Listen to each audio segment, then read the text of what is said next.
Alrighty then, gamers. You ready to lawyer?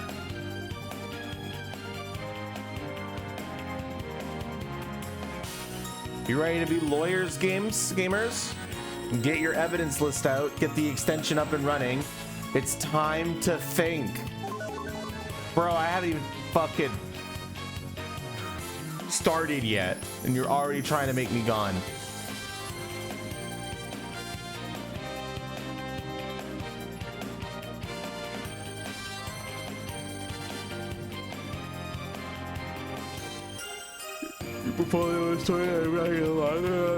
Sorry, I'm like really tired today, but I just napped a little bit, so I think my second wind is coming, so I'm pretty good to stream, I think. Wow, how you doing today? Steve-ish, you want to look at my tail? What the fuck?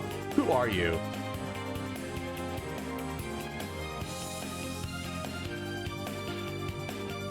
Anyway, yeah, let's get started. Let's get into it. Let's get fucking into it.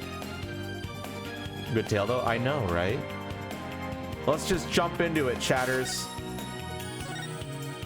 We're starting right from the final trial of case 3.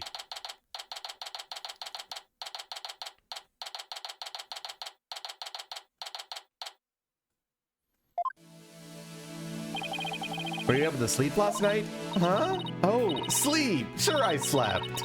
For a grand total of 0 hours. Oh, we love sleep deprivation. Guten Morgen, you two. You look like you're ready to put on the real show. But before you do, I have a good luck gift for you. The voice print analysis came back and the results couldn't be more clear. The voice of the mock trial video and the tape recording are one and the same. In other words, the recording's a fabrication.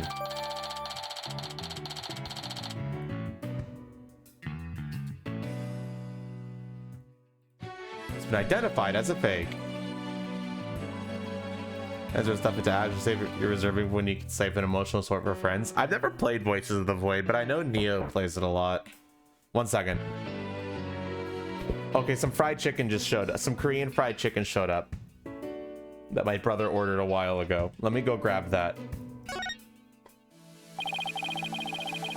The lab is continuing the study of the tape. So far, there have been signs of overdubbing. Michael's been using fabricated evidence. Well, there's no... Just because somebody uses fabricated evidence doesn't mean they're the one that, like, set it up.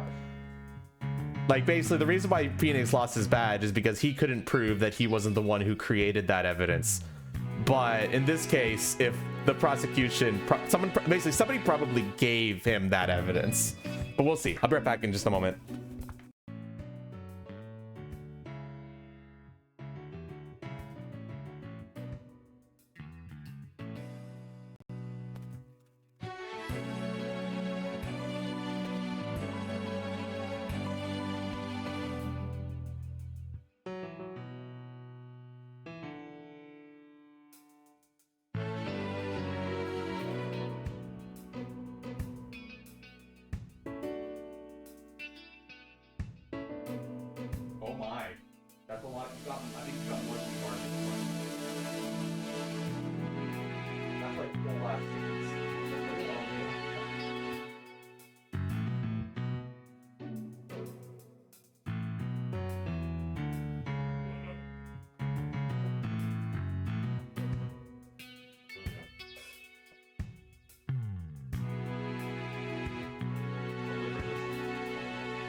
Have some for lunch tomorrow because I'll be home.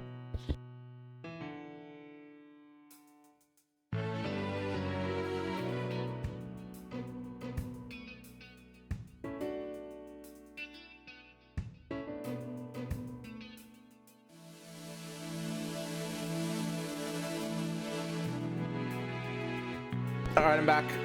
Wait, what the fuck? Where am I?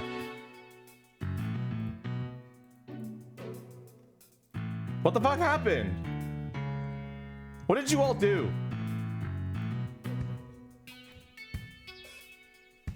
Yeah, I know, Stevish. Don't worry.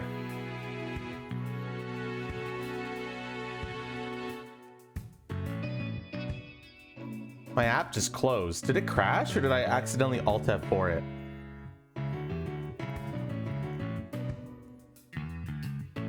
I don't know and I don't care. But it's going to take a bit longer to recover the audio that was erased. Who's there? Wait. Did you see who it was? No, I got a quick look, but they got away. I think it might have been Hugh. Bet he was eavesdropping. I wonder if he saw our hand.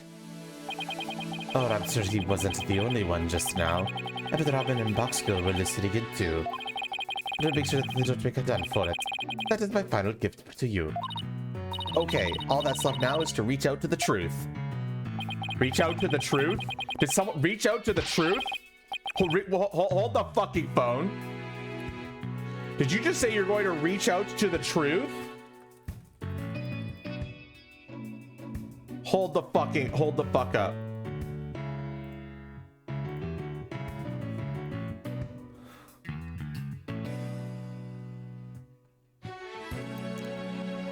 Reach out to the truth.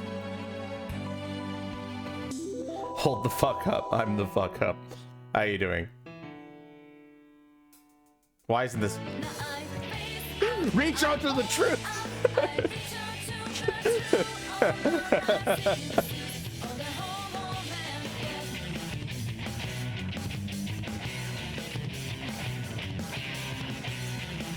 We're reaching out to the truth with this. Why would you do this, JP?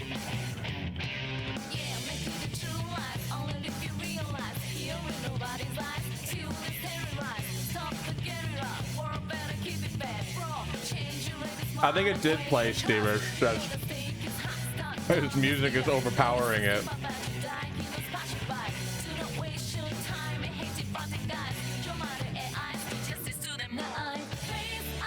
Okay, the bit's over. I'm Athena Sykes, and I'm fine. Actually, let me just make sure everything's working with my, Nope, audio's not working. Okay, let me, I have to reset Sammy. Yeah, the audio didn't play.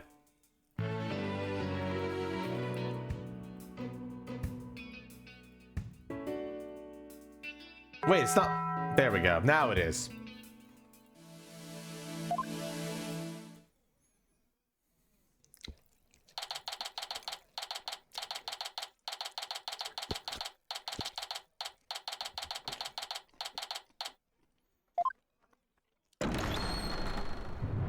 Day 2. Court is now in session. All rise. Court will now reconvene for the trial of Juniper Woods. The Sykes Brigade is totally psyched. I mean, the defense is ready, Your Honor. Prosecution is ready as well. I mean, isn't that right, Prosecutor Blackwell? Yes, well, moving right along. Yesterday's adjournment was unexpected, but yet necessary. But I'll be running a tight ship here today, so no funny business from anyone. Understood? Your boldness. Robin Newman and Hugo Connor have recanted their confessions. But later I shall grill them at leisure to find whether I can charge them with perjury. Well, this sure complicates matters. Still, one must not overlook the facts. Now, about the school camera photo that was submitted yesterday. A pity, but that evidence is no longer relevant to this case. The art room clock runs fast. It cannot function as an accurate measure of time. As for the bungling detective who overlooked that, he is paying for his failure as we speak. Poor Detective Fulbright. I hope he returns to work with all his body parts intact. But if that's the case, then what will we... The accused is the sole person who could have moved the body from the art room to the stage. And I'm going to prove it here this day. It's just like Detective Fulbright said. But what else does he have up his sleeve?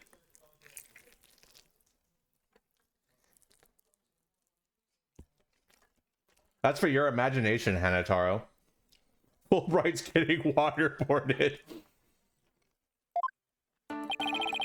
My understanding of this heinous crime is thus. The murder took place near the center of the art room, as evidenced by the blood stain. Blood was also found on some pottery next to the window over in the maintenance area. Which is to say, the body was carried over to that very window. From there, it was dropped down to the maintenance area below. And though there was an area scratched to the body aside from the fatal wound, that too was per the script. A high jump mat was employed to cushion the fall. Then a ball cart was used to haul the body over to the stage. That's not very clever. I mean, it's the same exact body movie scheme as the script. Anyone could have moved the body that way.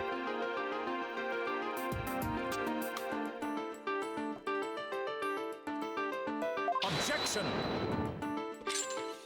Counter evidence. I am the protagonist of this case and therefore cannot be wrong. So true. Your propensity to spew forth words before you think is not very clever either. Why you? Moreover, the prosecutor has a witness, which is most unfortunate for you. Witness, it's time for you to come forth.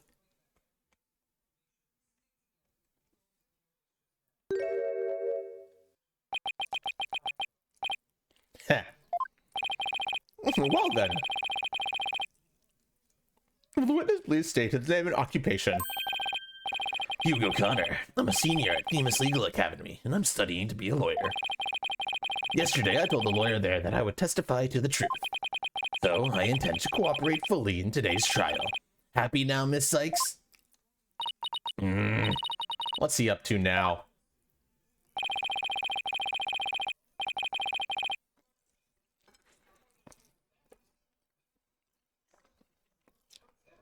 The court appreciates your cooperation, Mr. O'Connor. Now your testimony, please.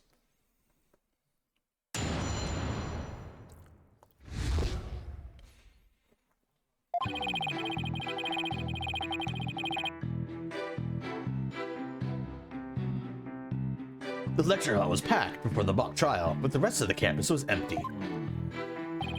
That's when I saw Juniper dragging a large mat from behind the stage. I was watching her from a vantage point between the stage and the maintenance area. She was heading towards me, so I assumed she was on her way to the maintenance area.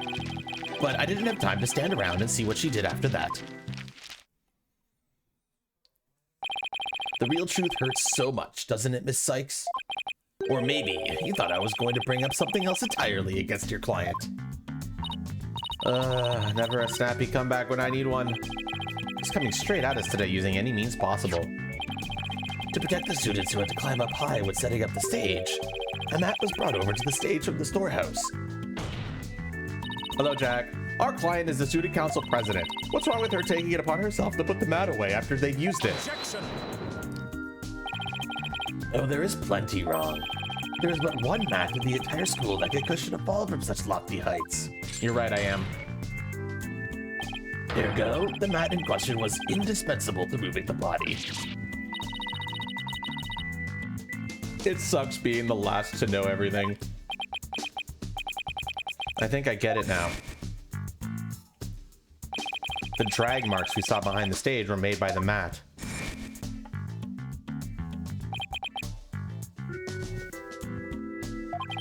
If only the mat of that thickness was where the body is assumed to have been dropped, it would be hard to deny a possible link to this case. We're off to a bad start again. You sure you're okay, Athena? It's game on, Hugh. Game on. I'm going to turn your arrogant perfect score grin into a teary-eyed frown of failure.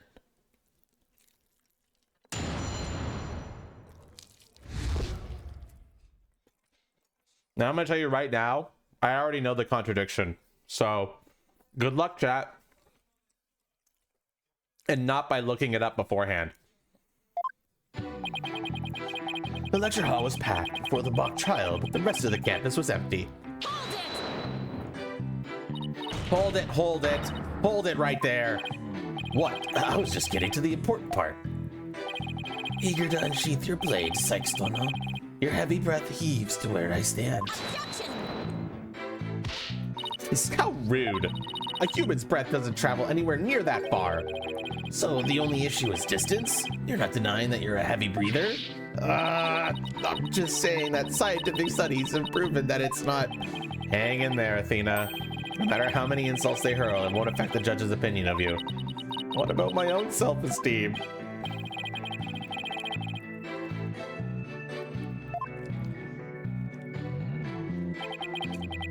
That's when I saw Juniper dragging a large mat from behind the stage. Our client was simply putting the mat away. It had nothing to do with the case. Objection! That is where you are wrong. There is but one mat in the entire school that can cushion a 3-story fall. Hence, the mat dragged by the accused was essential to moving the body. Ugh.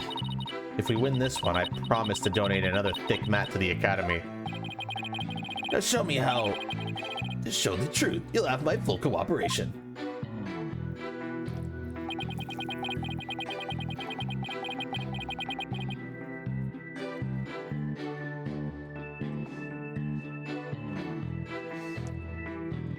Sorry, hold on. I was watching her from a vantage point between the stage and the maintenance area. Mr. O'Connor, are you positive you were standing exactly where you said? I was between the stage and the maintenance area, and she was behind the backdrop. He's sticking to his guns. The issue here is where Hugh was standing when he says he saw Junie, but nothing I say will mean anything without evidence. Time to dig a little deeper. Oh, and before you ask, I had my glasses on. Therefore, I'm positive it was Juniper. That is not an issue. She was heading towards me, so I assumed she was on her way to the maintenance area. You shouldn't assume anything. It only shows that you're not positive. Objection! Such wild momentum. Perhaps you were a raging bull in your past life. Just don't compare me to some stupid farm animal. I just don't know. Our assertion is Juniper was simply putting the mat away. In that case, where would she be taking it? Oh, to the storehouse. Over in the maintenance area. Precisely. Therefore, it's not wrong with the witness's judgment in this matter. It is your wild charges that are the issue here. But I cannot help it if you keep seeing red. He's going to get a face full of Justice Apollo style if he keeps that up. Anyway, I saw her heading towards me. But I didn't have time to stand around and see what she did after that. Mr. Confidence sure goes all out when he tells the truth. Well, I don't think he meant for any of that to be misleading, but it doesn't make it factual.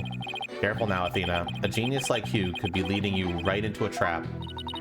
I'd be surprised if he wasn't, but all I could do is charge forward with both eyes open.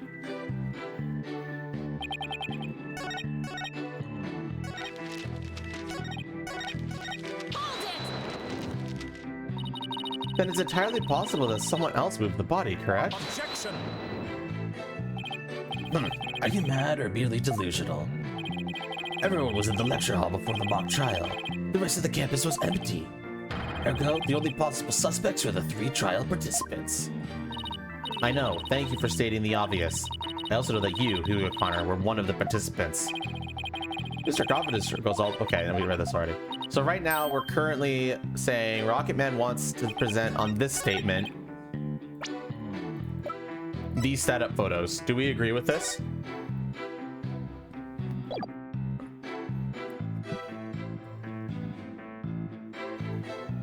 JP and Steve-ish agree. A lot of people are agreeing. So, you saw the back of the stage from between the stage and the maintenance area? Well, let's take a look at this photo taken by Miss Scuttlebutt, shall we?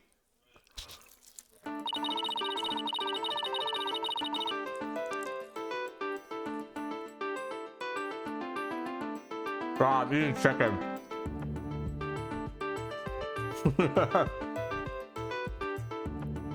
There's soy garlic and honey garlic flavors. It's really good. This photo shows the students setting up the stage the day before the mock trial. Do you see that big construction screen to the right of the stage in the background here? Why, yes. In fact, there was a bunch of those next to my house until a few days ago, too. It was so noisy behind there, but I couldn't take a peek. Oh, how it piqued my interest. Exactly, Your Honor. You cannot see past such screens. That's their purpose. Now, let's see. How exactly is that screen positioned again? Aha! Since it was to the right of the stage, it should be right here. And from this vantage point, the witness claims to have seen our client behind the stage backdrop.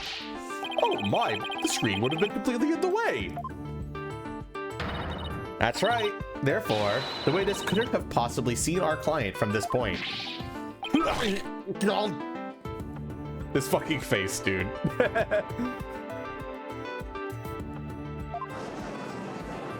Fucking Hugh. Order, order. Mr. O'Connor, have you been lying to this court?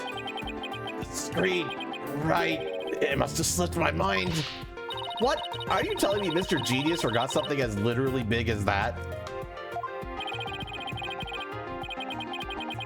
There are two kinds of memory lapses. The normal kind you mouth breathers have, and the genius level lapses of memory that people like me have.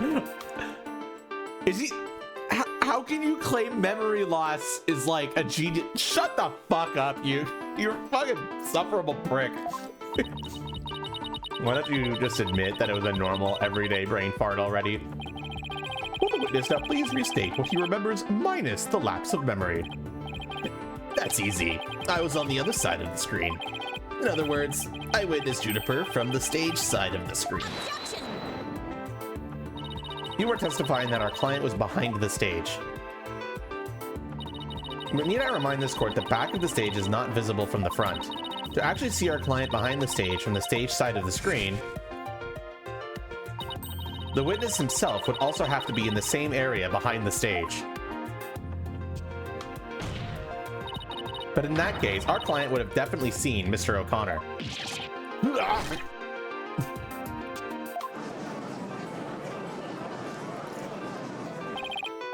Nice one, Athena. Keep it up. Objection! Damn, what now, Black Fart? All right, Golden Boy. Is this not your chance? Really, the truth will be like a weight lifted from your chest. The truth? What truth? The fact that Golden Boy here was where he initially stated.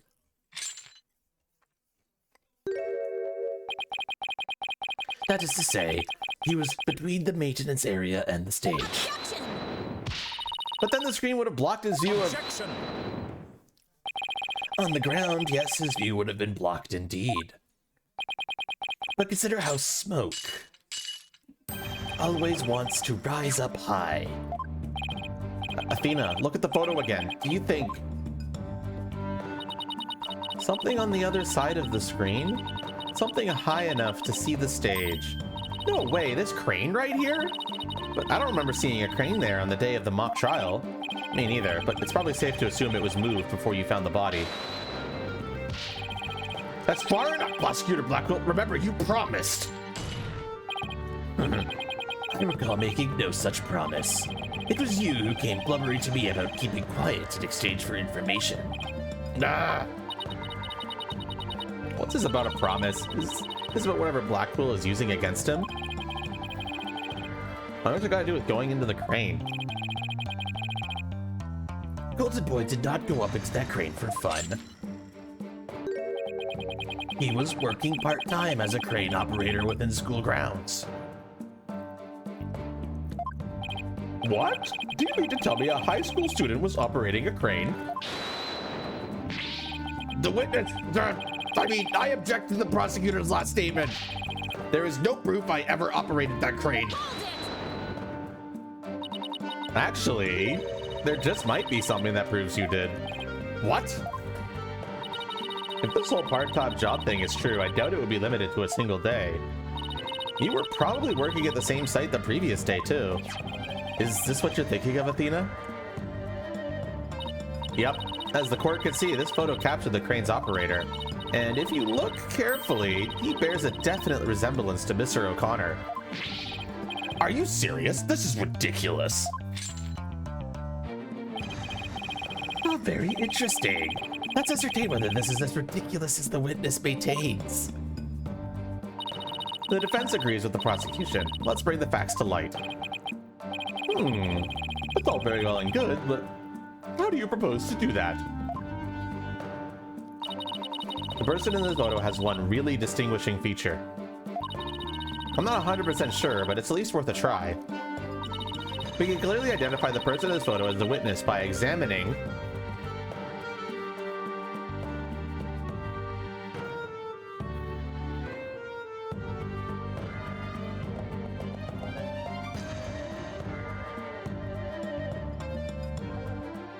That's enough people saying two for me to lock it in. The figure in this photo is wearing a very unique object around his neck. Why, yes, you can see it right there. But then, are you saying you mean to... Mr. O'Connor's neck is almost entirely concealed by his tall collar. That's exactly why I believe this warrants further examination. No, not a chance. That would be blatant violation of my privacy. You are a disgrace of a man. Now start unbuttoning that collar before I hack it off. Yeah, what's the big deal? Oh, let's see your neck.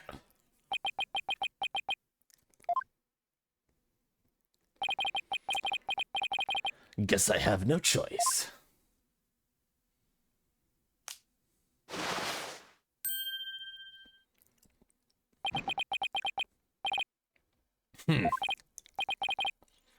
Oh my.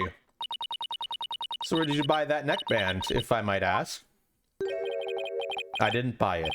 It's handmade and there's only one like it in the world.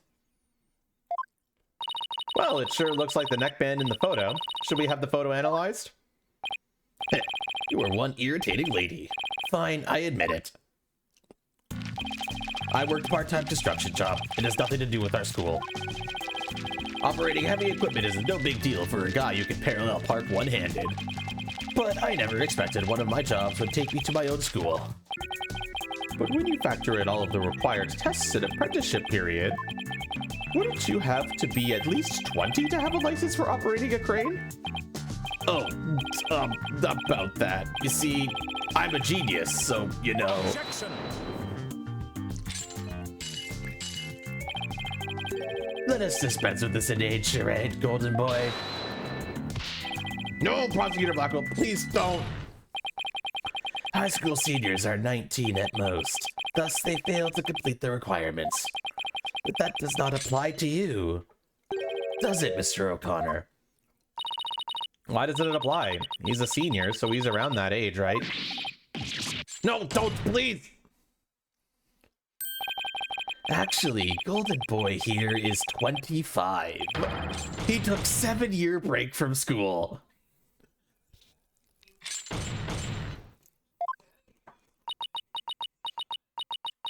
Wait, come again? Take a gander at the official school enrollment documentation. It's all right here. Ah! Ouch!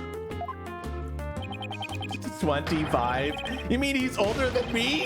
A 25-year-old high school student?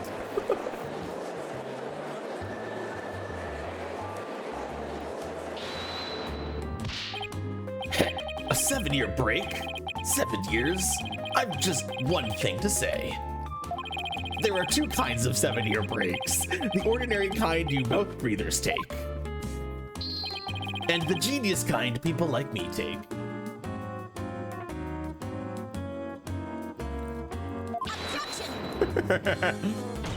But a genius would quickly become a chore for a 7-year break. I think you have that backwards, Athena. Even geniuses make mistakes. I just happened to make mine only 7 years in a row. This fucking guy, dude. Only Hugh can get away with using only like that. Enough of this jibber-jabber. Suffice to say, the witness was up at the crane when he saw the accused dragging that mat. The accused readied all she needed to move the body immediately prior to doing so. That much is clear. I see no need to deliberate the matter further. Considering that the body was moved in the same manner as in the script, I find Prosecutor Blackwell's claim to be quite persuasive. Does the defense care to dissuade me? As long as a mat was used to move the body, Junie's going to be under suspicion. Athena, I just thought of something. What if you doing in the crane right before what was you doing in the crane right before the mock trial? He couldn't have been on the job at the time. I mean, he was waiting for the trial to start. Yeah, why was he in the crane? Wait, you don't think? Your Honor. Yes, Miss Sykes? I've got it. I've got an amazing idea that will turn the prosecution's claim on its head. A little conjecture has never stopped us before. Interesting. Mr. O'Connor, you were using that crane to... I gotta go to the bathroom. Unfortunate. But think this over. Wait, I'm gonna not block the options while I go to the bathroom. I'll be right back.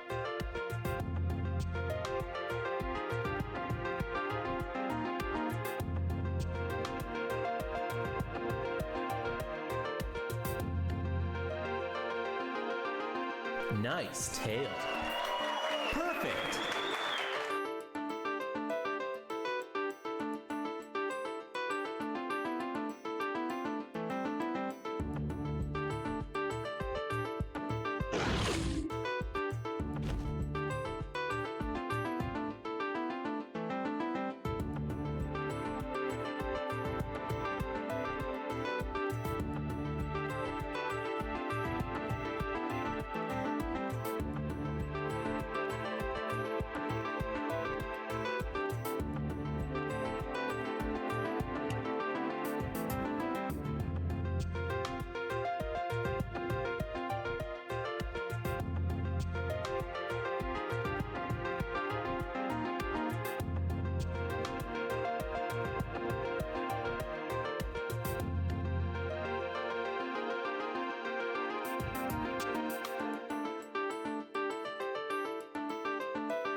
All right, I'm back.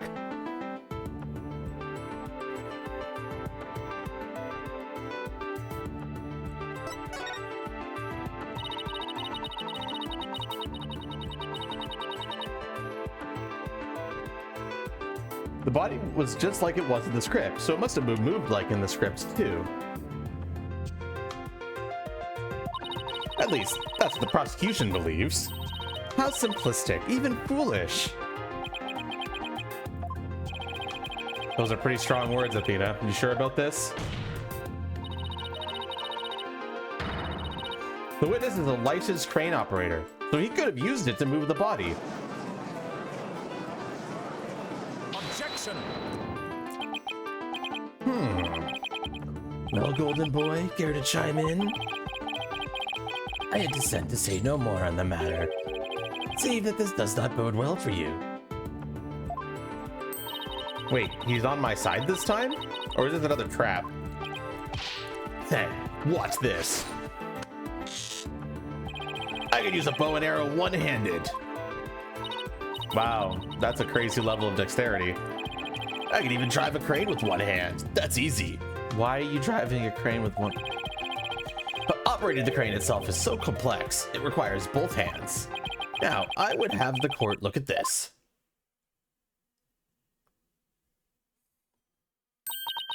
Oh, please tell me that's a ketchup stain.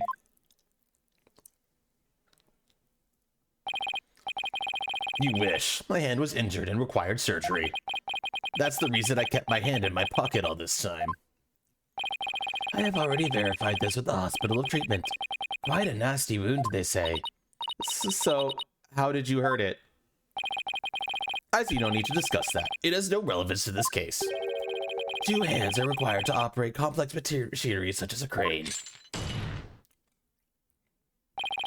Ergo, on the day of the mock trial, the witness was incapable of moving the body by crane. Now I'm the fool! I'd planned on moving the crane that night before the mock trial, but then I got injured. Wanting to keep my part-time job a secret, I had to do it just before the mock trial instead. Here, I thought this was the big break we've been waiting for. Now that the defense of history is laid bare, I would have the court recall my claim. The body was dropped out of a third-floor window to a match near the maintenance area. Then a ball cart was used to move it to the stage. See, I've been paying attention. Well done, your baldness. Now consider this. The accused was sighted dragging that mat. Ergo, it was she who moved the body.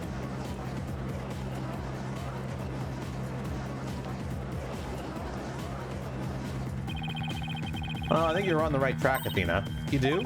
Yeah, Juniper remains the prime suspect, and we assume the body was moved per her script. So as a defense, you have to figure out how else the body could have been moved. But, oh, is he telling me to think of another way besides the crane?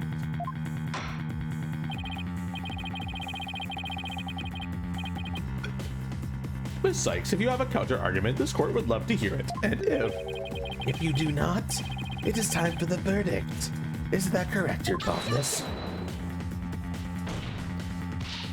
No, not yet. All I have to do is show that the body wasn't moved like it was in the script, right? Well, that would show the mat had nothing to do with this case. There is a sword of great renown that cuts down sophistic lawyers. Its name is evidence. You don't scare me. Force a smile, Athena. You can do it. What's wrong with your face, Athena? It's a weird mix of terror and creepy grin. Just focus on how the body could have been moved without it being dropped. How could anyone lower it without just dropping it? It's not like it could fly. Or maybe it could. After all, there is a way to zip between the art room and the stage.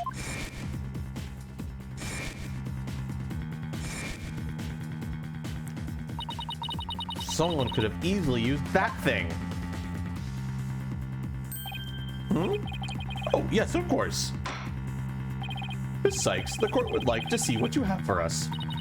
All I have to do is show the tiniest shred of a possibility.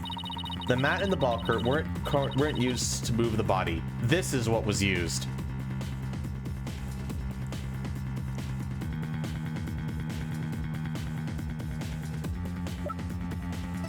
This is what Hanatoro wants to do. The key here is the thing that ties the art room and the stage together. Might I propose an idea? It might do you well to tie your lips together, lest you further expose your ignorance. This isn't exactly the time for black comedy, Prosecutor Blackquill. Anyway, the court will recall the wire on which the school banner was hung. That wire was strung between the art room and the stage. Big top surfing said deja vu, which allowed students to run or reel in the school banner from the art room. The body could have easily been lowered down to the stage via this wire. Objection! Spare me your armchair theories. This wasn't some kind of high wire act. The body surely would have fallen. Yet there are no signs of blood force trauma.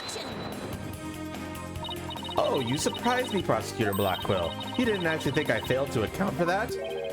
I'm sure that's exactly what he thought. When we investigated the stage yesterday, the bottom part of the school banner had been tied into a pouch-like shape. And pouches are useful for carrying things. What do you think this one could have carried? Well, go on. Please explain. The body was bundled into the pouch-like section of the banner and sent down the wire. The body would have been down on that stage in a flash, and there'd be no need for a mat.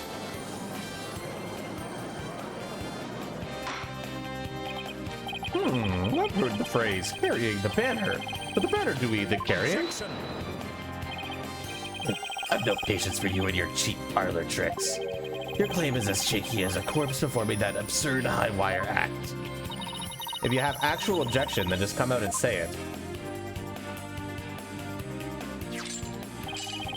I trust you recall the bloodstains left on the art room pottery. If the wire had been used to move the body, it would have to be via the window above the quad, the one with the winch. However, the bloodstained pottery was next to the window above the maintenance area. Ergo, the wire and banner had not all to do with this case. Oh, haha, the bloodstained pottery. I remember that. This doesn't look good. We'll be back to the mat theory if you don't do something. Well, Miss Sykes, I hope you have something better this time than a circus act. My wire theory is true, then that blood on the pottery must not have been...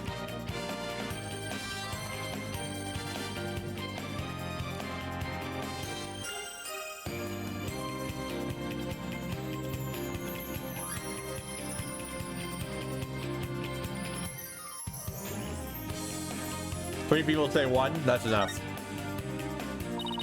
Maybe it's not the victim's blood. Did the police check to see from whom the blood on the pottery came from?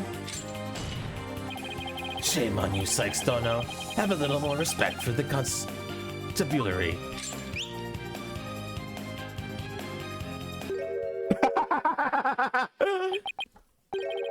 Fulbright! Looks like they didn't check it. Don't let it get you down, Prosecutor Blackquill. Everyone makes mistakes. Spare me your cheek. We will know not either way till the tests are run. True, but in the meantime, I'm going to press my claim as far as I can. Your baldness. I demand that the blood on the pottery be analyzed this instant. Of course, it shouldn't take long to get the results back.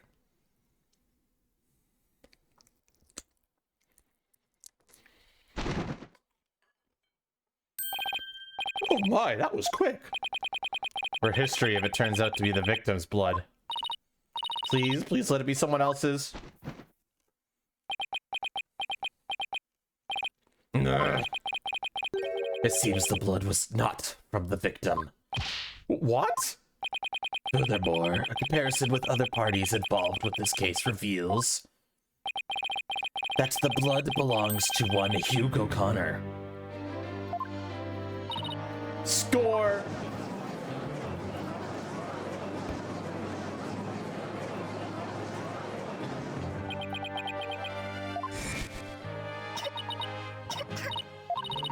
Don't worry, Junie. Just try to relax. Hugh's hands. His hands were dripping with blood. Your Honor, as we saw earlier, the witness's left hand had suffered a serious injury. He sustained the wound in a struggle with the victim, and his blood got on the pottery. Then Junie saw his blood-stained hands as they passed each other in the first floor hall. It's the only explanation that covers everything. Objection! There is but one way now to turn aside her blade. But do not cast the blame on me. Your grudges with Sykes don't know, but she is... It's she who forces me to expose your secret. Fine, whatever. Wow, how much dirt does he have on Hugh? The court will observe this odd-looking envelope. It was inside this that Miriam Scuttlebutt's script was found. Miss Scuttlebutt's... But didn't the prosecution already claim that this envelope is the one that contained her script? Circumstances have changed. You see, Golden Boy had hidden this from us all. Let's see here. My word, talk about the world's most painful paper cut. Indeed, you can clearly see that if this envelope is not opened correctly, a powerful spring-loaded blade will shoot forth, leaving a horrible gash upon the hand. Miriam is fucked up, man.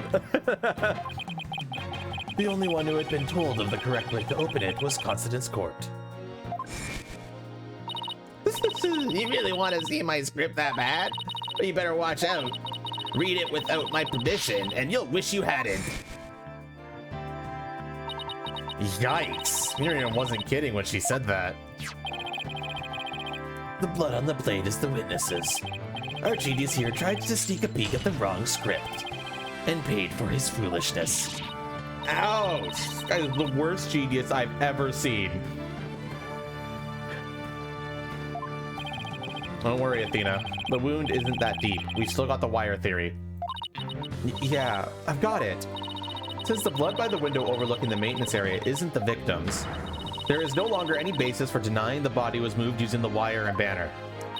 Therefore, the defense once again asserts just that.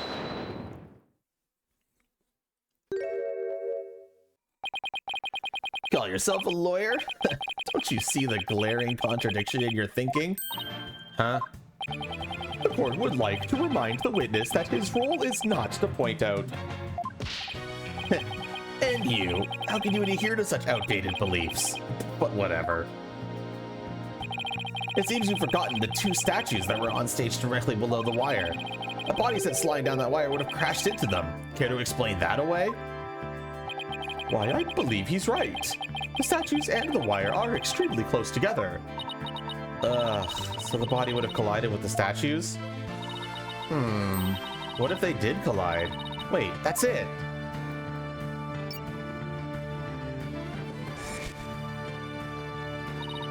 Speaking of those statues, we still don't know how they were broken. But if we assume the body crashed into them, that would also explain that loud sound we heard while we were in the waiting room. Oh, now that you mention it. You and Mr. Wright went out to the stage after you heard that sound, correct? Objection! Interesting. How very interesting. But may I ask just one question? When was it that you heard said sound? It was a little after the mock trial had started.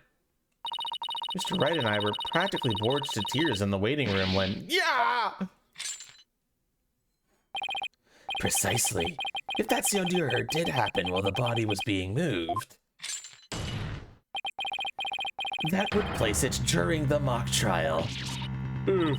Which means the body wouldn't have been there before the mock trial started.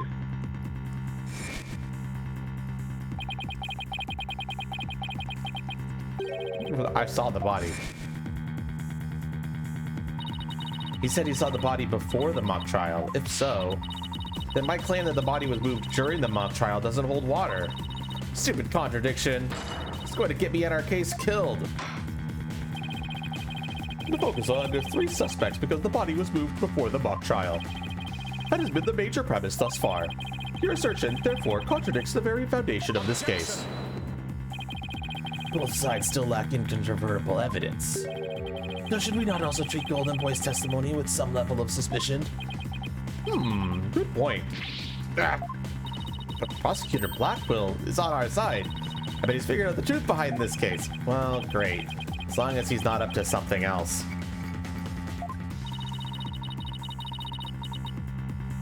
The statues really were broken when the body hit them.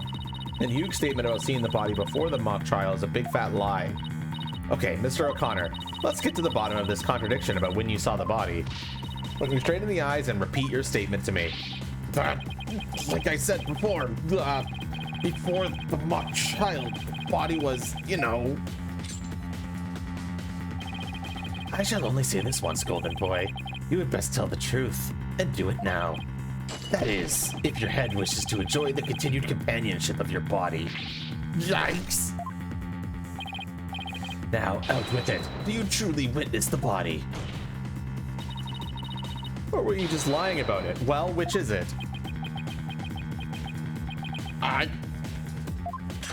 You what? I never saw the body. Are you sure about that? Fly to this court to get it. I'll charge you with perjury. He should have already been charged with perjury. There was no body on that stage. I've been lying about that this whole time. I'm sorry. Yes, we've exposed Hugh's big lie for what it is. But why would he lie about this to begin with? Order! The base premise that the body was moved before the mock trial has been overturned. I imagine this has an impact on both the defense and the prosecution's case. Well, first I'd like to thank the prosecutor. This brings us one step closer to the truth. At least we know the body was moved using the wire and school banner. Indeed, that much I shall concede. Sykes don't know. The body was moved as you stated, and in the midst of the mock trial. So both sides are satisfied then. The body was moved before the mock trial. We have our 3 suspects. But if the move took place in the midst of the mock trial, it's an entirely different story. Right. All 3 suspects were in the mock trial. That gives them solid alibis. How simplistic. Did you forget about the student in charge of the audio? Amidst the mock trial, she was the one soul who could leave and re-enter the lecture hall. What's this? Who's the person in charge of the audio? Oh no, how could I forget? It was... Hey, what's the deal here? Why is Junie so large in this shot? Juniper was also in charge of the audio. But she wasn't in the trial, she was in the audio control room, dealing with the music.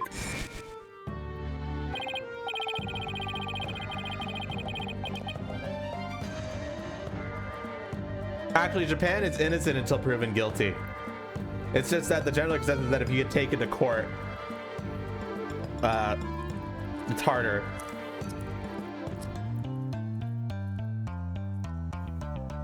But it is technically innocent until proven guilty.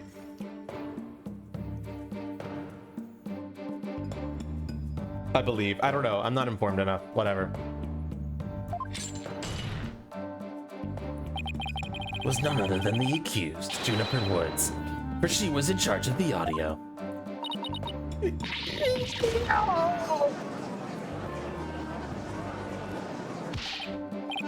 Why, yes, I see. That does make perfect sense. This can't be happening. Instead of exposing Hugh's crime, Junie's in even deeper. No matter how you slice it, we're cooked.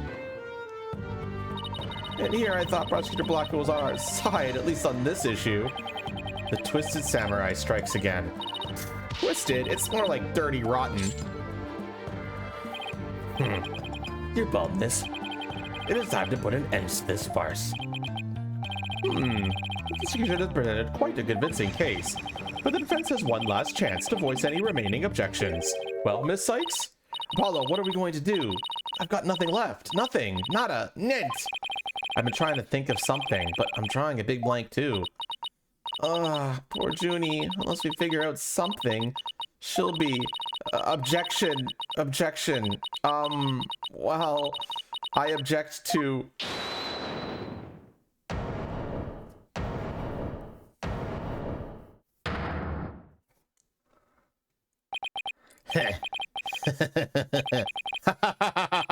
Stop right there.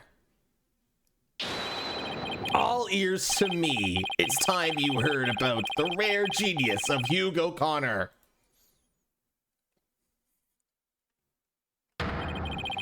Listen and you will hear the secret behind my perfect crime. Perfect crime?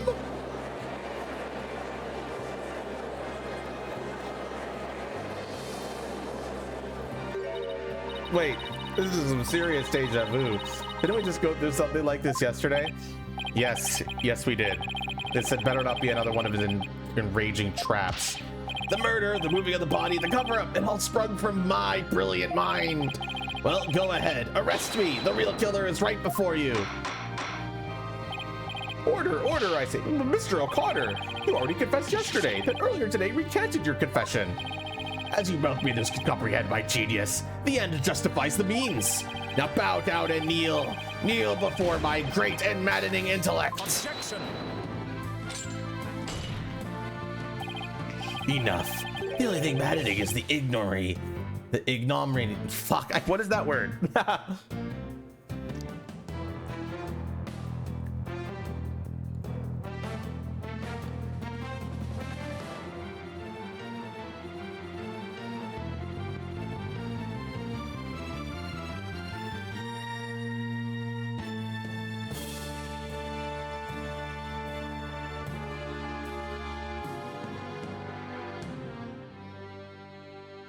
But yeah, I think it is, no, Accord, I think it is innocent until proven guilty.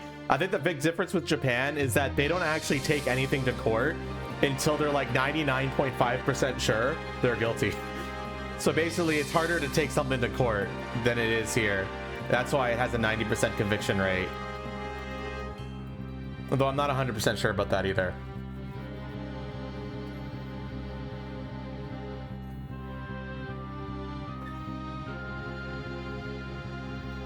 I just think it's very, yeah, exactly.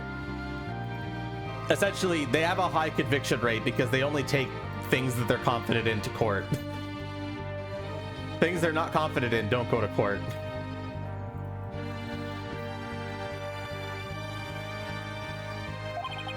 For it is impossible for you to have been the perpetrator behind this crime. Ah, There is no perfect crime, only a perfect alibi for you at the mock trial. And it's silly that I must remind you of this, but you were a participant the entire time. There shall be no mercy if you persist at hindering this trial with your silly little act. you doesn't seem the least bit shaken by Blackwell's threat. Listen, Mr. Prosecutor, calling that a perfect alibi is beyond contempt. Your Honor, I'd like to take this opportunity to offer further testimony. I will now demonstrate the very moment of genius that transcended even perfection.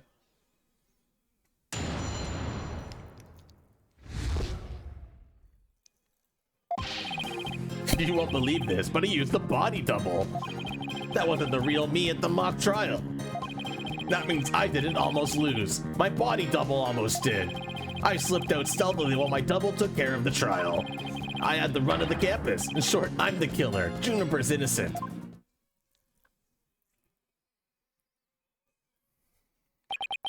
I have a question I was hoping the defense and prosecution might help answer. Is it just me, or does the witness testimony make no sense at all? No, it's not just you, Your Honor. All I got from listening to that was a headache. Yeah, that was just plain weird, especially the whole thing about a body double. Well, I'm relieved it's not just me. And the prosecution? Your Baltus, summon an ambulance this instant. The witness is stark raving mad. Yes, I think that would be for the best. Now then, let's pretend that never happened and move on to my verdict. You people don't believe me? It's not a matter of not believing you. It's more along the lines of questioning your sanity. Yeah, the funny farm just called. They want their genius back. Shut your pie holes. The intellect of a genius transcends even logic. Besides, don't you guys have that weird device for testimony like this? We just sought a weird device and I don't waste them on ridiculous testimonies. Easy there, Tiger. Think of it this way. We don't want a verdict to be passed just yet. So how about we give Widget a try? Well, this is against my better judgment, but I'd like to conduct a short therapy session. Better judgment. I'm a judge, and it's far beyond mine, and I find it hard to say no. Prosecutor Blackwell, I trust you have no objections. Prosecutor Blackwell? The prosecutor said, rubbish. We will be out on a stroll, then left with Detective Fulbright. How does he get away with stuff like that? Then I'll interpret that as meaning he has no explicit objections. All right, Miss Sykes, you may proceed with your therapy session. I've seen my share of crazy trials, but this one takes the cake.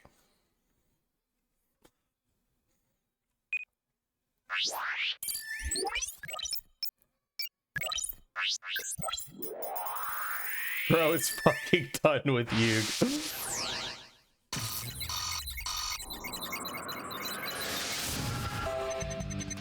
You won't believe this, but I used a body double.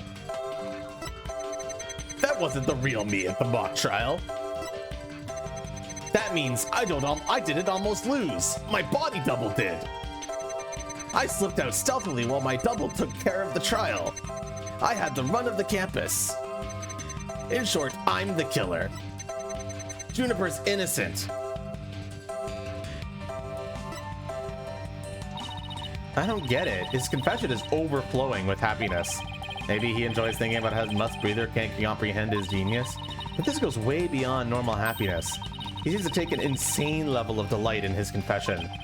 Even a normal level of delight would be weird for a confession. Then again, he's not what I'd call normal. Hugh, why are you confessing? Who is this really for? I feel like that's the key to his out-of-control emotion. So we have to probe, and just as a reminder, probe basically means we're selecting something in the image that's causing this overflowing happiness.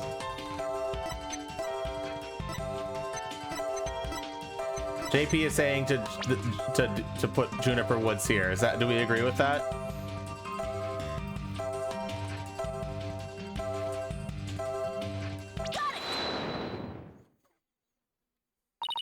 Mr. O'Connor, yesterday you said that you didn't really care about Mrs. Woods anymore.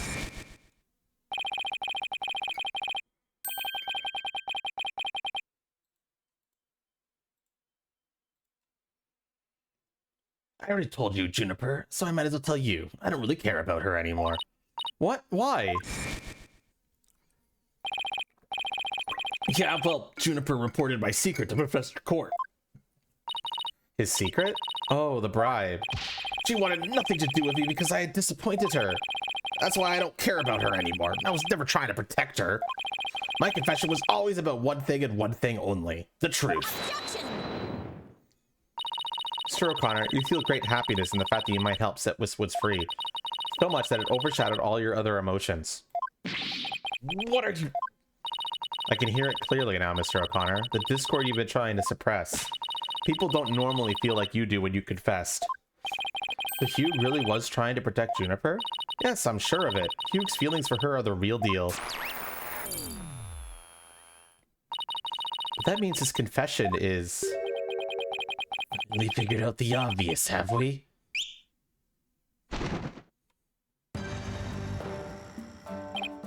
Why, Prosecutor Blackwell, you're back. The confession was naught but lies, save for the part about being in the mock trial. Can we all agree now that the killer is the one in charge of the audio, i.e. the accused? Yeah, why couldn't you have taken a longer stroll? No, you haven't unraveled the genius of my body double trick yet. You can't be serious. Do you really expect us to believe you had a body double? Yes, I do. But if you think I didn't, then prove it. Either we quit here and Juniper is found guilty, or we play along with Hugh's delusion. Let's go with the least worst choice, but first, let me update his testimony. You won't believe this, but I used a body double. Happy surprise. That wasn't the real me at the mock trial. That means I didn't almost lose. My body double did. I slipped out stealthily while my body double took care of the trial. I had the run of the campus. In short, I'm the killer. Juniper's innocent. A body double? What a bunch of baloney. I know, but I can hear the noise. It means there's a contradictory emotion somewhere. Contradictory emotion? Everything he says is one big contradiction. Right, and that's why I could hear his inner voice loud and clear. But just think about Hugh and his competitive nature. We should be able to figure out the root cause of his discord.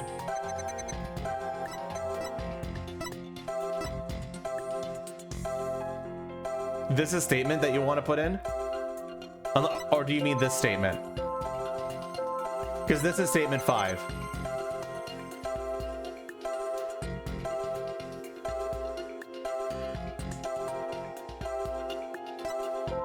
Okay, so you want this one. This one?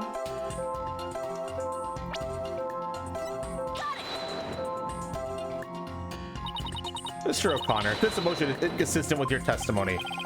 You don't know what you're talking about. I take joy in my intellect, feel anger towards your superficiality, suffer sadness at the world's ephemerality, and wonder at the universe's mysteries. Ugh, I should have brought my dictionary to court. Wait, let me try that one again. I also suffer sadness at the futility of your efforts, but if you must.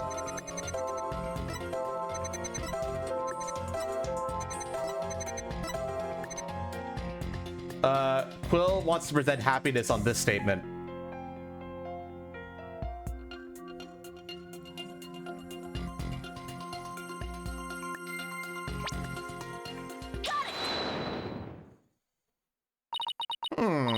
I didn't almost lose, you say? Very odd. You exhibited happiness the entire time except during this statement. You don't know when to give up. Wait, now that I think about it... No, don't. Stop making stuff up. When I left the lecture hall,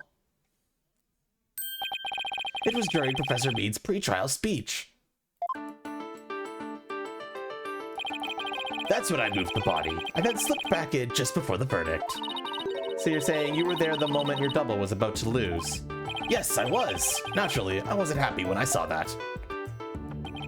In any case, I was at the far end of the lecture hall behind the screen. I figured no one would see me if I came and went through the doors up there. Sykes don't know. How much longer will you indulge him in this charade? Well, it's true that none in the audience might see him go through either of those doors. The faculty seats on the balconies are a different story and have a splendid view. I thought you could do better than that. The lawyer's bench is on the right side, facing the front of the hall. I used the door on the right side near the lawyer's bench. That means my movements were only visible to someone in the left balcony seat. But that seat was empty at the time, which is only natural. After all, it belonged to Professor Court, and as we all know, she was already dead by then. That can't be right. An empty balcony seat on the left side contradicts this piece of evidence.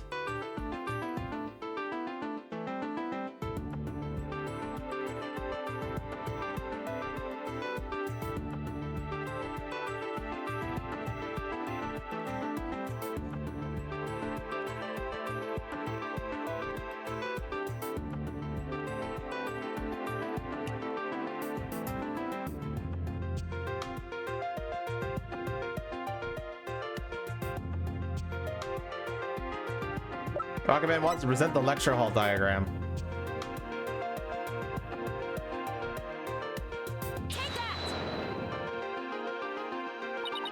I have no idea where this contradiction is going, but I don't have any other moves at this point. I guess I'll just have to follow it and see where this takes me. You said the left balcony seat was empty, but was it really? I saw it with my own eyes. It was definitely empty. But what about this diagram?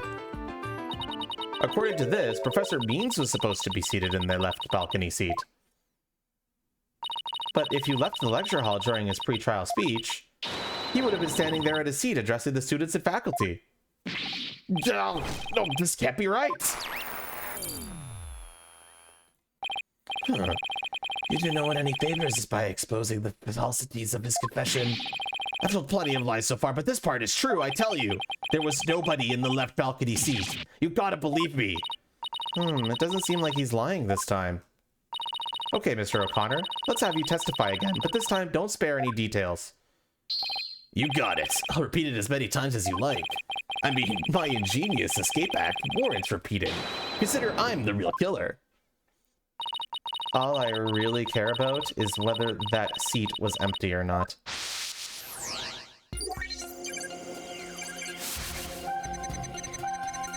The second floor was deserted. Why won't you believe me? It's true, I tell you. I went out through the back door without anyone noticing. Then all I had to do was go through the empty audio control room. It leads into the hallway, so I was perfectly capable of moving the body. Whoa, talk about a change in tone. It reads like a totally different testimony. Like he realized something terrible the moment he opened his mouth. If it's something he realized himself, his unease might also register in how he speaks. Right. I'll focus on places where he hesitates or stammers then.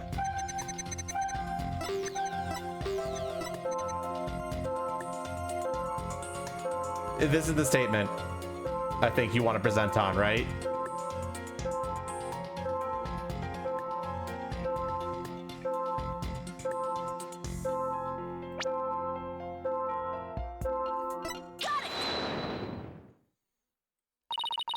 I detected powerful sadness and fear right after you said this part.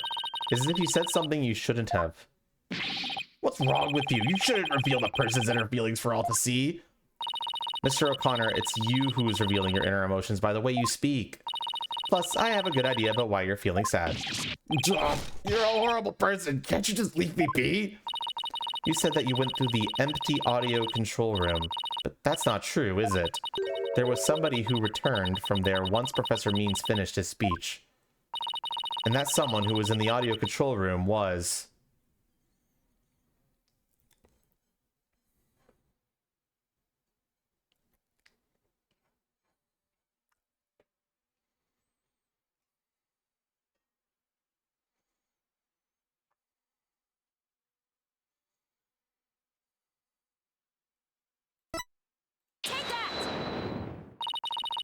I knew you realized there was a problem with your statement as you were saying it.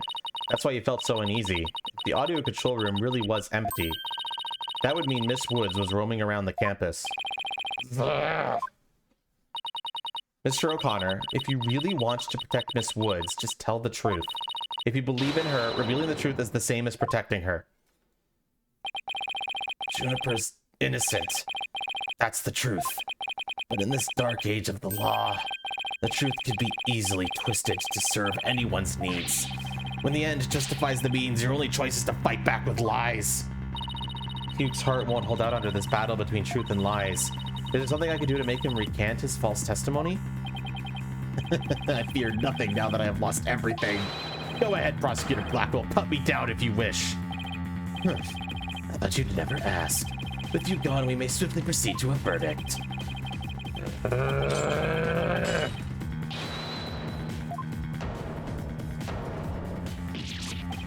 Oh, he broke out of his shackles again! I don't want to be the poor accountant down at the detention center.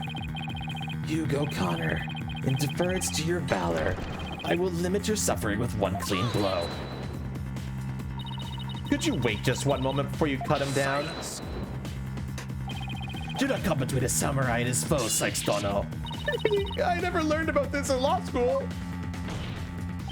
Careful, prosecutor.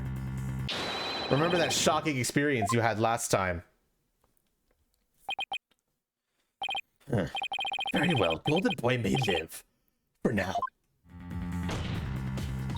Enough already, Mr. O'Connor. Mrs. Woods would never want you to protect her this way. Hey, Kiyoshi, thank you so much for the raid. What were you up to? We're currently playing Ace Attorney, and Chad is playing alongside. We're near the end of this case, but we'll be starting a new case after. So if you stick around, you might be able to play along. Fellow tail lover, unite.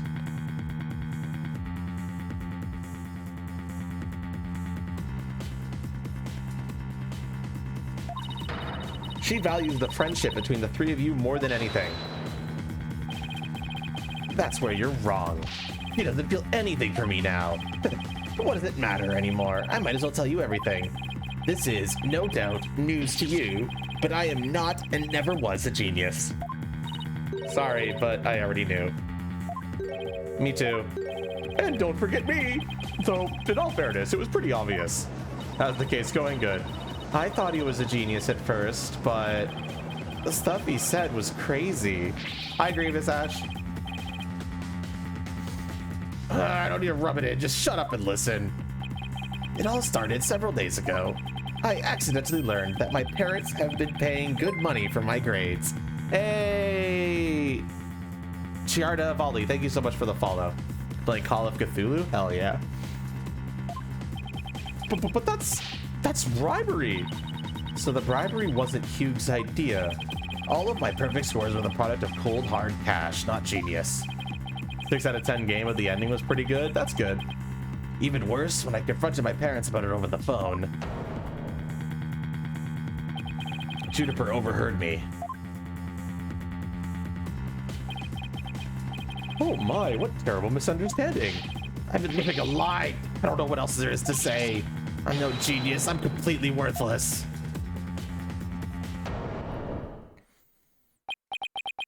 A perfect 0.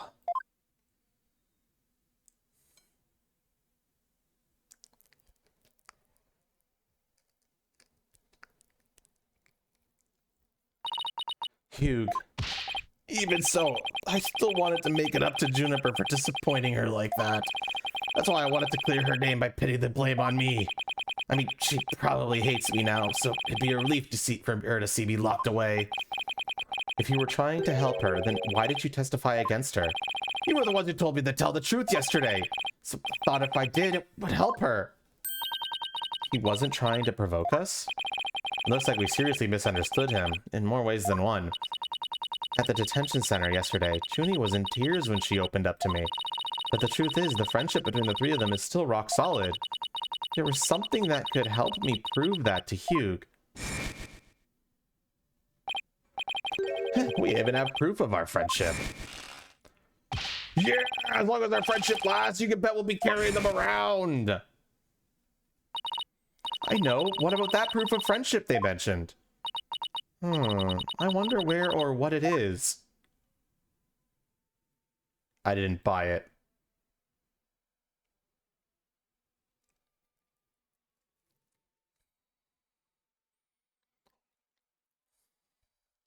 It's handmade, and there's only one like it in the world.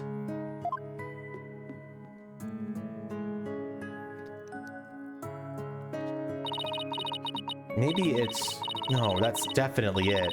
That band around his neck. Mr. O'Connor, that band around your neck, that's your proof of friendship, isn't it? Proof of friendship? Is that anything like a proof of purchase barcode? In court, evidence is everything. That's why the three friends created friendship bands. It's the evidence that proves their friendship. Oh, how very interesting. And chick. If they have doubts about their friendship, they can look to the proof they have on hand. That's why Mr. O'Connor's hand always goes to his neck when he's pressured. It proves he still has feelings of friendships toward the other two. It doesn't matter if I wear in those two, if those two... But they feel the same way too. I know they wear their friendship band somewhere. Junie and Robin must both feel the same as Hugh, I just know it. Everything Hugh has said leads me to believe that. In fact, he may have also just told me that the others wear their proof of friendship.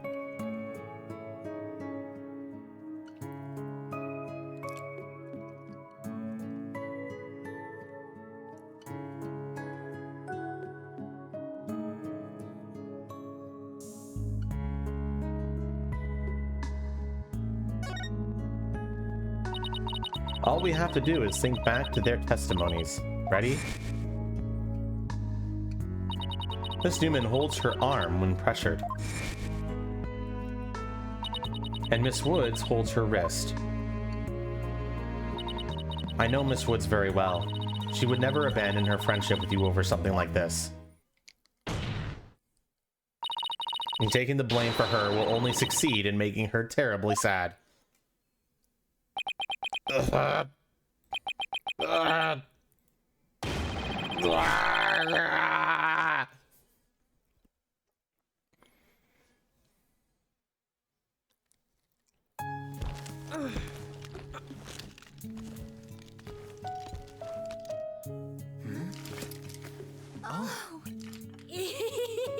Robin, those bands of friendship that you made, just for the three of us.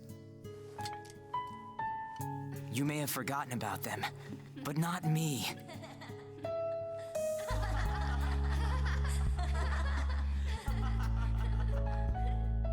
Hugh!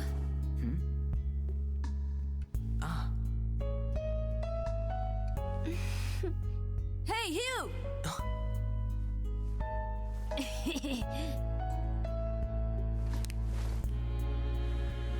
And to think, I should have known better than to doubt my best friends. Don't worry about it, Accord. Don't worry. It's anime stuff.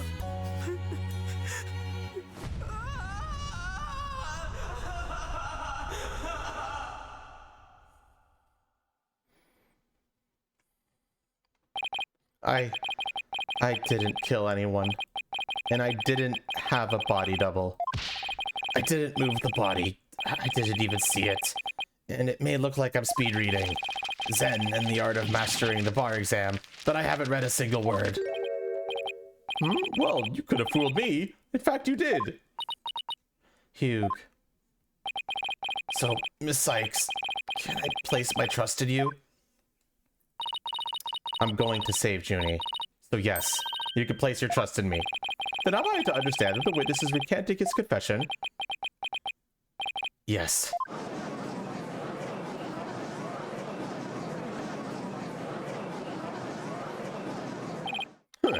A most roundabout trial. I much prefer the turnabout variety myself.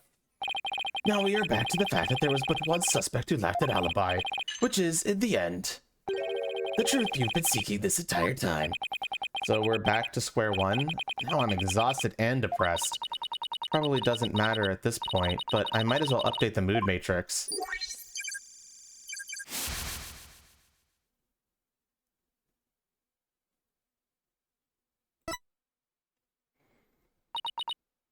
Huh? Does this mean... Further resistance is futile. The time for a verdict is nigh. Objection! Please wait! What sort of devilry are you up to now? What if our client wasn't the only one without an alibi? The trial would continue, right? Well, yes, I suppose it would. But after such a thorough investigation, does such a person really exist?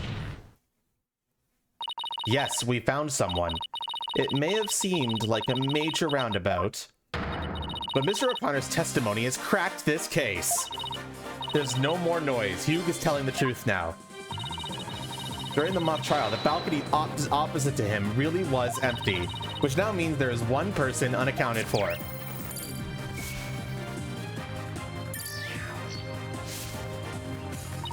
Besides Junie, the only other person with an alibi during the mock trial is...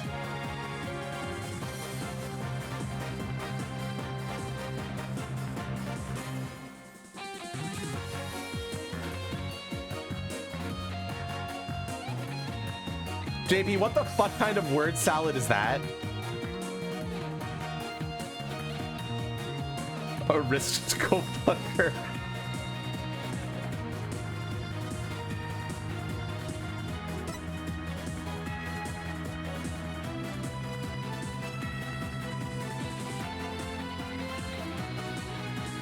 There's enough yeses. The balcony seat was empty. That much is true, isn't it, Mr. O'Connor? That's right. How many more times do I have to say it? So basically, Professor Means wasn't where he was supposed to be during the mock trial. Silence. Need I remind you, every last soul in the lecture hall heard him deliver his speech. I know, and that's not a dispute here. Now, let me explain how a speech could be given from an empty seat. It was...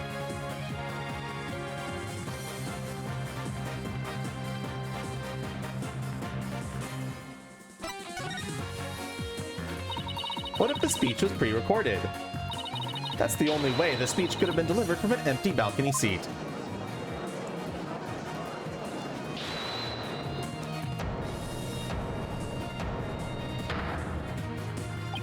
Wait, are you accusing Professor Means? That's insane! I mean, he's the one who gave me the tape recorder. Take this to the police, he said, and tell them you found it. What? Really? Wait a second. Mr. O'Connor, did you just say Professor Beans gave that phony recording to you? Phony? The defense will refrain from hurling unsubstantiated allegations. Well, I said he gave it to me. What do you mean it's phony? Wow, who could have seen this development?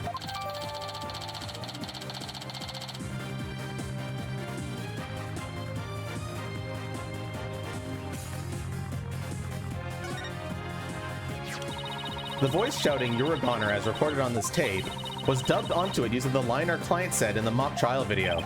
Why? This is an extremely crucial piece of evidence.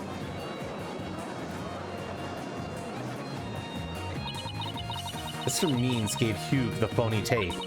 If that's really true, then Professor Means has guilt written all over him. Your Honor, the defense moves to call Professor Aristotle Means to the stand. Silence. The seat was never empty. It was an oversight by our dullard of a witness. An inmate who was formerly a surgeon once told me something. He said it's often all too easy to overlook critical symptoms. Objection! Well, we're not going to overlook this oversight. If the speech was pre-recorded, the basis for suspecting our client would be shattered. Let's check with Professor Beans and see whether the empty seat was a witness oversight. A verdict without first looking into that would be inconceivable.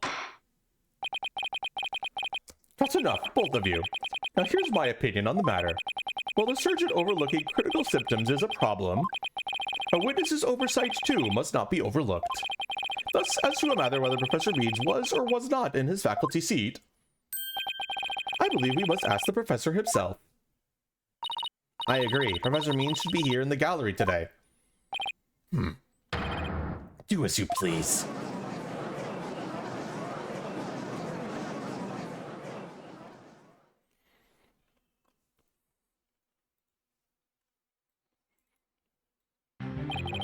Will you please state your name and occupation for the record?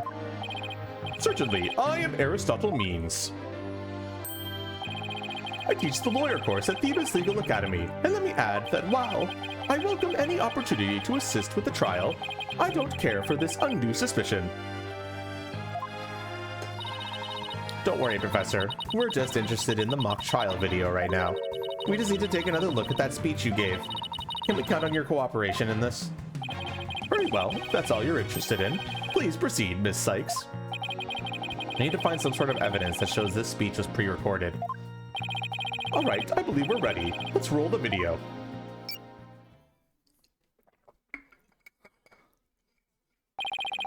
Good afternoon. I would like to start by thanking you for coming here today. The mock trial, the crown jewel event for the school festival, will begin shortly. When I was a student, I too could hardly wait for this day to come. Oh no, I'd forgotten how long and boring his speech was. Wake me up once this is over. Hey, no fair. The experiences of our youth have a powerful and profound effect on our adult. Ah, you there. Wake up. Pay attention. Huh? Eek! I'm awake. Isn't that right, Your Honor? Huh? What? I'm awake too. Wide awake, see? Blackwell is not awake. Once again, our pure white Lady Justice will be watching over you all today. Pay attention and you may make a difference one day. Now, let the mock trial begin.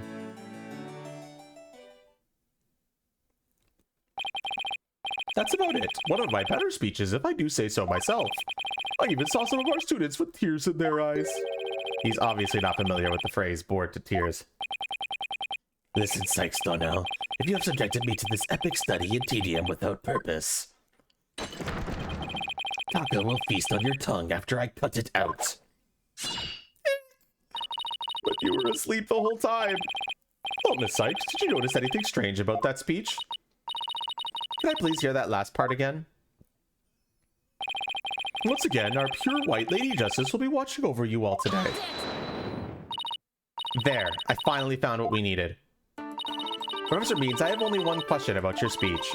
Why does that last part we just heard contradict with this?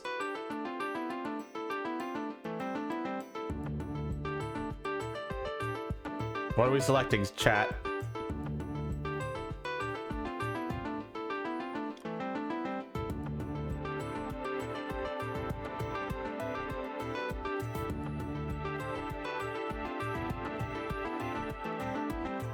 Are we are we committing?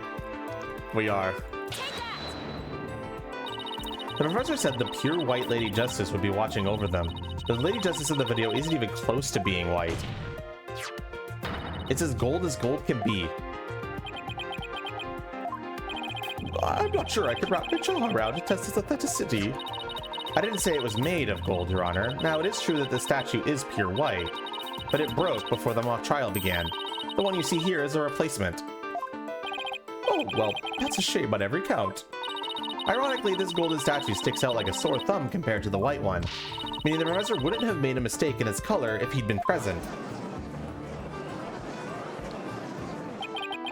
It seems that I have caused some confusion, but it was merely an oversight on my part. The statue was in the middle of the room. How could you not know what it looked like? Well, I was in a balcony seat. Furthermore, the statue had previously been white. I'm afraid this isn't sufficient evidence of speech being pre-recorded. We had our answer long ago. The accused was the only one to leave the lecture hall.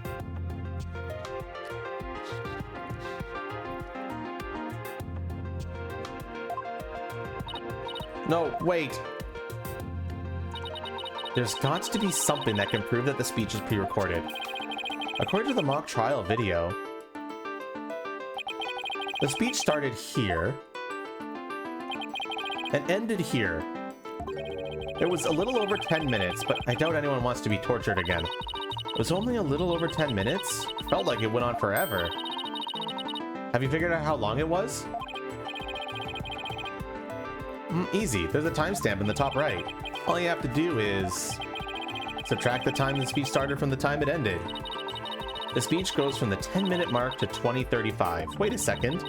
I can swear I've seen this same interval of time listed among the evidence. Maybe there's a way for me to use the speech time to show that it was pre-recorded.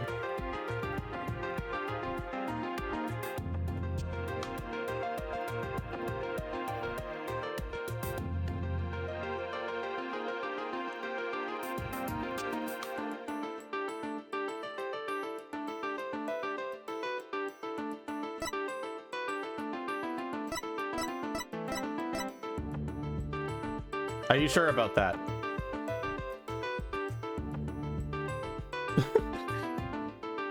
Consider checking the evidence one more time before jumping to conclusions. That's all I'll say.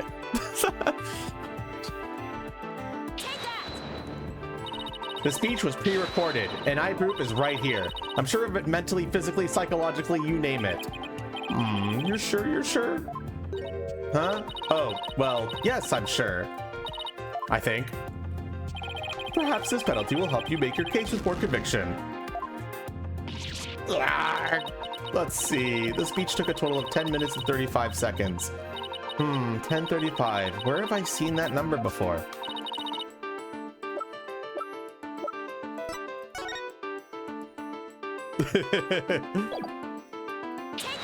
Yeah, you guys had the right idea, but the wrong evidence. I would like the court to take a look at this. And this is the voice print analysis that proves the voice on the tape recording belongs to our client. The same shit? No, it's not the same shit, Quill. This is the evidence that specifically mentions that time interval. The recording itself does not mention that time interval.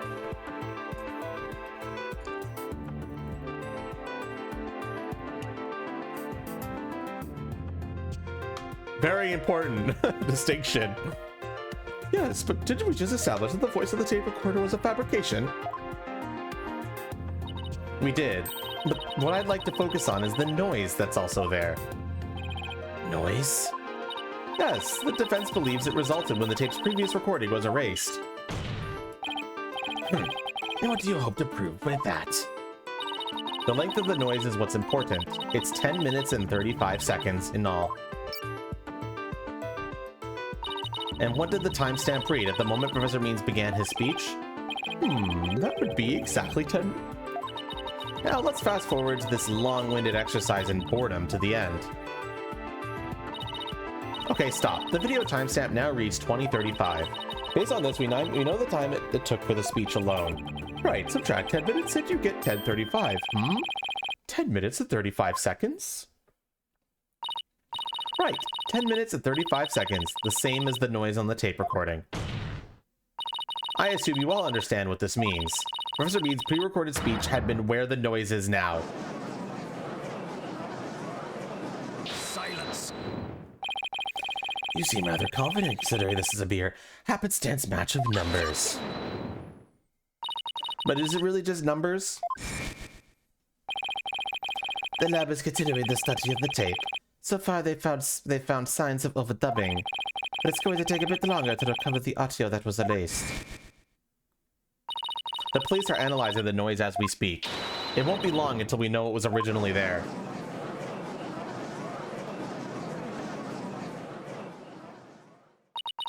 Now I'm sure of it.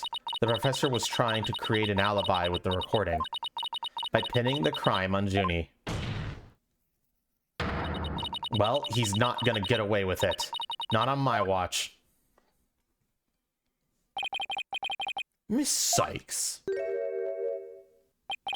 I believe you are well aware of my methodology. Even if Juniper were the perpetrator, I would vigorously defend her as per my word. And to that purpose, I offered to be her lawyer. Alas, look what's happened. All I've stated are obvious deductions derived from evidence and testimony. Truth be told, I had no intention of testifying. I had been keep it quiet for Juniper's sake. But now that you cast this blame upon me, I have no choice but to reveal the truth. Uh-oh, this doesn't sound good. I will now reveal the truth behind why I had pre-recorded my speech before the mock trial. I, Professor Beans, always say what I mean, and mean what I say by all means.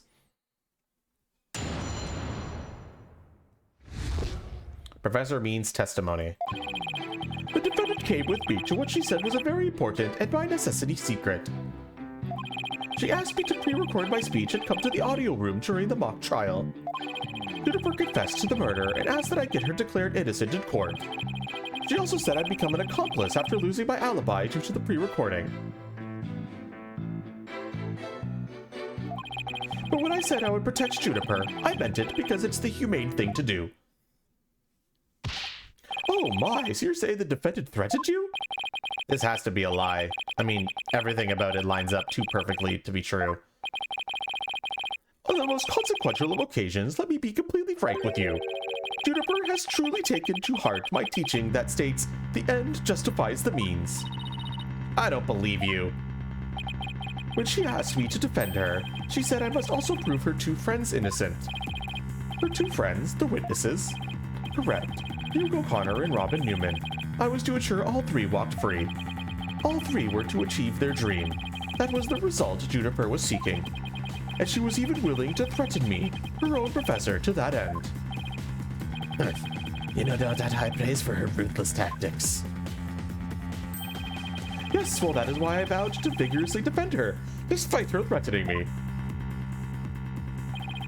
There was a time when lawyers merely sought the truth. They wished for victory in court. But alas, those days are over.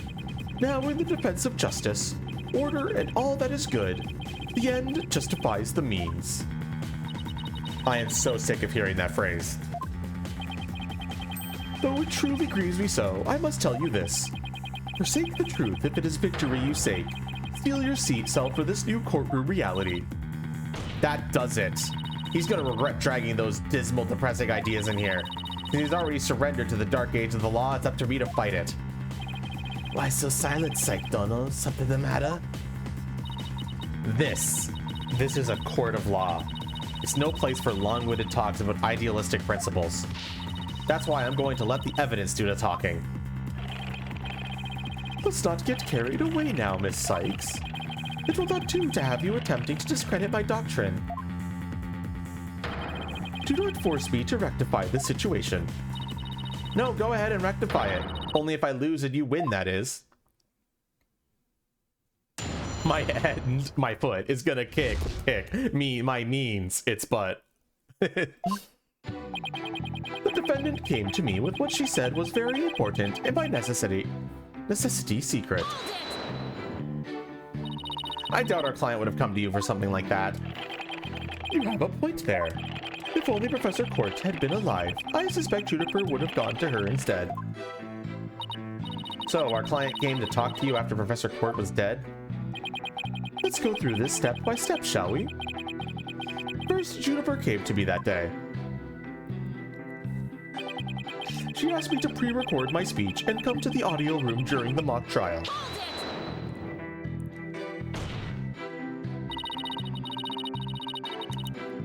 They used to think it was our client who told you to fake an alibi. You have every reason to be surprised. I too was shocked when she told me that. Simply put, Juniper has a secret that she wished to protect that badly. Is he kidding me? That lie couldn't be further from the truth. How else am I going to expose it? It was an earnest request from an outstanding student. How could I possibly have refused? Juniper confessed to the murder and asked that I get her declared innocent in court.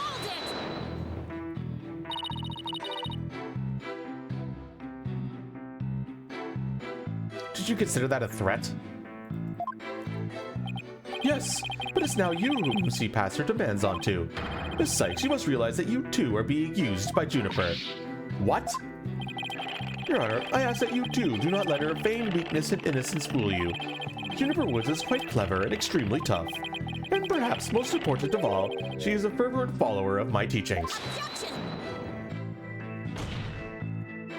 Your Honor, the witness's testimony is nothing but an attack on our client's character. Very well, objection sustained. So be it. Nevertheless, the fact that she threatened me is immutable. She also said I'd become an accomplice after losing my alibi to the pre-recording. How could you overlook such a threat? As a teacher, it's your duty to discipline students. Yes, well, perhaps I do have some serious reflection to do on this matter. I suppose it was just wishful thinking on my part. I wanted to believe that Juniper hadn't actually committed murder and that she hadn't meant to threaten me. Really? Please do explain. Long had I waited for a student who would embody my teachings. Does the witness realize what he is saying? Surely you must see the true meaning of my words. I am merely staying true to what I teach. My methods are but a reflection of the times. Oh wow, his way of thinking is really warped. But I haven't heard any inconsistencies yet. I wouldn't be so sure. Really? The more he tries to avoid logical inconsistencies in his testimony, the more likely we'll see inconsistencies between his actions and words. Hell yeah, Accord. It is a dark age in which we live, and there is much as I'd like to say on the matter. But when I said I would protect Juniper, I meant it because it's the humane thing to do. You were trying to protect our client? Yeah, right. He'll say anything to pin the blame on Junie. What a frightful look. I would ask that you not glare at me so. I have nothing but admiration for how Juniper was willing to go as far as to threaten me. That is why I am protecting her by any means possible. She has been a model student. Liar, you're trying to pin the blame on her. How am I going to show that what he's saying isn't what he's really thinking? You cannot possibly overturn my claims. Nor is it about time you admitted defeat. After all, if my unassailable logic is not truth, then what is? He thinks I'm going to give in to his pack of lies. He's got another thing coming. I'm going to find a hole in that story if it's the last thing I do. Even though he's threatened to the core, he's a total pro. I mean, all of that made perfect sense. Yeah, but you can't believe a word he says. He's making this up as he goes along. He'll trip up on his own words yet.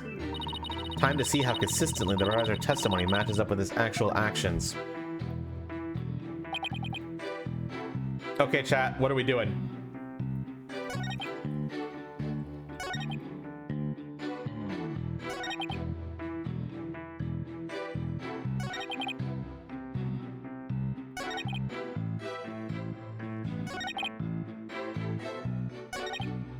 I think I have a good idea on what to present here.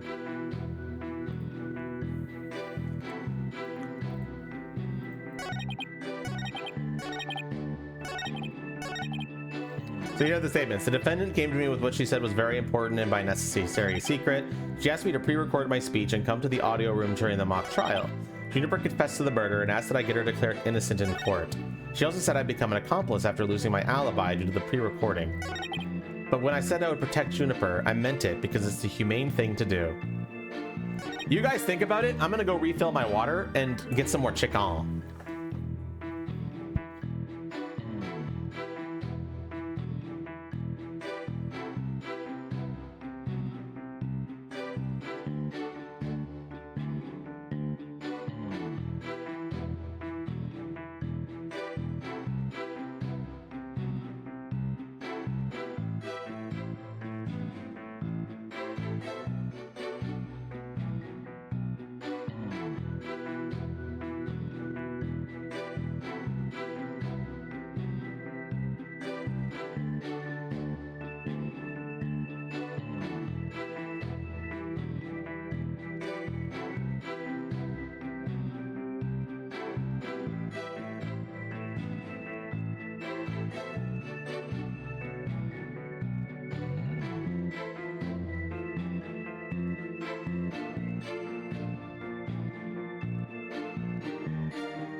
I'm back with water and chicken.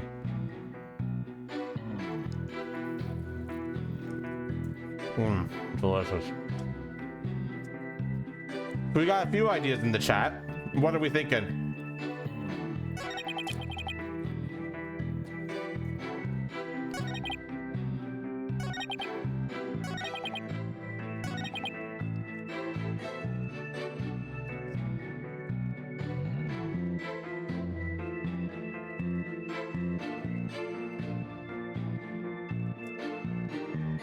Remember, we gotta get the statement too. This is statement 1.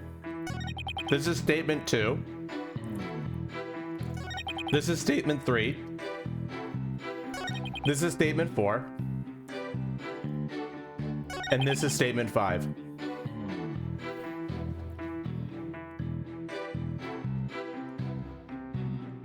Anatora wants to present the tape recorder on this statement.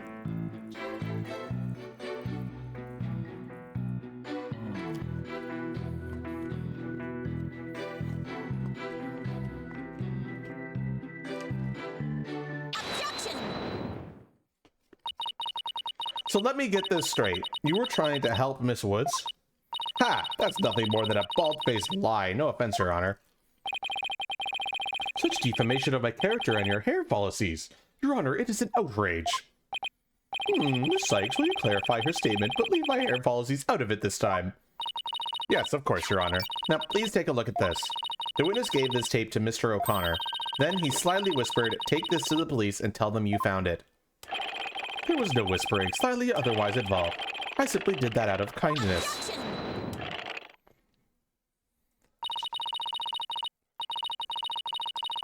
The tape contained our client's voice. In short, it is incredibly damaging evidence. Why would it even exist if the witness wasn't trying to pin the murder on our client? They say the roads to hell is paved with good intentions, but not yours. You never had good intentions, only lies to protect yourself while blaming another.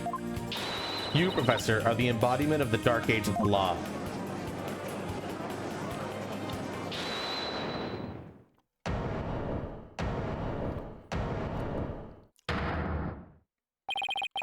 Why, you little... You dare call my teachings and methods lies?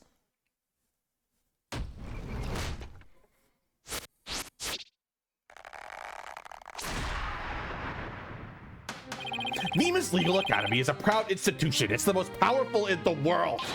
You'll never forget what true education and lawyering means once I'm through with you. Professor Means, what's with your hair? Quiet! No talking in class! Ow!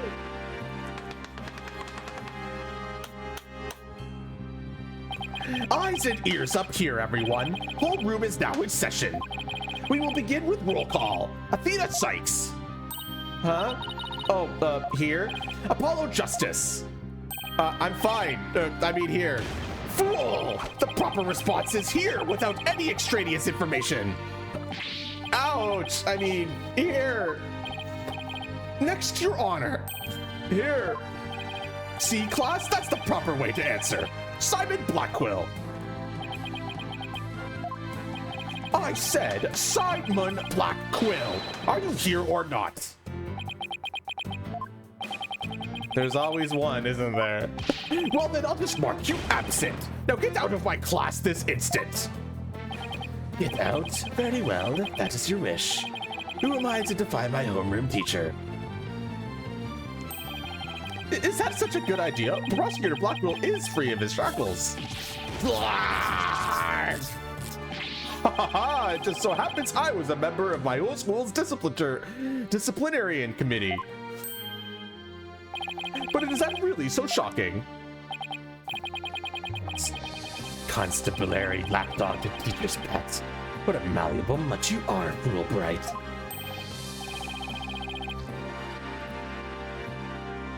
Very good, Bobby. You just earned a gold star and a promotion to head disciplinarian. All right, class is now in session. Why do I have this sudden urge to go to the nurse's office with a stomachache?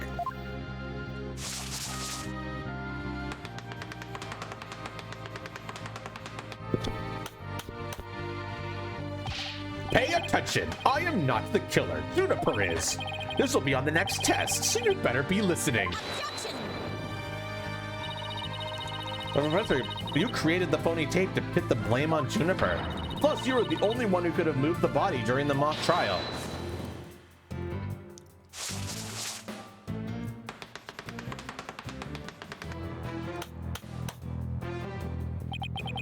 Athena, you disappoint me so. To think you would label me a murderer.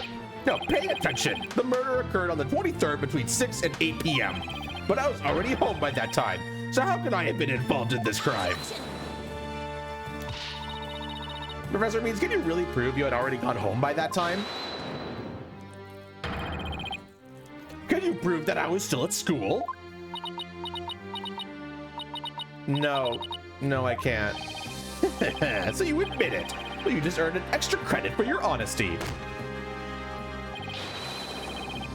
But you've also earned yourself laboratory cleaning duties until you graduate. Ew, I do enough of that at the office.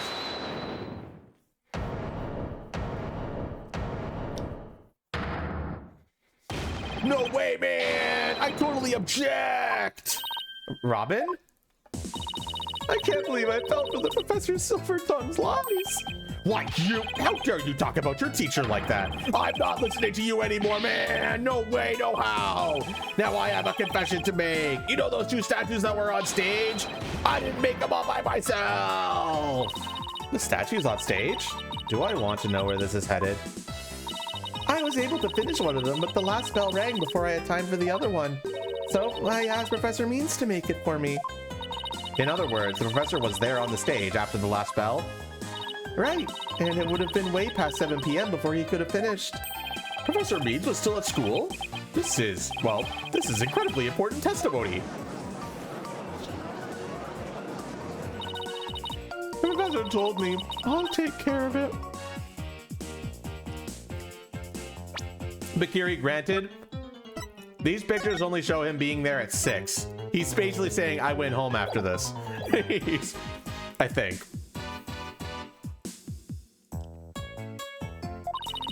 I thought my parents would let me be an artist if I said I made both statues myself.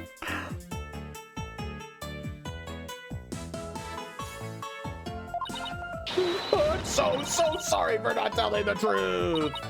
Robin. Quick, somebody get this juvenile equipment out of my sight. Simon, you're a head honcho among the delinquents. Do something. Yeah, who's in charge of the class pen around here?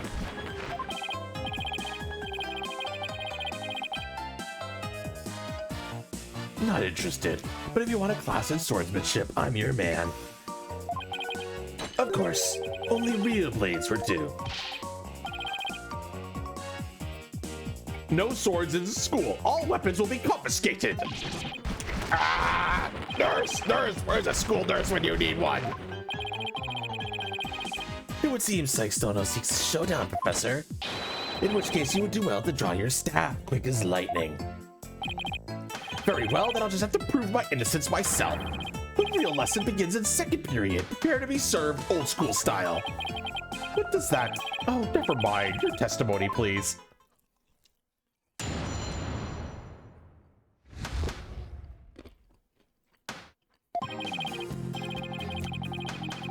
Now pay attention. Robin took over half a day to complete one statue. I, however, finished most of the other statue between 7 and 8:30 p.m. The defendant Juniper saw the two statues with their own eyes at 8:30 p.m. Completing a statue so quickly meant I could not leave the stage for a single second. How could I have possibly had the time to go to the art room and commit murder?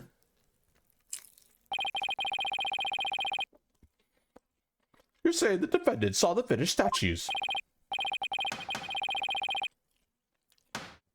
Precisely. She said so herself at the detention center yesterday. Her defense team was there and heard her say so too. Don't try to deny it now.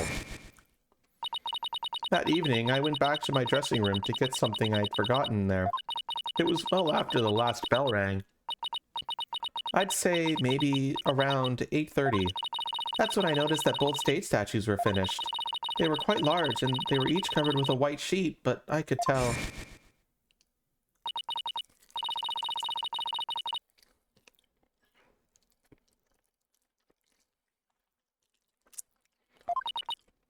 Before I address the professor's charges, I have a question for Robin. How hard would it be to complete a statue like that in 1.5 hours? It would probably take me at least twice as long. So personally, I think it would be incredibly difficult to finish in that short a time. Yeah, that didn't exactly help our case. Sorry, I'm eating chicken still. But he won't get off that easy. He's bound to stumble over his own slippery means.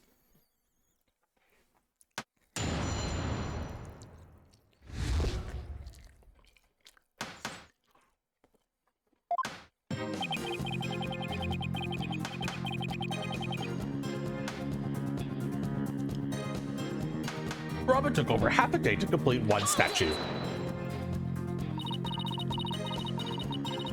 Miss Newman took over half a day? Can you please be a little more precise than that?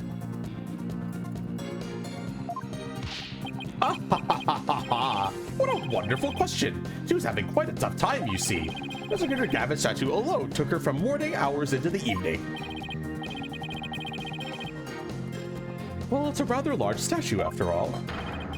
Don't be silly, it merely exposes the difference between student and teacher. I, however, finished most of the other statue between 7 and 8:30 p.m. Most of the other statue? What exactly does that mean? Robert created the basic outline of Mr. Wright's statue before the last bell rang. I, in turn, completed the rest of it. I see, in academics as well as art, learning the basics is incredibly important. In short, you skipped the most important part of the statue making, didn't you? Well, you insolent little! It is the principal applications built upon the basics that take so much time. Person such as I mastered the basics a long time ago. Unlike Miss Fancy Pants here, who lacks a layer all lawyerly fundamentals. Oh, quiet you. Now do you understand? I did not leave the stage until I was done. Well, Miss Sykes, do you accept the witness's claim?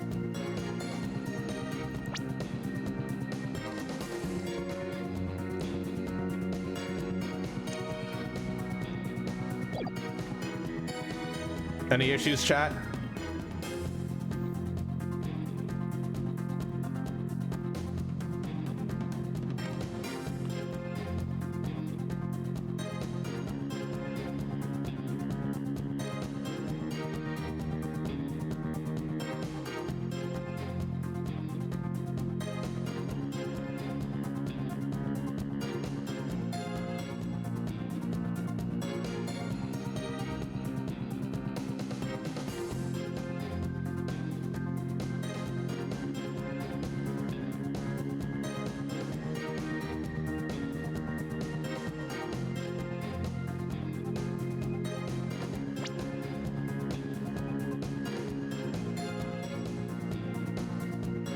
Basically, his claim about the basics of statue making.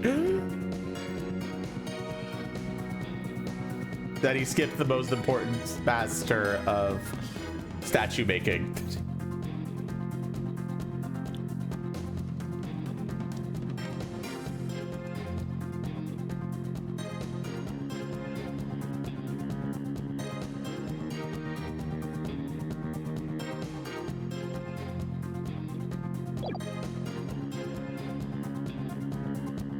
You gonna say one?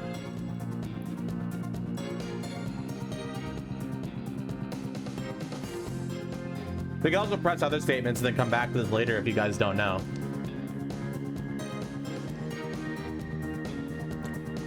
Okay, we accept it. I've tried everything, but I still can't prove anything. I guess I... Oh, wait, what?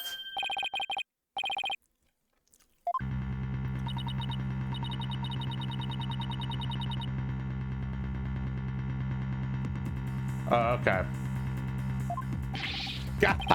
That's right. But what took you so long? I wasn't there at the stage the entire time. I couldn't possibly have committed that crime. It's okay. I checked the walkthrough. We're fine. I'm not going to give up here. I'm afraid I have to side with the witness, Miss Sykes. But unless you have any further objections, I'll have to put this issue to rest. Objection! Not yet. The defense still has an objection. Theta, You thought of something? Well, as I said, not yet.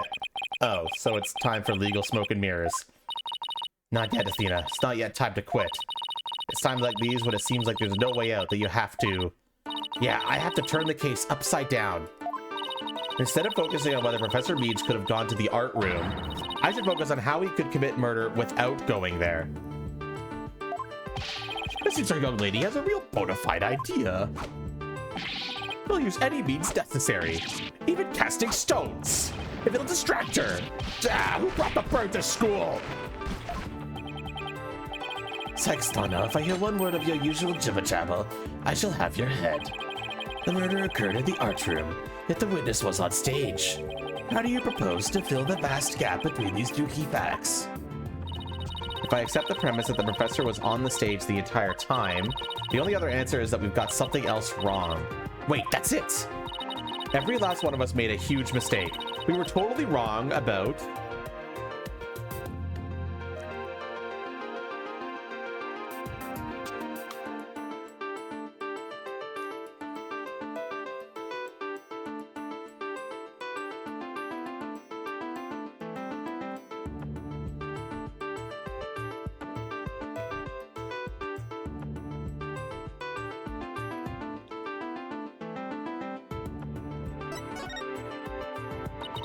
If Professor Means was on the stage the entire time, then he must be the killer.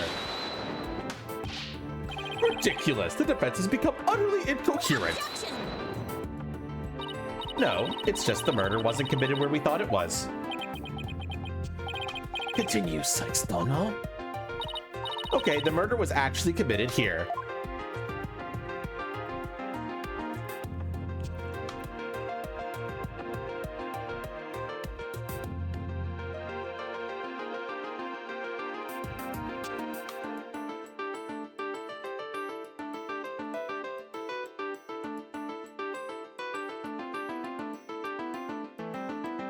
You gotta have a statement number in there, Crypt. It only, yeah, you gotta do that.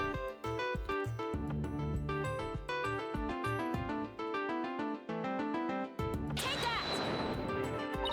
The greatest riddle of this case has been how the body was moved from the art room. But if the murder occurred on the stage, that means the body was never moved at all.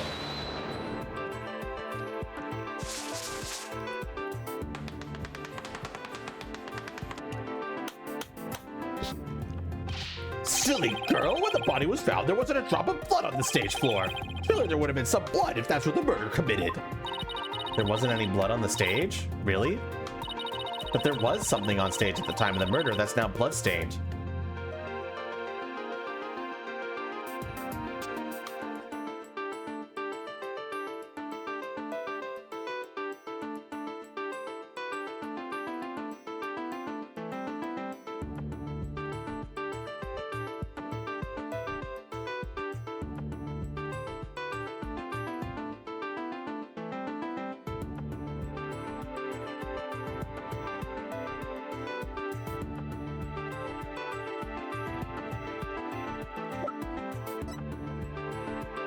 Take that!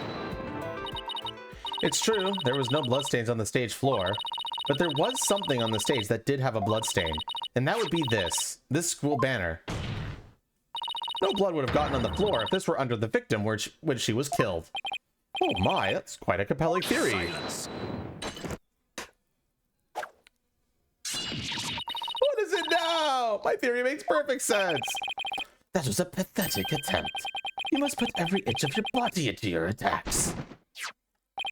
The autopsy states the cause of death was loss of blood, yet only a trace amount was found upon that banner. Where did the rest go? Blood getting on there when the body was moved by wire makes more sense than not. Very good, Simon. Tell me, what's your first choice for higher education? I'll write you the ultimate in recommendation letters. You're all but guaranteed to get in. Actually, the defense has something to explain that as well. You do? If there was only a trace amount of blood on the school banner, then there must have been something else that the killer used to soak up the blood. All I have to do is figure out what. This is what soaked up most of the victim's blood.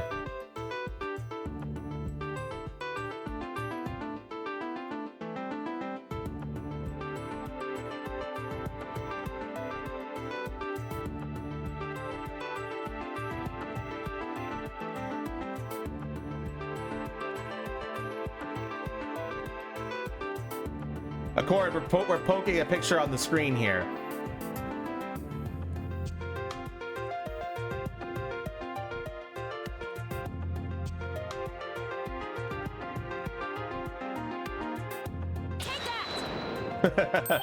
Why? It looks like there's some other piece of fabric on top of the school banner.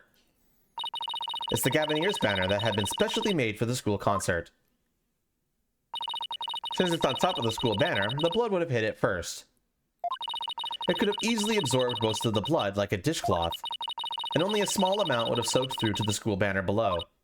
So it makes total sense for the school banner to only have a little blood on it.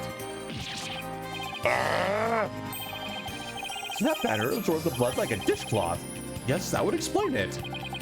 The Gavineers banner was like a dishcloth. Surely it was at least a towel quality.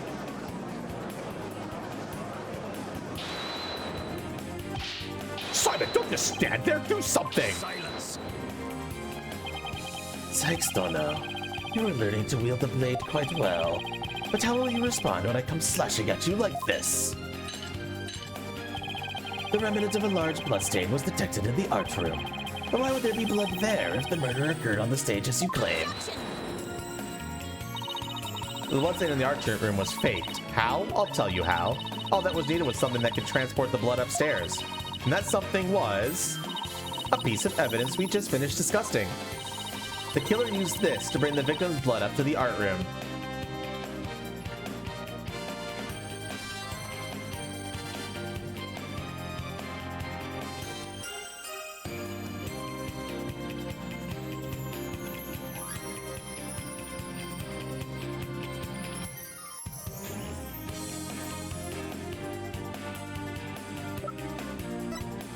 This is what Accord is twitching.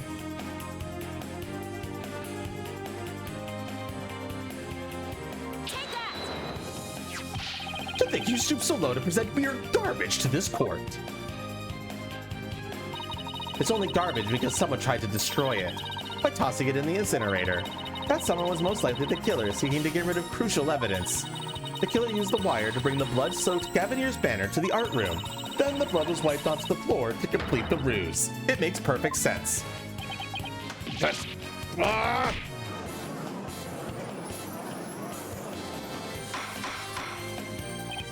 Order, order! This is quite a development. I think the body was never actually moved. Hold it right there. The body must have been moved. How else do you explain that loud crash you heard during the mock trial? If it wasn't caused by the body crashing into the statues, then what was it? I hadn't thought of that.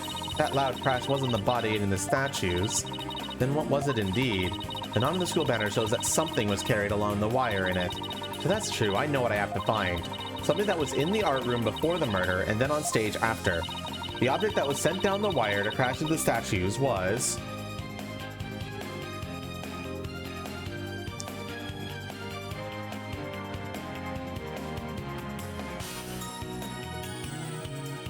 What was it, chat?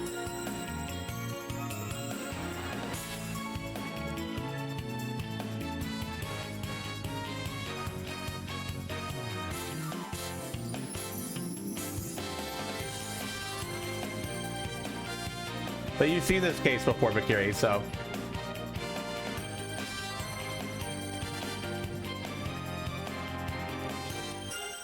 What is in my tail? Anyway.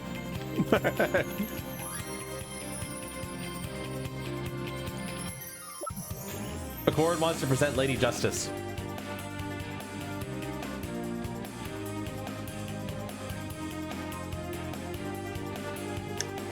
Somebody should potentially join my Discord server to see when I go live, Anglos Mob. Nice tail. Thanks, Rocket.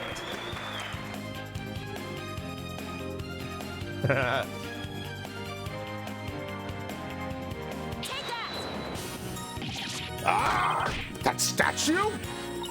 Yes, I believe it was the statue that broke the other two, not Professor Fort's body. The unique statue you see on the right, that's the pure white Lady Justice from earlier. Professor Fort accidentally broke it while she was polishing it the day before the mock trial, but she used her own unique artistic sense and technique to repair it as you see here.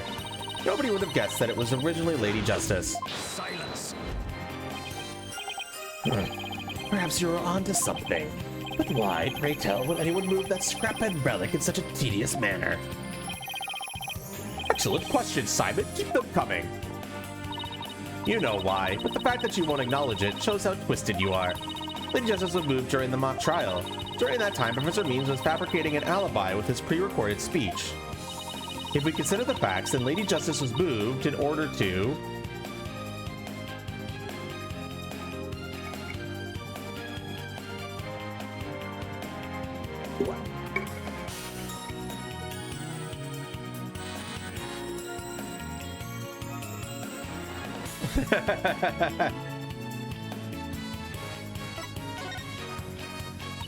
Professor Means used his pre-recorded speech to fake an alibi during the mock trial. He wanted to make it look like he couldn't possibly have moved the body. Moving Lady Justice was his way of pointing us to the body and cementing his alibi. Ah, that's quite a persuasive argument. For a while there, I thought you weren't taking this trial seriously. Well done.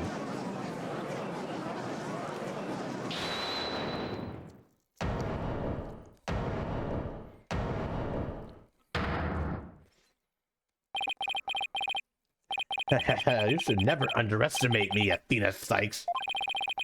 Professor Means always means what he says and says what he means, by all means. Fine then, say it already. I'm waiting. The murder occurred the night before, but the body wasn't found until late next day. Countless students passed the stage till they met in the lecture hall for the mock trial.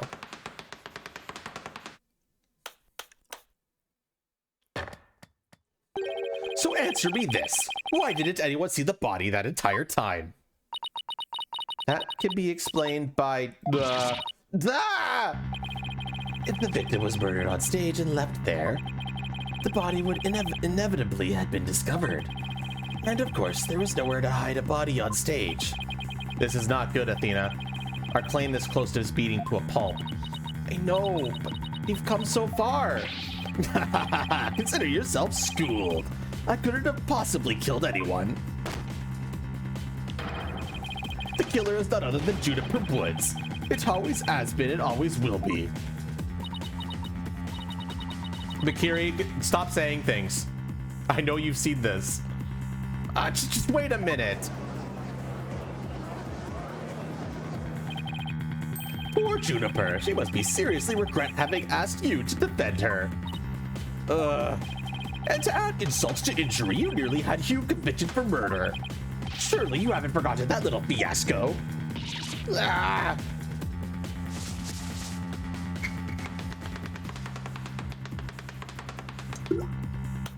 Athena Sykes' attorney badge is just for show. Not only did you fail to defend your client, you also raised false charges against your friend. You have no right to call yourself a lawyer.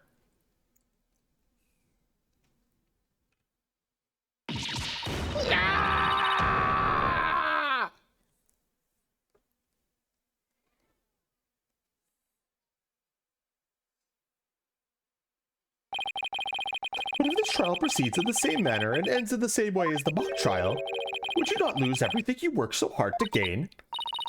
I'll just have to make sure that doesn't happen, won't I?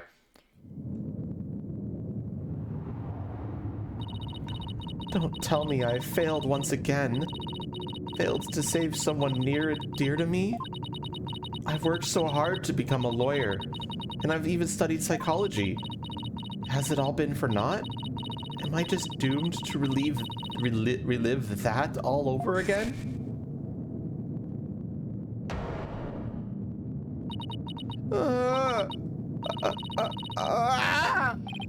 Athena, what's wrong?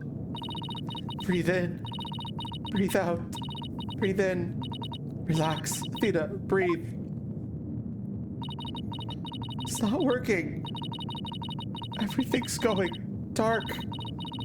For all I've done, is this how it ends? Forgive me, Junie. I couldn't protect you like I said I would.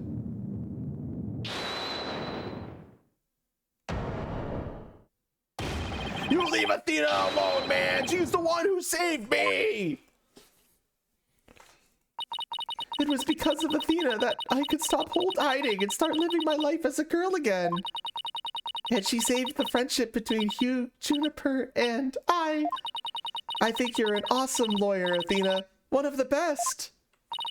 But I raised false charges against Hugh. And that's not all. I've done some seriously unforgivable things. What's the big deal? False charges are nothing to be scared of. And I'm not even mad at you. I should really be thanking you. You used legitimate means to expose my wrongdoings and give me a chance to re-examine what's important. But what does it matter if I can't save Juniper? I mean, the whole reason I've come so far is... It's not over yet, Athena.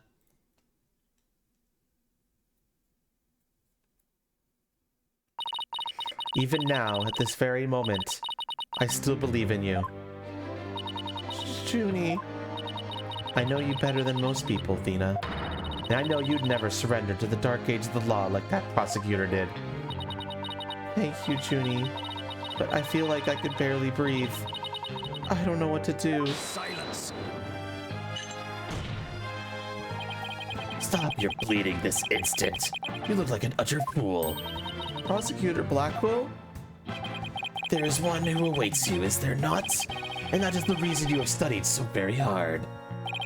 Are you prepared to give up on all that you have worked for thus far? It would not do to have you disappoint you know who.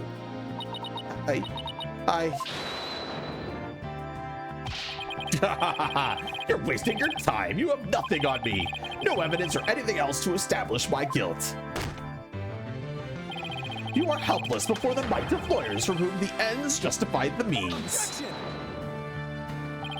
Don't worry, Athena. You're doing fine. The truth will always win against people like him. But Apollo, what am I supposed to do now? Listen, all you have to do is take a deep breath and look back over the entire case. If there's truth to be found, and there always is, you're sure to find it. Now let me see you smile. Remember what Mr. Wright said? The worst of times are when lawyers have to force their biggest smiles.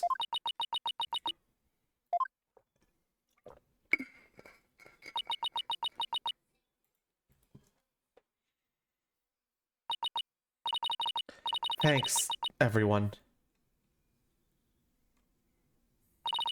You don't have to worry about me now.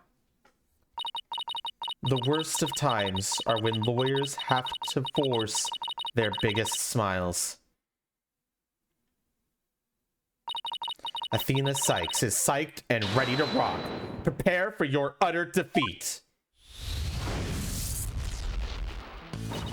Professor Court wasn't killed in the art room. She was killed right where her body was found. We know that because there wasn't any time to move the body there from somewhere else. That means the body had to have been hidden somewhere on stage until it was found. Let's think along these lines and see where it takes us. First up, when did Professor Means remove the body from its hiding place? Oh, let's see. What was he doing right before the body was discovered? He was using the span of time his fake alibi created to move the body where it would be more easily spotted. Therefore, the only time Professor Means could have removed the body from its hiding place is...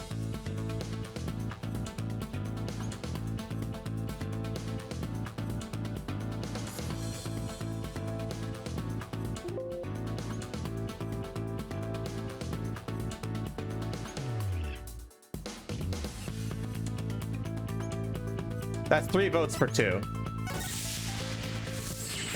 The body was moved during the mock trial. It was during the mock trial, specifically...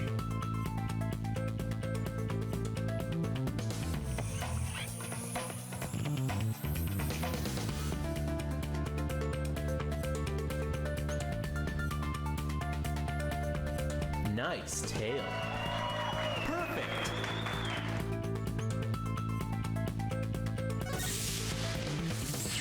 The body was moved during the speech. There's enough votes for 1 for that. Professor Means moved the body to an easily seen location during his long pre-recorded speech.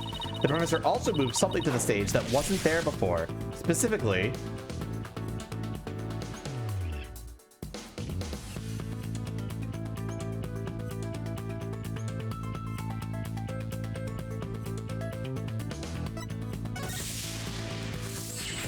the White Lady Justice was also moved.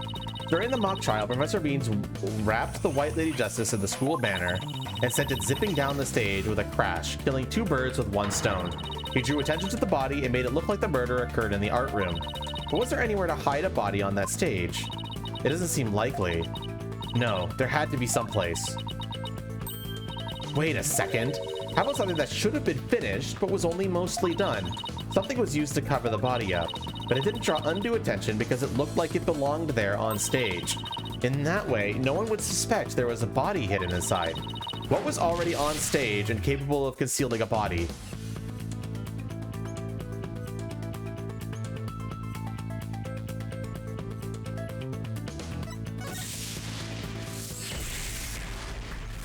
The body was hidden by Wright's statue. Mr. Wright's statue was never actually finished. The body was wrapped under some cloth to hide what was really inside, cleverly disguising it as the boss's statue.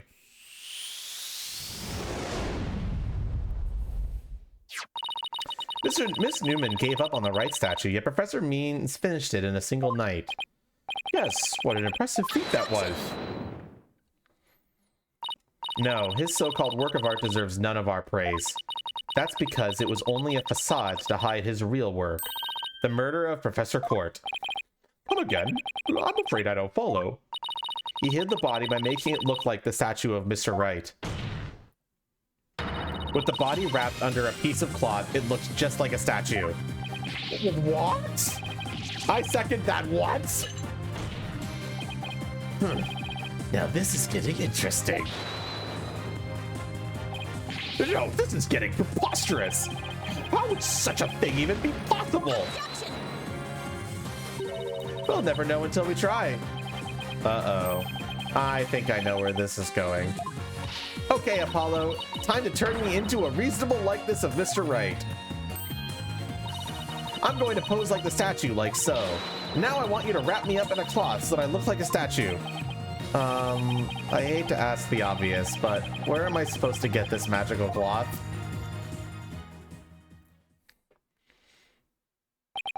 I'm afraid that isn't the right color, Mr. Justice. Well, given how sudden the request was, it's kind of the best I could do, Your Honor.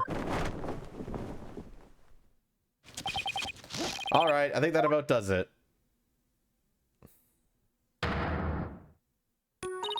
Well, what do you think, everyone? Do I look just like a statue of Mr. Wright or what?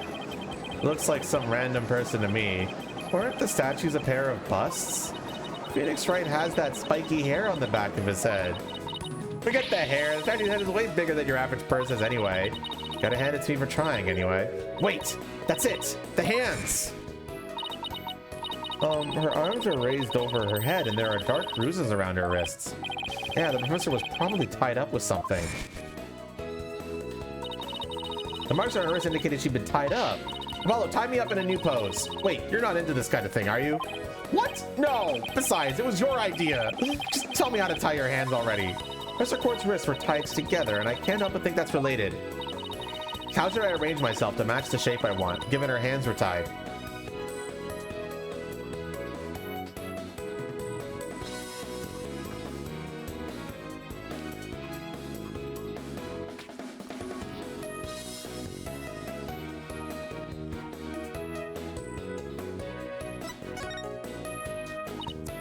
Well, tie both of my hands behind my head. See, this makes it possible to fake the spikes on the back of Mr. Wright's head. Sure, but then what about the statue's arm? With both arms behind your head, you can't exactly complete the pose. Yeah, it would be awfully hard to make objection pose like this. I can't help but think you've forgotten something, Athena. Something on the body that you don't have right now. What did the victim's body have that I don't?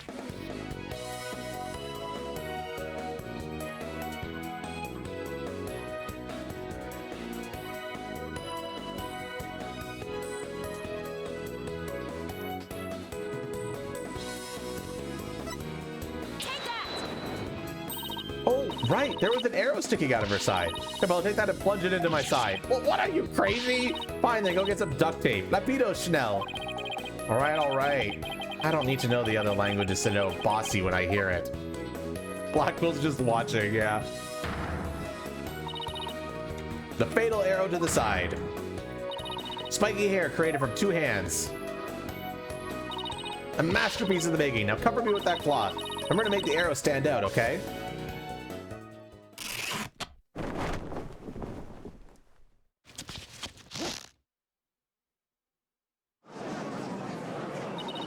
Mommy, the arm's too short. Shh, remember your indoor voice, dear. Nobody's buying it. The arrow's nowhere near long enough. But what else could you use for the arm? Still won't give up, eh? I must commend you, only for your spirit and determination. Of course she's not giving up.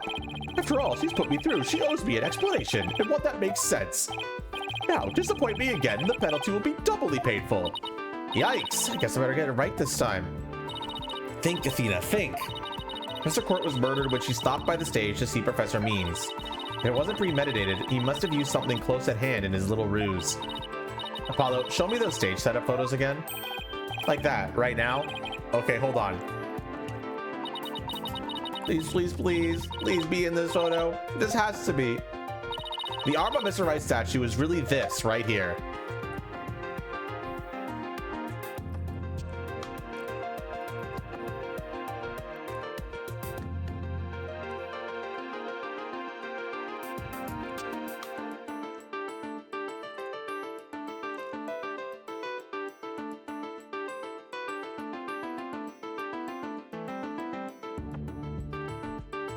We want to present the staff.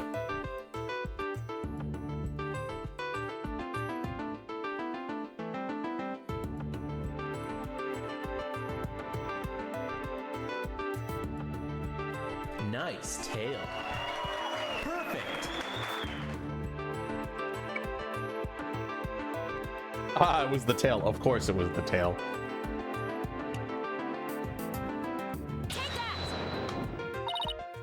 Got it. I know what he used for the arm on the statue of Mr. Wright. This is absurd. There's no such thing in this photo.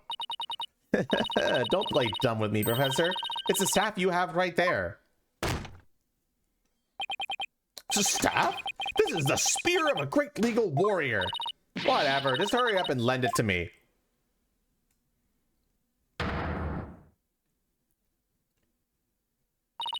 The length is perfect. Mr. Wright couldn't possibly object to such an awesome arm. Okay, go for it, Apollo. Sir, I'll give you your arm a hand. Cloth and binding coming right up.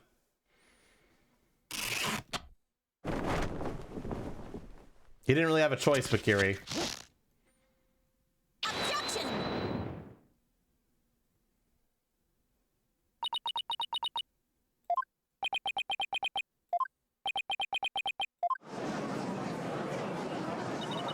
It's Phoenix Wright! Look, it's that famous lawyer.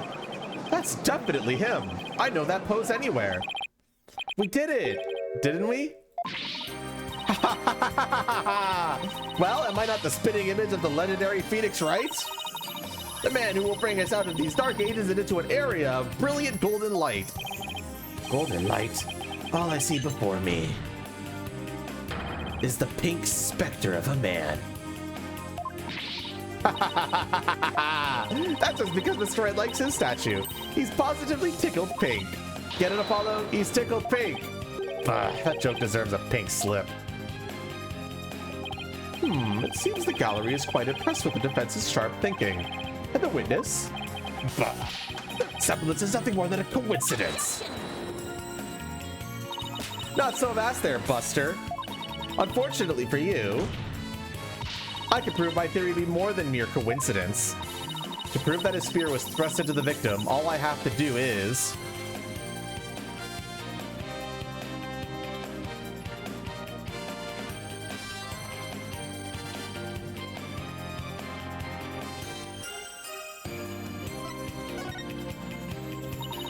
We had assumed the victim's jagged wound came from the arrow being forcefully shoved in, but if the wound was from the spear instead, then we should be able to detect traces of the victim's blood on it. Your Honor, a brief recess, if you will. By any means possible. What if I get rid of my spear? Wait, what if I burn it?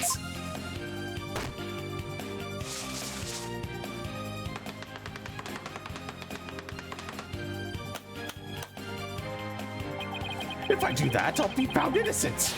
Yes, I'm innocent, I tell you. Huh, surely you don't expect us to take lectures from you now. Now I ask you in the gallery. Help me decide the professor's fate.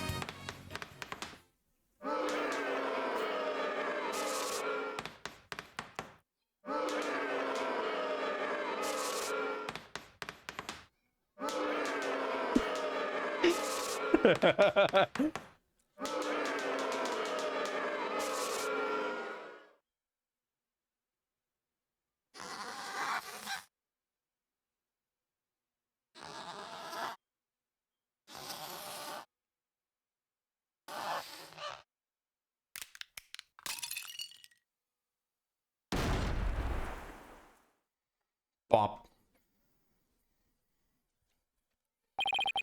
Professor Blackquill, what has become of our witness Aristotle Means? It is as Psychono suspected. Blood was detected on his staff. He is admitted to this hideous crime. All of it. He shall join us in the clink tomorrow. His teaching skills can be put to good use there. Great, he'll teach felons that the end justifies the means. So much for rehabilitation. Can I ask what the professor's motive was? I could barely make up a word he said on account of his shattered teeth. One of Blackwell's fellow inmates was once a surgeon. Why not a former dentist, too? I eventually had him put pen to paper. It turns out Professor Means was the one taking bribes. The victim had suspected him after a report from the class snitch. That led her to question him at length the day of the killing, right there on that stage. The result, the heinous crime that was brought before this court. The fool, like Newman, had come to know of the script's context via the victim's note. It seems he came up with a plan to stab the victim with her own owl in order to make the killing look like the one in the script and thus frame the defendant. That scrap of paper with Hugh's name at the same mark as Professor Court's planner. Yes, about that. Those planners are bestowed upon all students graduating at the top of their class. Really? So then... Indeed. Once upon a time, Professor Means was also awarded the same notebook. The handwriting is being analyzed now, but, like as not, the scrap belonged to him. This, too, was evidence of the bribery scheme that the victim had obtained. Know that Constance's court was clean, and that only Aristotle Means took the bribes. To think that a professor would murder a colleague, then try to pin it on a student.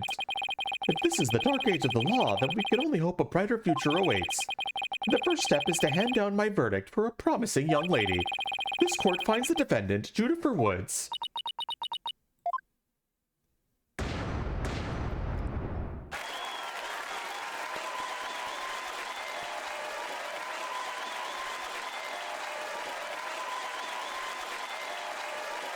Yay!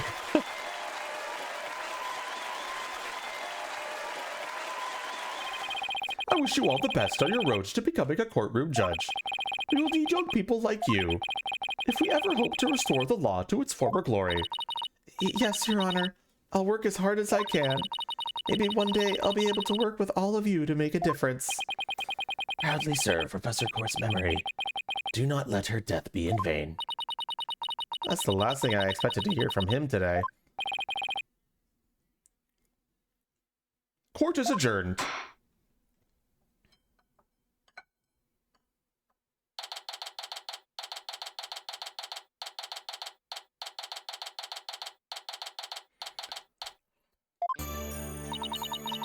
Thank you, Thena. I really mean it. It was nothing, really. I could take the biggest tangled mess of a case and unravel it just like that. I don't know. You look pretty wound up there at the end, literally and figuratively. You look pretty hungry for a knuckle sandwich, Buster. I wanted to thank you too, Apollo. Don't mention it. The way you were always there for Thena when she was in a bind. And at the detention center, where your smile gave me hope when there was none. It was like the warm rays of the sun shining down on peaceful woodlands. I think you're an absolutely amazing person. Thanks, Juniper. That means a lot to me. But I still have lots of work to do, and I can't wait until we see you on the judge's bench. I promise I'll get there someday. That's why, until that day, I'll... Guys, I've got some big news, and I mean, this is huge. Oh, am I interrupting something? No, it's okay, I think. So, what's the big news? The school festival! It was supposed to have been canceled after what happened, but... we just got a call. In memory of Professor Constance Court, who worked so hard to make it happen, the festival is being extended one extra day until tomorrow. Really? All right!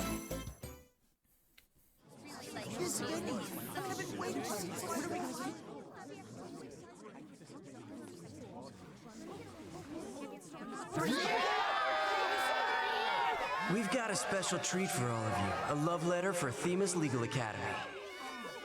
Achtung, baby. It's time for the Guitar Serenade.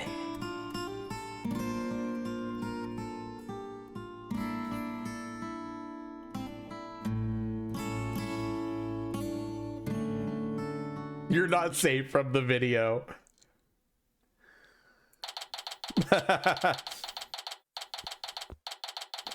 It's Apollo's favorite song. Wow, that was so much fun. School festivals are amazing. I think you and Robin are getting a little carried away. Ah, your singing voice, Juniper. It could melt my HERT. Mr. Wright, thank you for that training seminar. Just remember the objection pose is all about attitude. Oh, and congrats on your mock trial win. Although Robin had you for a while there. I did, didn't I? But I'm just glad we're back to how it used to be. Thanks to Athena. And you know what? I think I'll stick with becoming a prosecutor after all. I'm gonna make up for my mock trial loss by winning the real deals in court. Mock trial loss? What loss? Wait, did they reprise the trial and you won? Level-headed lawyer course genius and hot-blooded prosecutor course student will go head-to-head in a mock trial battle for the she-devil's black heart. So, does this mean it's really gonna happen? Juniper, there's something I've been wanting to say to you. Huh? Oh, is he going to do what I think he is? Juniper, can we still be friends? You know, best friends like we've always been? Huh? Best friends? Weren't you going to profess your love for Juniper before the trial? No, I was going to confess that I'm not a genius and that I'm really 25 years old. But you already dragged it out of me during the trial. Whoops. Listen, Hugh, you too. Robin, Miriam. Of course she's here. Me too? Miriam's got this tactical espionage action stuff down to a science. He was claiming to be 18, Accord. I've been thinking... it's up to us to put an end to the dark age of the law if we can. Let's all work together to usher in a new age where winning only results from the truth. And the end never justifies the means. Count me in! I wouldn't have it any other way.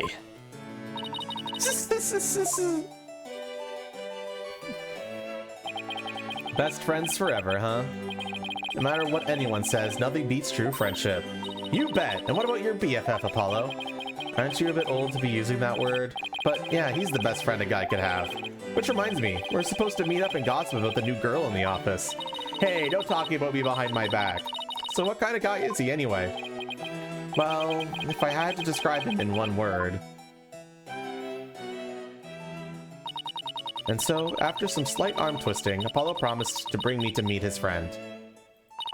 Unfortunately, that promise was never meant to be fulfilled. For not long after, their friendship was mercilessly severed by fate. And the bonds between us began to fray and unravel as well. Sorry, but I'll be taking a leave of absence.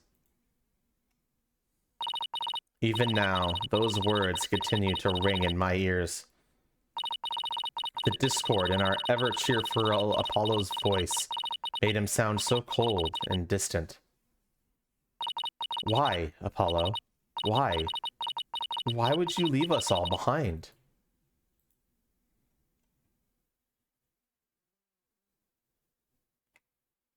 Chapter end.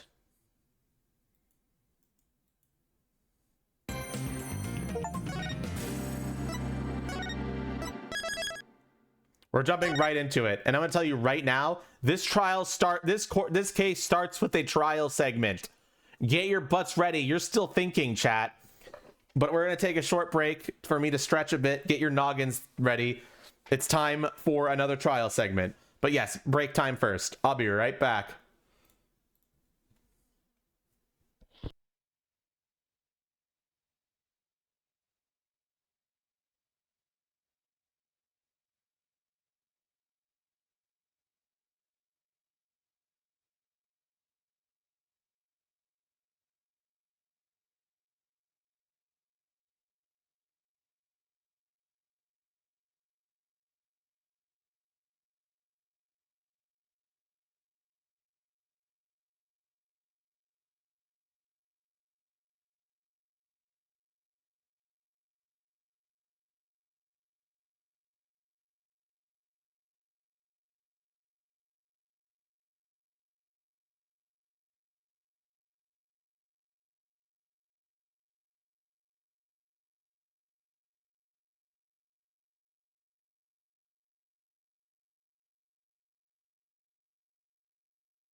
I think storyteller. I think he's bruhing Zoldo.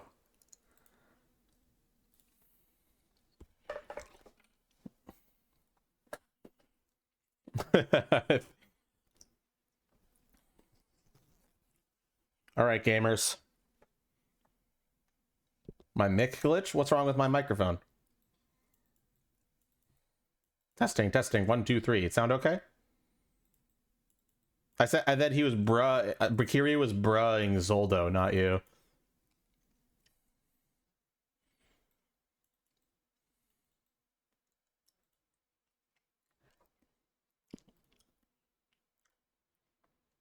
Okay.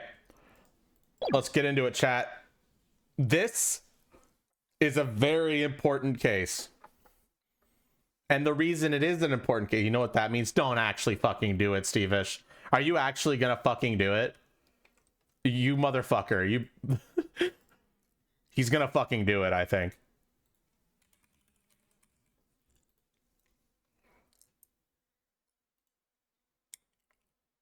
Chat, is this madman gonna do it?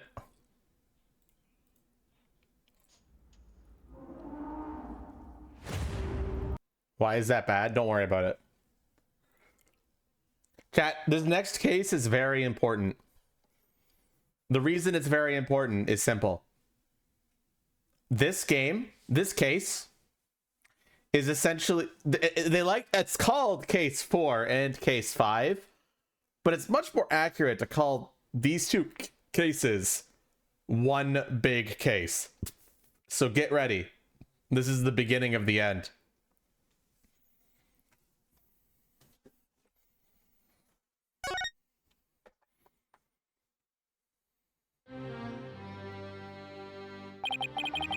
The courtroom bombing incident. A terrible attack launched by the will of a madman. That incident perfectly symbolized the state of the legal world in this dark age of the law. Mr. Wright brought it to a resolution of sorts.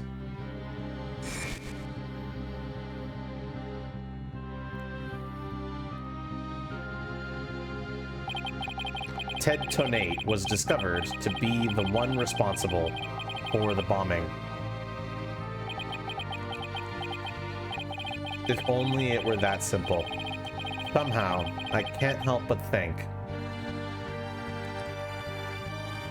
Get a job. Honestly, that's the best answer I could give. That there's a darker influence at work. One that's lurking in the shadows, waiting. That's why I want to review the trial that was taking place when the bombing occurred. After all, I've got more than a few personal stakes in it. Episode 4, The Cosmic Turnabout. There's the Stephen saying, yeah, he got it for me. I guess I'll play it.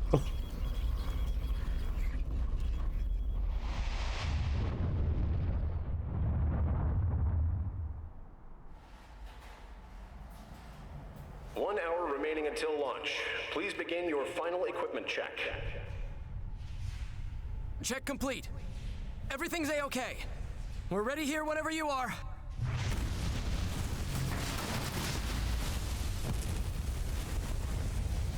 No. Storyteller, no, don't do that.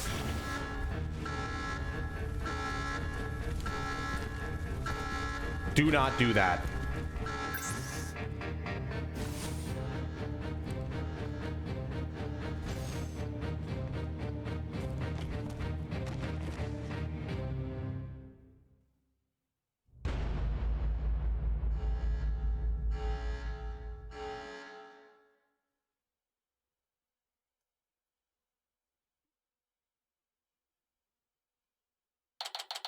Gamble. Wait, it's Among Us? It's not Among Us. Now 1 second. I have to accept something.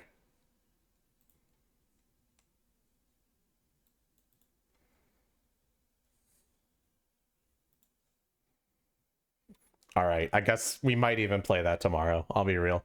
That could be something good to do tomorrow. I'll see. Time for another trial to begin. Now we gotta change the evidence list.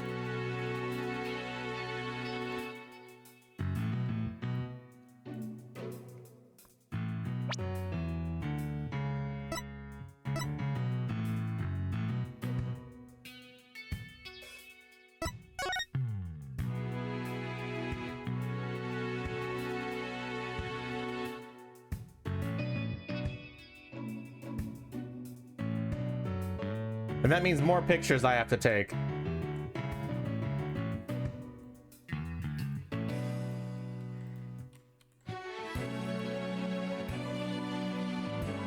Make sure you refresh your your evidence lists.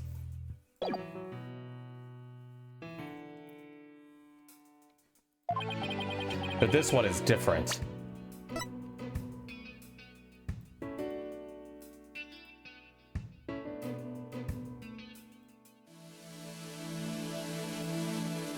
Why is it always murder? It's always murder. There isn't a single case in Ace Attorney that isn't murder.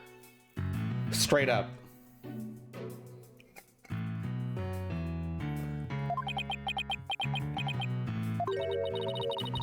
I'm sorry to bother you, but... Are you alright, Apollo? Was I making a scary face just now? Oh, hi, Juniper. Yes, I'm fine. I was just doing my cords of steel exercises.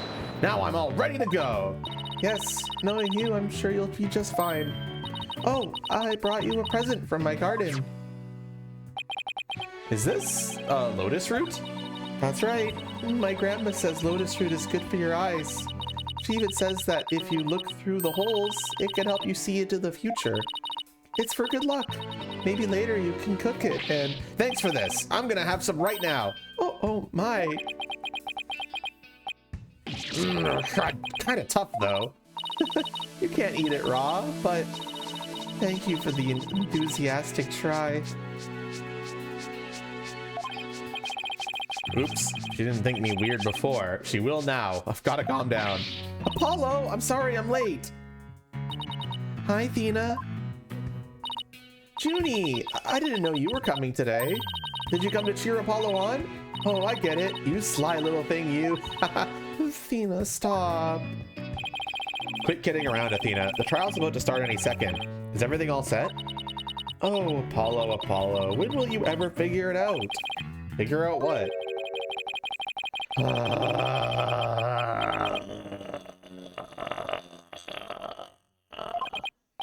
Wow, that was the longest sigh I've ever heard.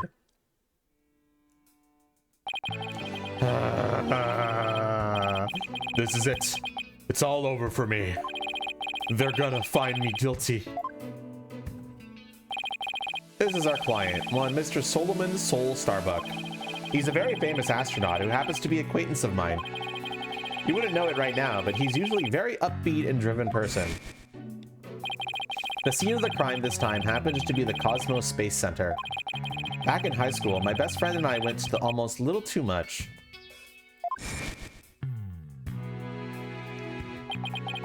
But that's where we met Mr. Starbuck. We'd ask about space travel, and he'd launch into story after story with so much passion.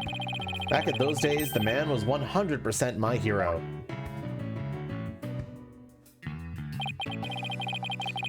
Are you sure okay with me being my lawyer, Apollo? Of course I'm sure. I know you, Mr. Starbuck. I know you're not the type to commit murder. Thanks, but... I was supposed to be in space right about now.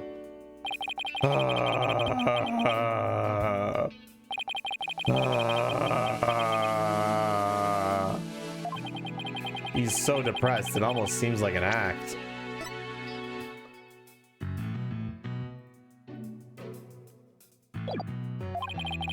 The launch getting called off must have been a huge shock. I'll probably never get the chance to go into space again. Don't say that. Don't stop believing. Besides, you just have to go into space again. Yeah, I don't think I could face Clay in the afterlife if I just rotted away in a cell. Clay Tehran. I can't believe he was murdered. I mean, he was such a promising astronaut under your command. Yeah, he was a good guy. Always there to pick me up when I was down. No one loved life as much as him, that's for sure. He was always so full of energy, telling me, "You're fine, Mr. Starbuck."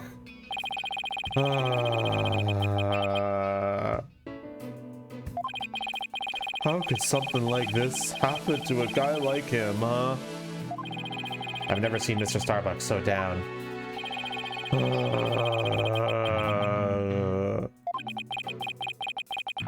Clay's gone and I'm going to prison. I wish I could burn up like a shooting star right now.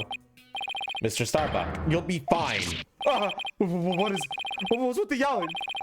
I'll get to the bottom of this today. You'll see. And in exchange, I want you to go back into space for you and Clay. Promise? Does that mean you'll have lots of evidence to prove my evidence? Oh, well, about that. We didn't get to investigate the area as much as I had liked, thanks to the police. I'm done for. I'm a goner. Everybody thinks I did it. I thought I was gonna soar like a comet, but I'm just gonna crash like a meteorite. No, don't say that, Mr. Starbuck. don't count yourself out yet. I know it's hard to lose a teammate, but you gotta keep going. And what about you, Apollo? What about me? I was just thinking, wasn't Clay your best friend? We need to focus on the trial right now. Are you all ready to go? Apollo. The trial is about to begin. If the defense would please proceed into the courtroom. Okay, here we go. This is it. This is one trial I can't afford to lose. For Clay's sake and our clients, I will find Clay's killer.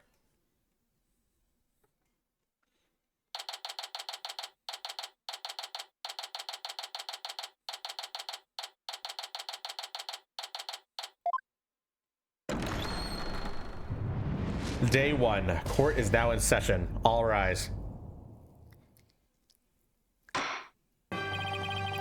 Court is now in session for the trial of Solomon Starbuck. The defense is ready, Your Honor. Excuse me, Mr. Justice. Yes, Your Honor. What happens to your eye? I'm fine. The defense is ready, Your Honor. Are you sure? I don't. I'm fine, Your Honor. The defense is ready. I'm sorry, Your Honor. He's been like this since yesterday. He keeps insisting it's just a sty. I suppose it's something he doesn't want to discuss. Maybe he's entering a touchy age. Very well, and the prosecution? The prosecution appears to be ready as well. Silence.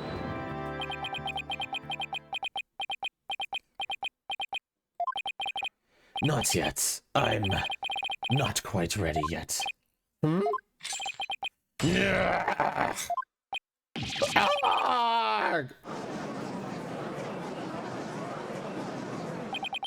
The prosecution is now ready.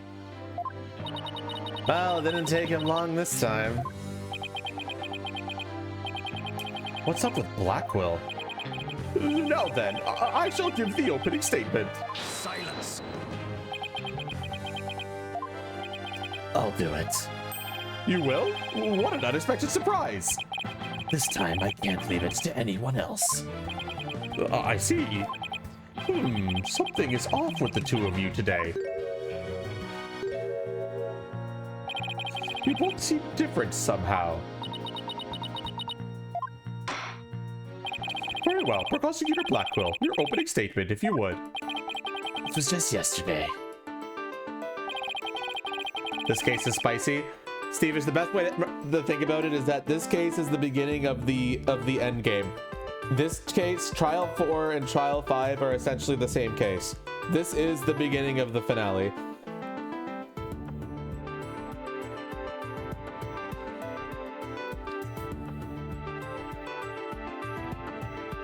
So get fucking ready. The crimes in question occurred at the Cosmos Space Center. Oh, that famous federal research facility of all things related to astrology, right? Astronomy. It's astronomy.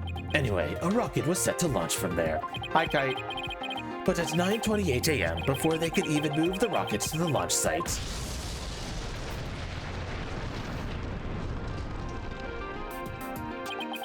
two explosive devices were detonated, and the launch was canceled. My word, 2 bombs? How dreadful. The defendant in today's trial is charged with both the bombing and with the murder. One Miss Solomon Starbuck. For whatever inane reason, he detonated a bomb on the rocket he himself would be in. Solomon Starbuck? I recognize that name. Isn't he that famous astronaut? Correct, Your Baldness. Mr. Starbuck was the pilot of the HAT-1 rocket 7 years ago. As you may recall, despite some interstellar trouble, his mission was a success. Some say it was a miracle he returned alive. I suppose you could say he's a living legend. Oh, I remember now. He's become something of an international celebrity, right? He even turned that incident into a movie and everything.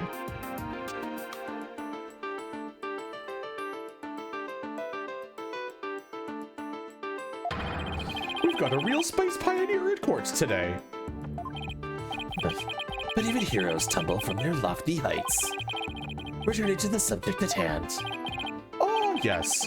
The victim was one Mr. Clayteron, a subordinate of the defendant. Indeed, a loyal disciple brutally stabbed to death by his mentor. Stabbed to death, you say? You mean his death wasn't a result of the bombing? Correct. Despite his lofty dreams, the victim was seen as an interloper by the defendant.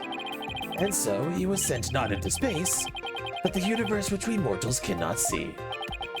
Clay. I think I've heard enough. This case seems pretty clear-cut at this point. However, there is one thing I'm curious about. That metal box next to the witness stand. What purpose does it serve exactly? Since you asked so nicely, it's your coffin. Ah, mercy on me! A jest. It's evidence. Due to its immense size, we've little choice but to lay it where it rests now. We shall get to the contents of the box in due time. Oof, I feel like I just lost 50 years off my life. So who is here for the first case? Question.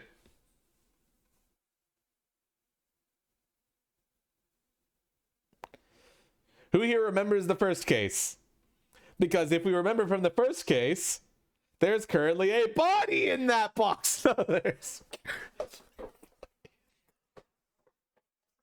I think the timeline would put the body in that box right now. Like, timeline-wise, I think Candace Arm is in that box right now from the first case. I think. Arm should be in there. Yeah, I'm pretty sure Arm is in that box right now. Which was revealed in the first case. Does he even have 50 years left? Inner monologue, Athena. Inner monologue. Enough jabbering. Bobby Fulbright's the name. In justice we trust. Ah, Detective Fulbright. Very well then. Please explain the details of this incident to the court, if you would. On it. First, take a look at this pamphlet from Cosmos Space Center. In it, you'll find a diagram outlining the overall layout of the Space Center. Ah, here we are. For a more detailed look at what's on the left side of this building, take a look at this cross-section that we, the police, have created. See the launch pad in the main building? The launch pad is the square building, and the rounded structure is the main building, right? You got it. The incidents took place in the launch pad 1 and in the main building side. I think it was the judge who said that. Okay, I fucked up. I'll be using this diagram during my testimony. It'll make it easier to understand. Space Center diagram added to the court record.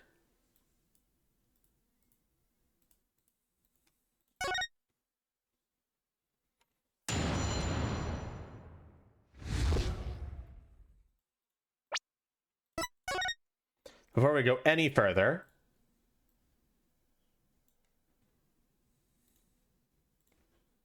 the evidence must be placed.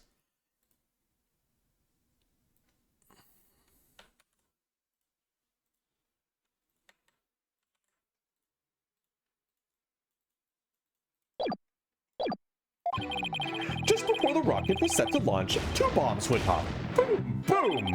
One on the second floor of the Space Center main building, and one in Launch Pad 1.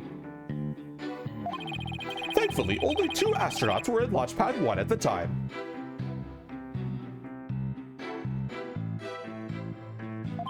The 2 of them managed to make it back as far as the boarding lounge. But after the escape, one of the 2 was found stabbed to death. A murder on top of a bombing? Detective, the victim was already dead by the time you arrived at the lounge, correct? Yup. Thinking he sabotaged the bombing, the defendant killed him right there in the rocket. Just look at this tragic photo. Oh my, is that a knife in the victim's chest? Yes, Your Honor, it's the knife that cruelly ended this young man's dreams.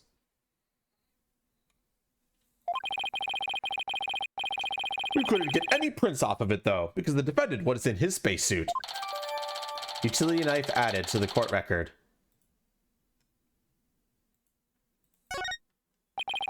By the way, Detective Fulbright, why are the victim's helmet and right glove absent in this photograph? We had to remove them to identify him, Your Honor. I personally removed his glove during the investigation. We had to get his fingerprints to confirm his identity, after all. Yes, it would be very difficult to identify him without a face or fingerprints. Now, there's just one more thing I'd like to inquire about. What is this round thing next to the victim in this photo? It's so important to the victim, he took it with him as he escaped the launch pad. A capsule that apparently contains asteroid samples. Well, obviously valuable for research purposes. It has no relation to this case. I see. So, we know that the bomb in the main building was on the second floor. But where was the bomb that was in the launch pad 1 located? That one was on the rocket itself. It was situated around the central part of the rocket. Apparently, the area around the launch pad's elevator was a sea of flames. I would like to submit this diagram report into the record. The bombing report added to the court record. The trial's just started and we're already in a bind. Okay, there's nothing else to get there. You get used to it. Besides, that's what cross-examination is for, right? What the two astronauts were doing during the bombing. That'll be the key.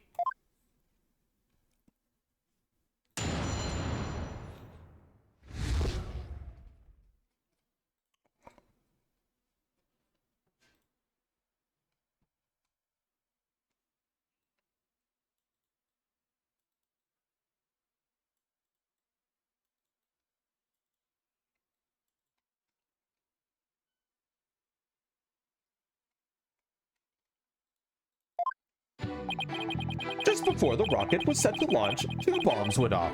Boom! Boom! Hold it! How powerful were the explosions?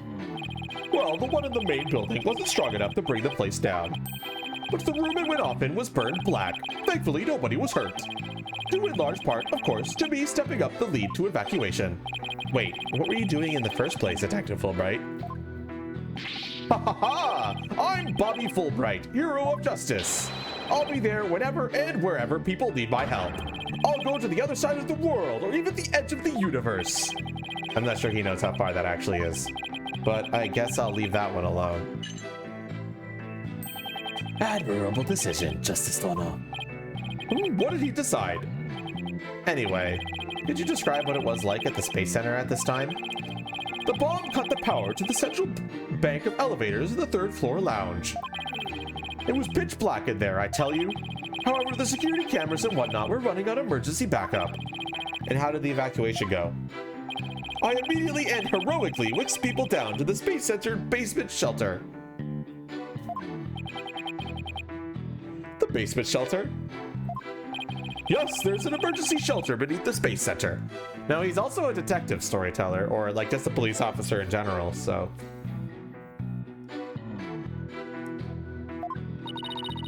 An emergency shelter, huh? Oh, here it is. It's at the bottom of the diagram. The Space Center pretty impressive to have its own shelter. Evacuation report added to the court record.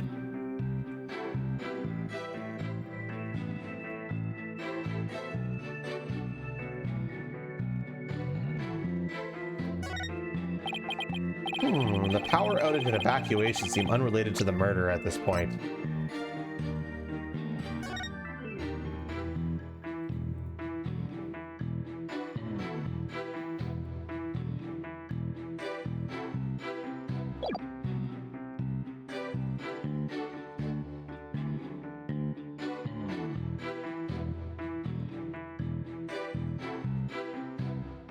Something like that.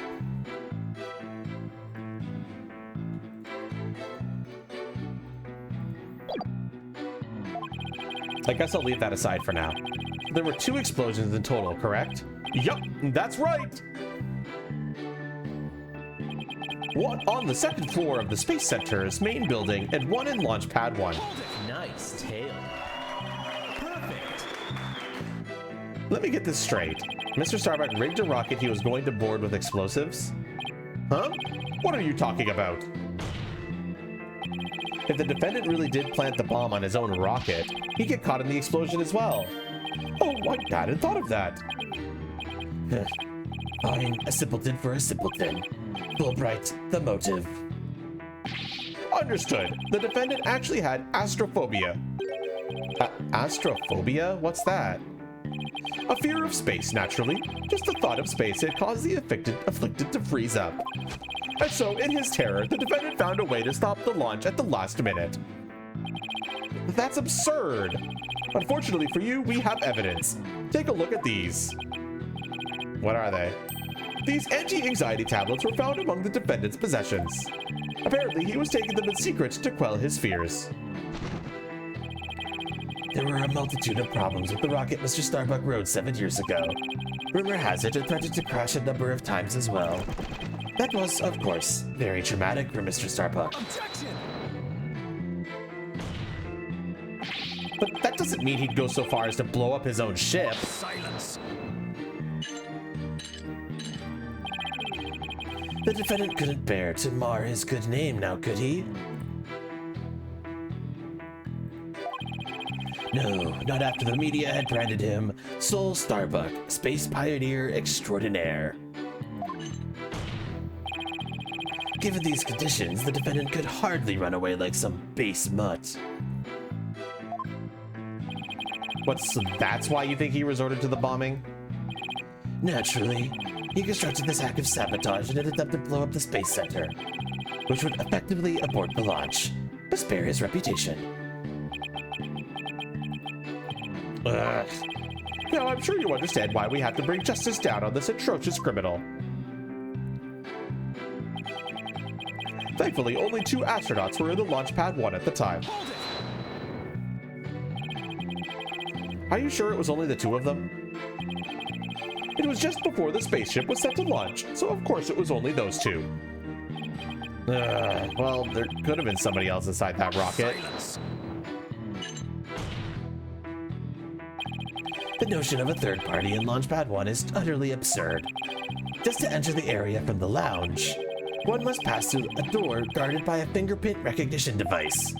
And allow me to state up front that there are precious few with the clearance to do so. A fingerprint recognition device? Sounds futuristic and complex as a space center. Actually, it's not as amazing as you think, Your Honor. Take a look at this photo. This is the door in the lounge with the fingerprint lock. Only personnel whose fingerprints are registered can pass through. I see. That is very different from what I had in mind. Is there a record of the number of people that passed through that door yesterday? Yes, there are only 3. The defendant, the victim, and the director of the Space Center, Yuri Cosmos. Then doesn't that mean it's possible that the director is the one who did it? Not a chance. He was in the main building when the bombs exploded at 9:28, doing his job directing the launch. Besides having an alibi, he has no motive for committing these senseless acts. He has a point. I guess the director can't be considered a suspect then.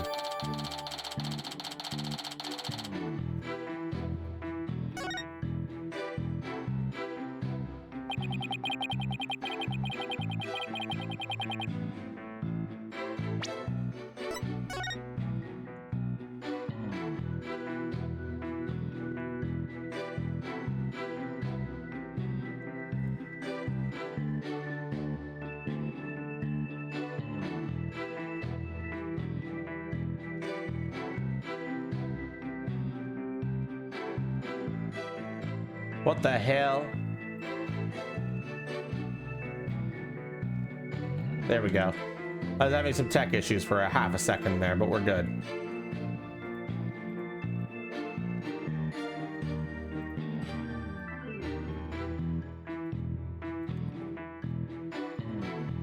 There we go.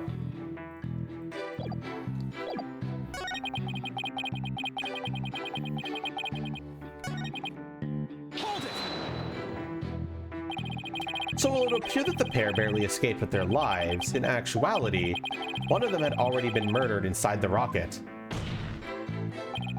That's the angle the prosecution wants to push, correct? You got it! In fact, that's what I've been trying to say this whole time. If the victim had been alive, he would have for sure tried to stop the bombing. Is there any chance Mr. Terrain could have been killed before he boarded the rocket? They were both alive and well at boarding time and embarked under their own power. Their hearts full of hopes and dreams of space.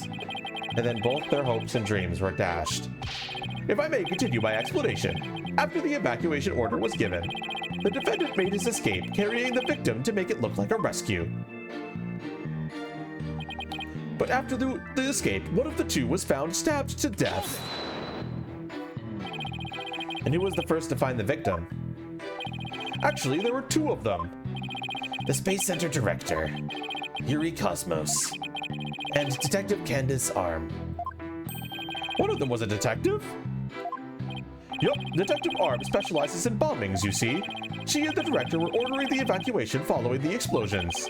They were also worried about the astronauts, so they hurried over to the bombing lounge.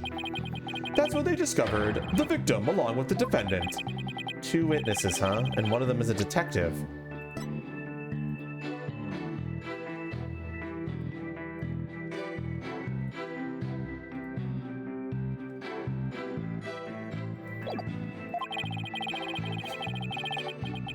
I doubt either one would have anything to say that would help me. I think that pretty much covers the details of the case. Yeah, Candace Arm is currently dead inside that metal box right now. If this is the truth, then only Mr. Starbuck could have carried out the crime. What little I can get out of will only hurt my case. Foolish is the warrior who rushes headlong into battle. Preparation is an essential element of battle, so I advise you to take a gander at this. What is it? Footage from a security camera. As the two astronauts emerge from the bowels of Launchpad 1 corridor. The bombing lounge security camera captured their desperate escape. Now, I would direct your attention to what the defendant is shouldering. What you can see is none other than the lifeless body of the victim. What?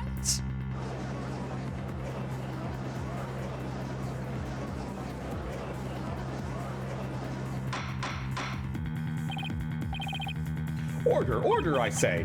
This lines up exactly with what the prosecution has been asserting. I should have known Black Bill would have something like this ready. Security camera video added to the court record.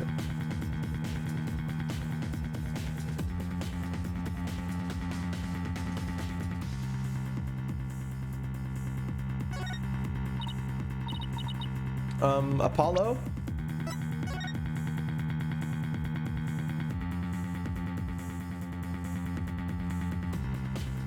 Let's get this picture in there, baby.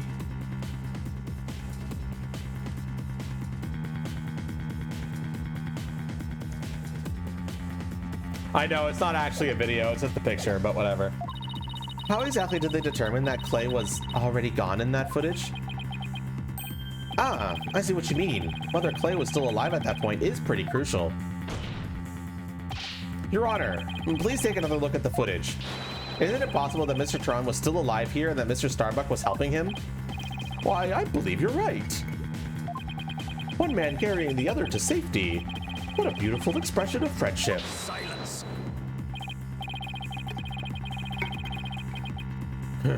Perhaps that's what it looks like to a one-eyed hot-headed at dotard. It only makes sense if it's the victim's dead body. What do you mean? Fulbright, explain to Justice Dono. You got it. Ready, kid? If the murder had occurred in the lounge, someone could have spotted it. Anyone can enter the lounge after all. But doing it while they were alone in the spaceship? That's a horse of a different color. Objection. But you can't deny that there's a possibility the murder could have happened in the lounge. All the video shows is a man helping his fellow astronaut out. Silence. Your assertion is based on emotion. It's based on your belief that Mr. Starbucks would surely help his own disciple. But you have no logical explanation as to why the victim could still be alive. Ugh. Unfortunately, Mr. Justice, the prosecution is right. Your argument is lacking in sound logic. Sorry, chat. I gotta go to the bathroom. I didn't go to the bathroom during that last break, and now I'm suffering the consequences. I'll be right back.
Okay, I'm back.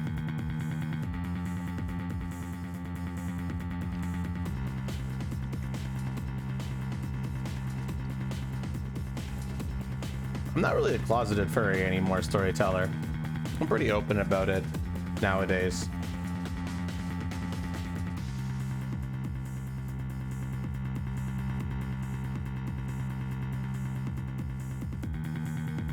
Yee, except not to my parents. All right, back to the game. I need to update my description. Oh, yeah, I probably should. I forgot that that was in my description, but it sounded perfectly logical to me. Well, Mr. Justice, if you have no further objections, I believe it's time to bring this cross-examination to a close. Objections? Well,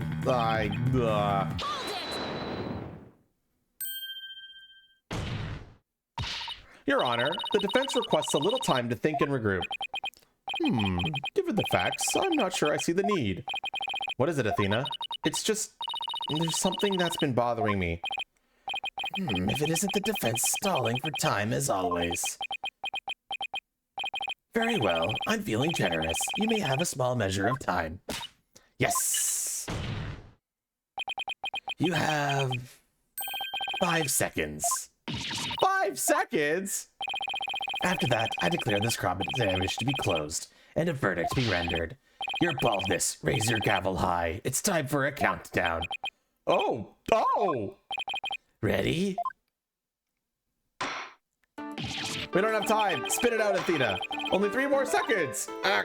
Look, I don't think the prosecution's explanation is very complete. Meaning there's something missing. Like, they conveniently left it unexplained. Something they didn't explain. You're right. I think I know what you're talking about. Your 5 seconds are up, Mr. Justice. Is there anything about the prosecution's argument that you'd like to rebut? Yes, Your Honor. Actually, there is. It's something the prosecution has yet to make clear to this court. Well, if you put it that way, what is it that the prosecution failed to explain?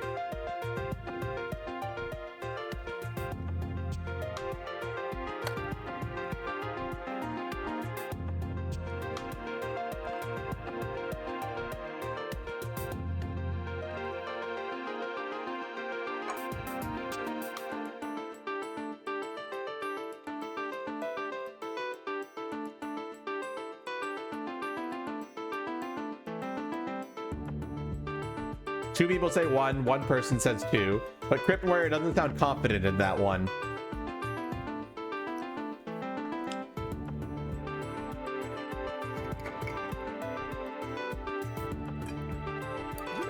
Remember, we're thinking about what did the prosecution fail to explain?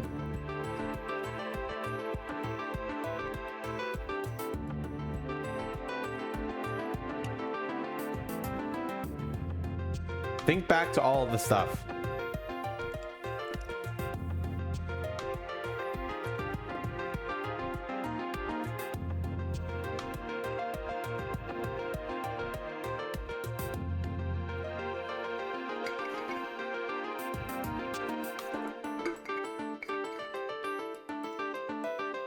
You're the one with the brain cell. Storyteller appears to have a brain cell.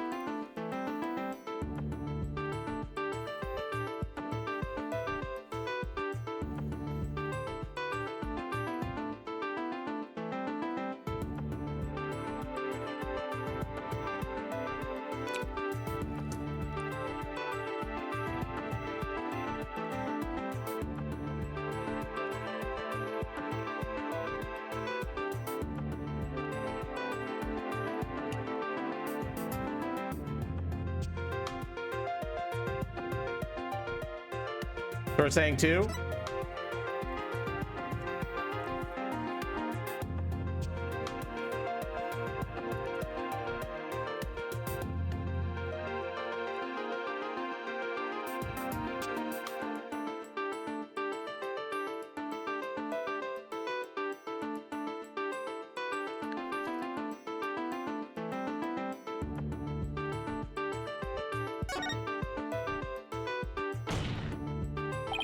They have failed to explain why Mr. Starbuck would bother bringing the body back at all.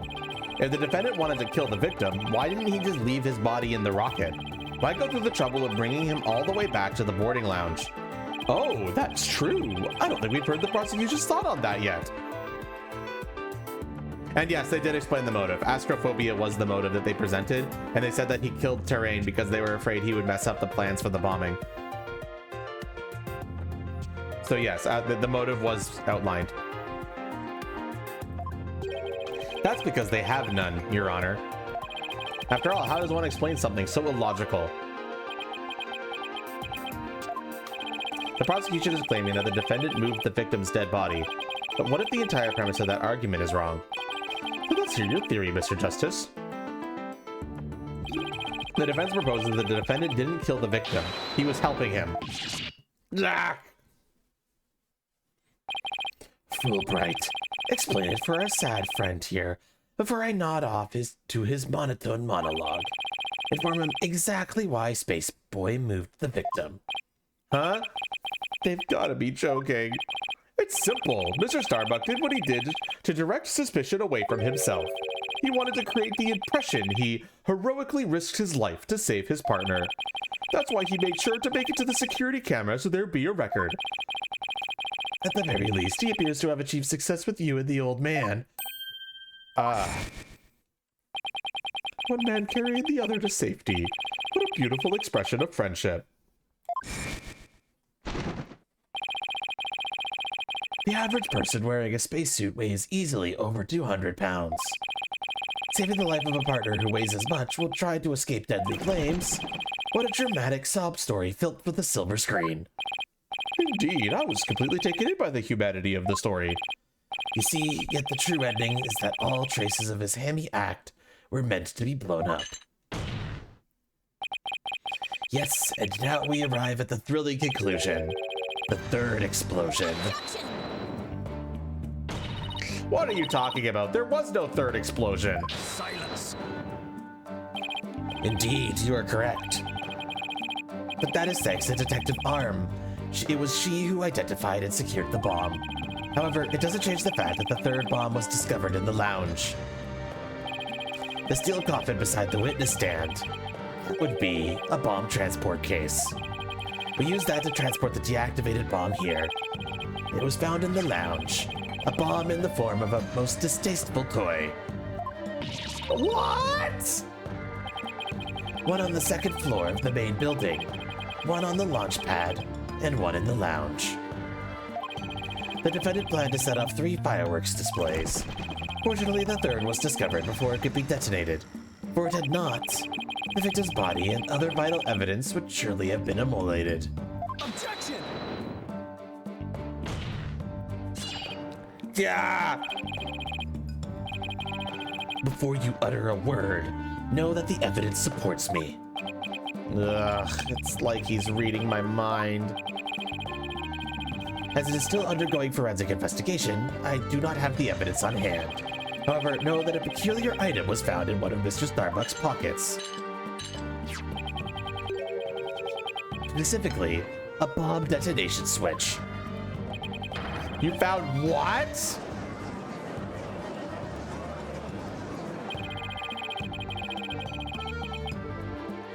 Yes, there should be a body in that box right now, purposely. That was discovered during the first case.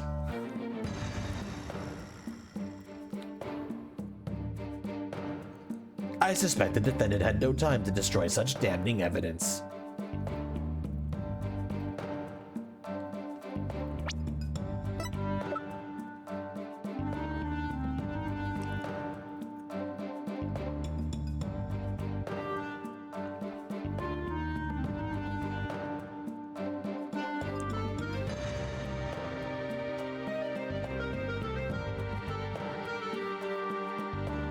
Just the picture.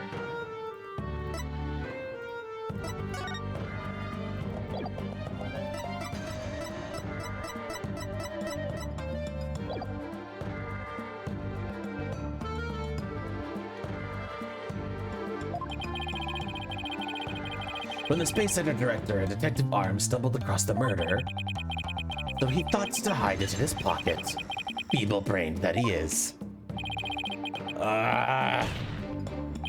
No, Mr. Starbuck would never do anything like that.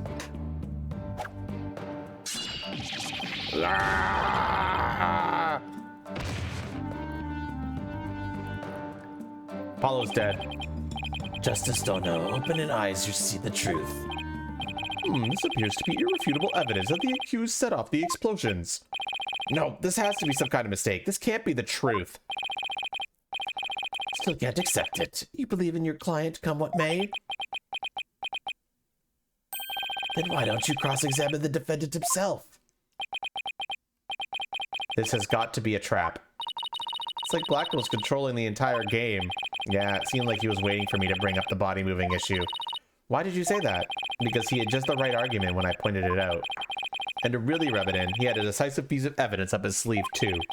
He's trying to shake my faith in Mr. Starbuck and break me down. And making you cross-examine Mr. Starbuck at this point was part of his plan too. Totally underhanded, but I wouldn't expect anything less from him. And let us hear from the arch-villain, the fiendish murderer himself, famed astronaut Solomon Starbuck.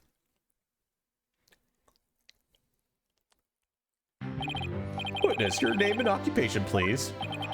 Solomon Starbuck, astronauts. How did this happen? Mr. Starbuck, you aren't looking very well. Will you be able to give testimony? No. Well, unfortunately, no is not an option. You are being accused of the Space Center bombing and the murder of Clay Turan. Please testify to these allegations.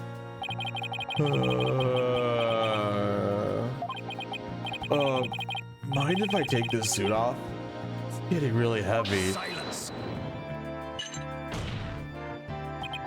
It's not the weight of the suit that you feel, but of your sins. Prepare to carry that weight for the rest of your life. Banish me to the moon. I don't care anymore. Wow, that was super negative. Is he going to be all right up there? He'll be fine, I think. As long as he doesn't totally give up and say he did it, that is. I didn't kill him. All I did was support Clay over my soldier and get us out of the rocket. Like always, I took the elevator down to the middle level and headed for the corridor. Clay had passed out by the time we got to the order to evacuate. I didn't kill Clay. I was trying to save him. So you assert you didn't set off the bombs or murder the victim. But I bet you think I'm lying, right? I reserve all judgment until after I've heard your full testimony. I'm sure you don't believe me. I bet you don't even believe I'm an astronaut. I don't think the judge doubts that. Who'd wear a suit like that except an astronaut? I will say that when I saw you in the movie, you appeared quite courageous, though I suppose reality never quite lives up to fantasy. I guess I'm just a big disappointment. I really don't care what happens anymore. Oh no, he's completely given up. What a depressing fellow. You're to join me in the clink. I'd imagine that annoying sighing of yours would rub off on the other inmates. Like how it rubbed off on Prosecutor Blackwell a second ago? Huh? That was Blackwell sighing? Mr. Starbuck's testimony contains a glaring contradiction. The question is, what does it mean? Even if Mr. Starbuck is my client, I can't be gun shy now. It's time to find out the truth.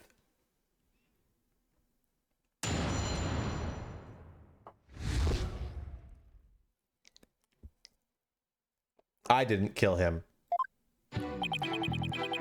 All I did was support Clay over my shoulder and get us out of the rocket. Hold it. So what you're saying is that the victim was still alive at the time? Of course. He was alive and well. Silence.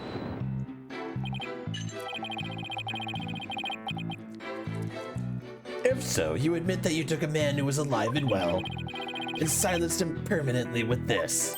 What? No! Black hole confirmed dead ahead! It's no good, Captain! I'm getting sucked in! Objection!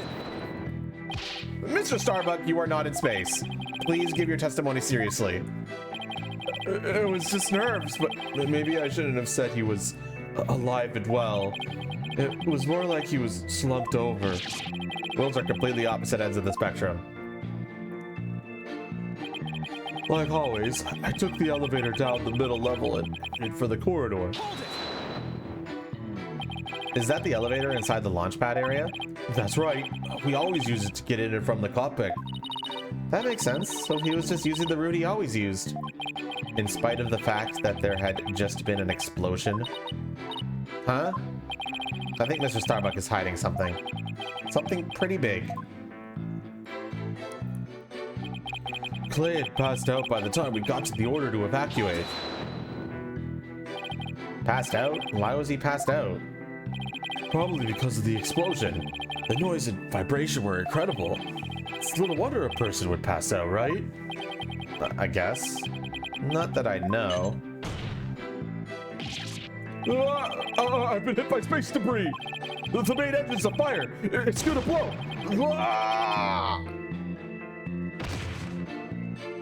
And he's down. Yes, I see. I guess it does make sense that someone would pass out. Especially if the person in question is Mr. Starbuck. Anyway. I didn't kill Clay. I was trying to save him. Don't worry, I understand. I'll make sure everything turns out all right. But everyone's glaring at me like I did it. Apollo, you have to reassure him better than that. How am I supposed to do that? Try to imagine how he's feeling and use that to figure out how to boost his confidence. Mr. Starbuck, think back to what Clay used to always say. It's times like these where he would repeat, "I'm fine," to himself. I'm fine? Yeah, I guess he did say that a lot.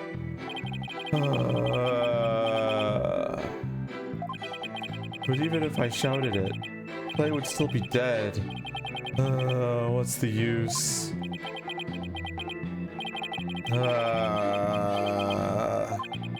Can somebody please reassure me now?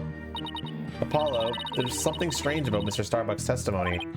Yeah, I was thinking the same thing. There's a glaring contradiction. I'm just wondering why it's there and what it means for our case. Well, it doesn't look like he's lying, at least. Guess I'll have to show some evidence. Alright, chat, what are we doing? There's only 4 statements, and we don't have a huge amount of evidence.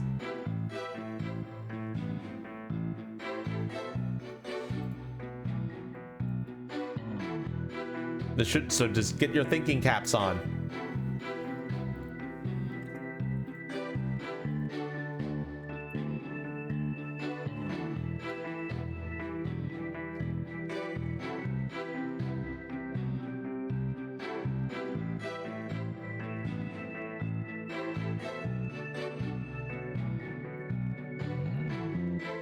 So we've got, all I did was support Clay over my shoulder and get us out of the rocket. Like always, I took the elevator down the middle level and I headed for the corridor. Clay had passed out by the time we got the order to evacuate. I didn't kill Clay, I was trying to save him. And remember, there is a glaring contradiction here, chat. Can you see it?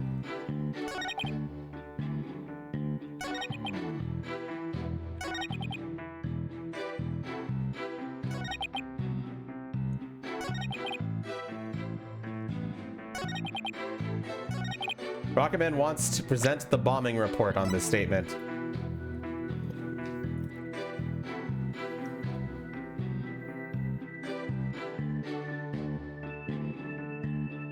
Objection!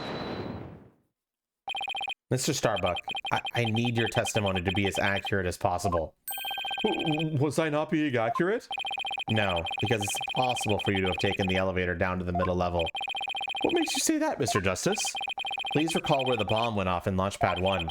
Also recall that after the explosion, the middle level elevator was engulfed in flames. Oh, you're right! Which means... Exactly. The Launchpad's elevator would be unusable. In other words... Mr. Starbuck, your statement is decidedly inconsistent with the facts. What's with that helmet? Mission Command, do you read me? Come in, please. Objection! This is Mission Command. I order you to pay attention. Stop this nonsense and answer my questions, Mr. Starbuck. My helmet! Oxygen capture, body temperature required, requesting all code system.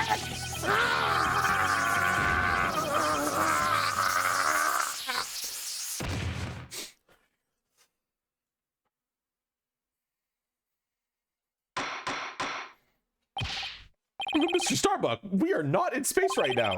Please stop pretending you have lost consciousness and stand back up. I apologize, Your Honor. I forgot I was still on Earth. I feel like we all just got a real glimpse of Solomon Starbuck, the astronaut. Yeah, he seemed more like an astronaut now than when he was doing all that sighing. Mr. Starbuck, could you please explain the inconsistency in your statement about how you use the middle-level elevator? I was nervous. I said the wrong thing. I'm sorry. I actually, took a different route, I think. A different route? I hope you're able to deliver a straight story this time. I'll get it right this time. Maybe. No, I mean, probably. Probably. It's understandable to be nervous, but let me remind you, your accuracy is paramount in court.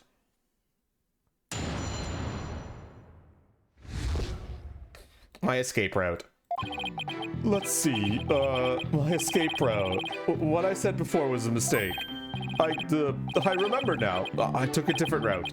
Maybe. Probably. With the capsule and clay in my arms, I made my way down from the upper level. So you're saying you escaped without using the elevator? That's right. There's a ladder that spans the upper and middle levels. I used that ladder to get to the middle level. Luckily, the fire hadn't reached the ladder, so we could make our escape that way. And the capsule you mentioned. I suppose you mean the thing next to Mr. Terrain here? Was the capsule that important you'd risk your life to take it with you? It almost goes without saying, but yeah, that capsule contains asteroid samples. Therefore, it's invaluable as research material. With his spacesuit on, Clay weighed a ton, but securing the capsule was also important. I need you to answer to the best of your ability. Mr. Starbuck, please remember that your verdict is riding on your testimony. Maybe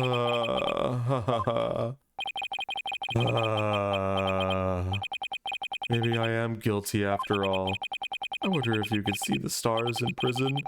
I bet it's more comfortable than a spaceship.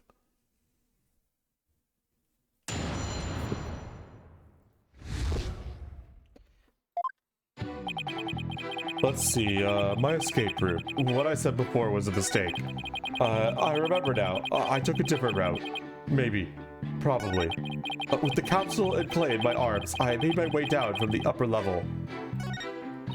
Mr. Starbuck escaped with clay in the capsule, which means it's just like in the footage. I can see why he couldn't run, though. He must have weighed over 200 pounds just by himself.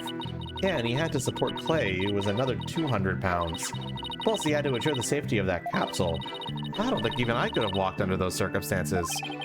Walking straight forward is probably about all I would have been able to manage. Hold it! How could you mistake such a basic fact? Hey, everybody makes mistakes, but try thinking about the vastness of space instead. From Earth, it takes 4 light years to travel to our nearest neighboring star.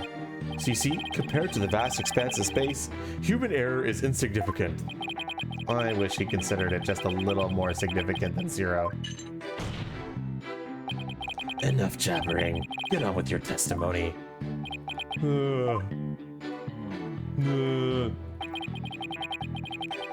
I remember now. I took a different route. Maybe. Probably. With the capsule... Okay. Hold it! Maybe. Probably. Did I hear you right, Mr. Starbuck? I didn't say either of those things. Mission Control, come in, please. An error has occurred in the sound system. Activate the emergency tin can telephone. Oh, their telephones are ineffective in the vacuum of space. Silence. Stop this nonsense or I will sever you and your tin can telephone. All right, I'll tell the truth. Let's sever everything. Apollo, is he gonna be all right? I'm starting to think he's not. Let's see. So about when we were running away. Hold it. The upper level of the launch pad area. That's right. That's what I said, isn't it? Granted, that route does exist. So to recap, you had clay over your right shoulder and the capsule in your left hand. Yeah, it's really important, so I couldn't let it get burned up. So even though clay was really heavy, I couldn't afford to carry him with both hands. I did the best I could with him over one shoulder and the capsule in my other hand. I don't think the meaning of what he just said has hit him yet. You know what you have to do with that statement. Justice don't know. Yes, I know. Well, I've come this far. No turning back now. It's time to present some evidence. All right, chat, what are we doing?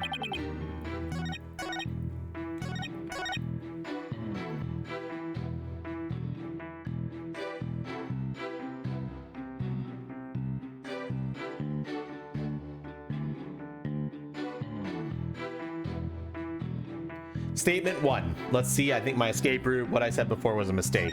Statement 2. I remember now. I took a different route. Maybe. Probably.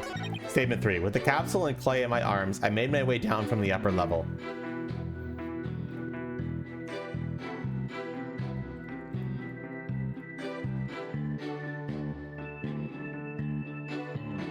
Objection, Your Honor. The defendant sucks.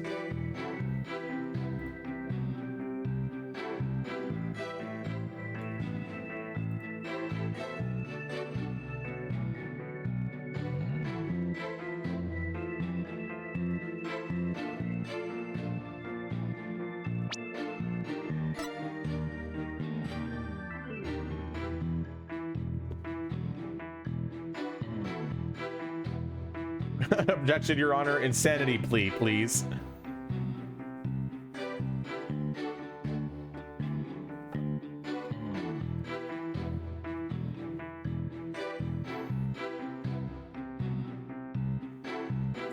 One more yes and I do it.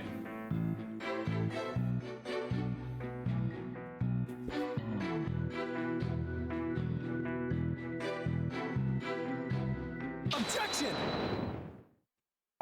Mr. Starbuck, why don't you just tell the truth?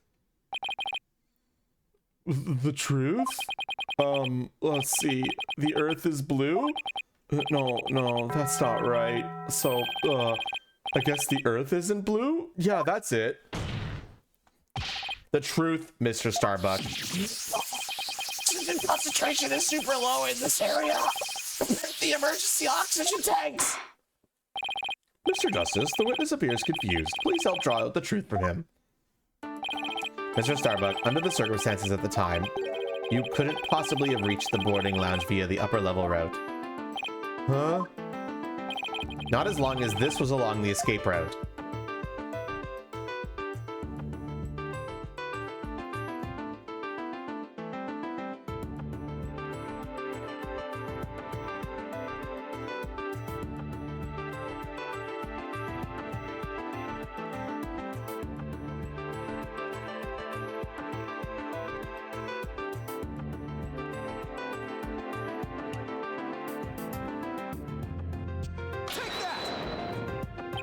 To get down from the upper to the middle level where the Launchpad 1 corridor is, you would have to go down the ladder. Isn't that right, Mr. Starbuck? Of course. That's the only way we could escape. Objection. But how would that work? At the time, you were supporting Mr. Turan over your shoulder, were you not? Remember, he was in full space gear as well, putting him at over 200 pounds. Well, it's easy on the moon. Gravity is only 1/6 of what it is on Earth. Objection. But the Space Center is located on Earth. Short of being an octopus, climbing a ladder with an adult male in space gear in one arm, while carrying the capsule in your other is impossible, wouldn't you say? Oh. So, Mr. Starbuck, how exactly did you climb down that ladder with your arms full? Mr. Starbuck, come clean and tell us the truth now. Engineer, where's that engineer? Oxygen leak detected due to faulty maintenance. Evacuate immediately. What the? He's flying the coop. Help, I'm caught on the ceiling. Help, anyone? Bailiff, prepare the cherry picker. We must launch our rescue mission at once. Oh, that's one way to take off while being questioned. I'd rather prove his innocence so he can go to space again someday for real.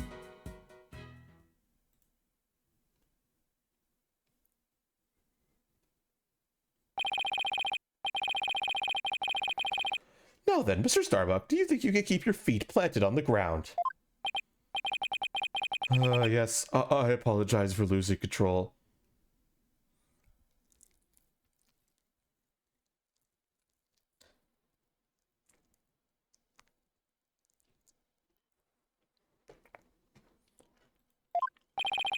Are you ready to tell us the truth? Not that. Everything but that. What is going on? This isn't the Mr. Starbuck I know. It appears Space Boy is prone to deception. Witness. Yikes! Yes? I thought your story odd, but perhaps the incident can be explained as the result of a medical side effect. Prosecutor Blackpool, please don't talk about that.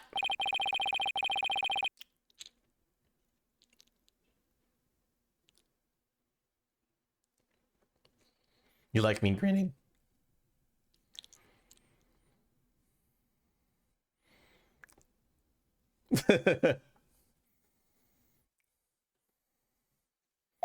Nice teeth. Chomp, chomp, chomp, chomp, chomp, chomp, chomp, chomp. They're not for plants. You bet. Didn't I already state that Space Boy is ironically terrified of going into space? Just the face tracking. I currently do not have any expressions, Zoldo. They are gone. I haven't set them up.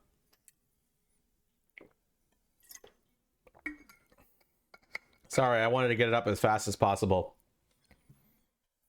And I'm going to be real, the face tracking is pretty good, because I can do a good angry face if I need to.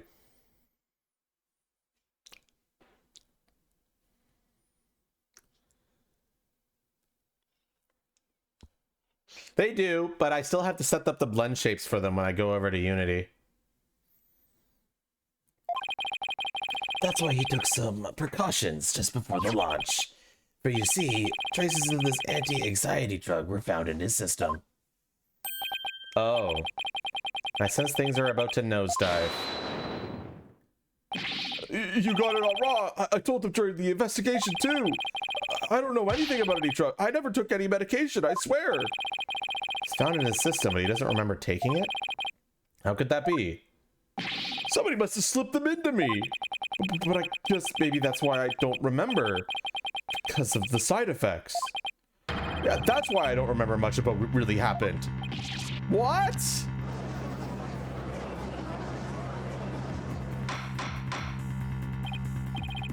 Order in the court. We can't get any useful testimony out of him if he doesn't remember anything. Well, this certainly explains why his testimony keeps changing. Why didn't he just tell me he couldn't remember? I guess he didn't want anyone to find out he was terrified of going into space. Maybe I really did do it. Which brings us to the answer of our original question of how the witness climbed down the ladder with a dead body. It does? So what is it? A dead man feels no pain and makes no complaints, Justice Dono. So the body was simply dropped down from the top of the ladder. Oh my, I see. and the defendant could climb down with his free hand. Objection! Drop the body down? Who would do such a disrespectful thing? Besides, dropping the body down would leave marks on the body itself. So you are capable of quick thinking. Yes, you are correct. Really? Oh, thanks. Ah! What's this? It's the oxygen tank from the victim's spacesuit. It's ruptured, and I'm sure you can figure out why. You can't be implying it ruptured when the defendant dropped the victim's body. I am, for they fracture easily when struck. Objection!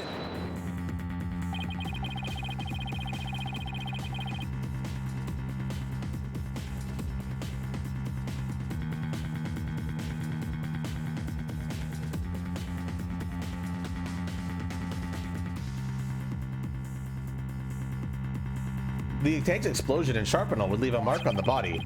Yet according to the autopsy report, only the knife wound was found on the victim's body. You're clearly grasping at straws with this line of reasoning. Silence. A spacesuit isn't heavy for the sake of being heavy, Justice Dono. It includes the latest technological devices and is made of the fabric of tomorrow. This fabric was made to protect astronauts from the dangers of space. So falling a few Earth yards would hardly leave a mark on the wearer. Objection! Then shouldn't it be impossible to stab someone through it as well? It should. And yet, through sheer coincidence, the knife slipped through a weak spot in the suit's structure and found its way to its target. Yeah, bullshit. Well, what are the chances? You forget that our killer is an astronaut himself, with the knowledge of how the suits work. Ugh, he's got me there. And now my argument has been proven. Spaceboy killed the victim in the rocket and then dropped his body from the upper level. After climbing down, he shouldered the body and made sure the camera recorded him. There's no room for debate about these facts. It is clear that Solomon Starbuck is the only one who could have killed K-Taran.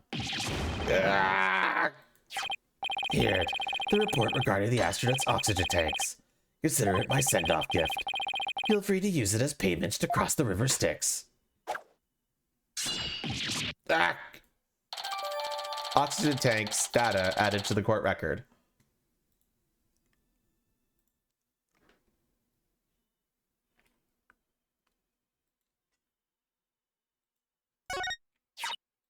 Hey, this report is pretty detailed.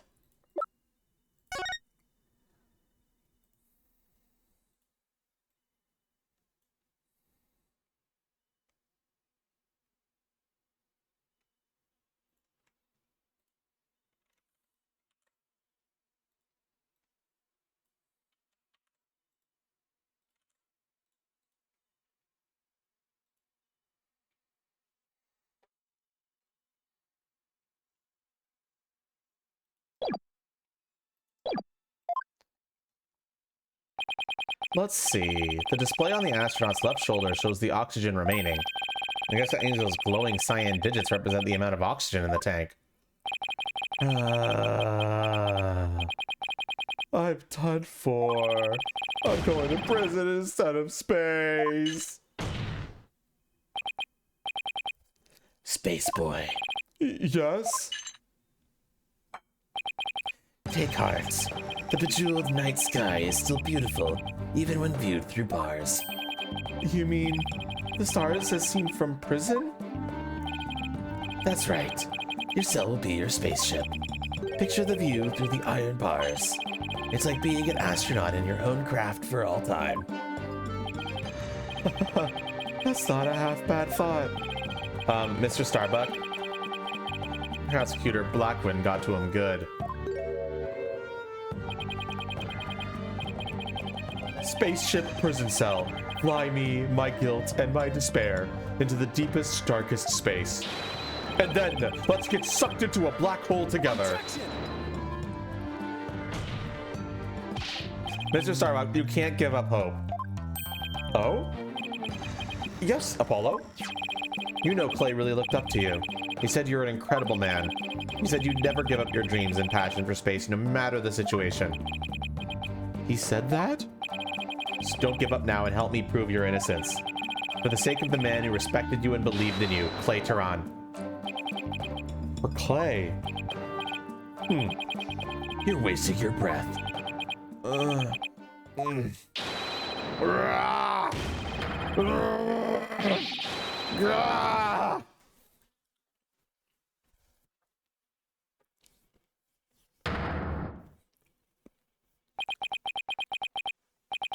Apollo, thank you.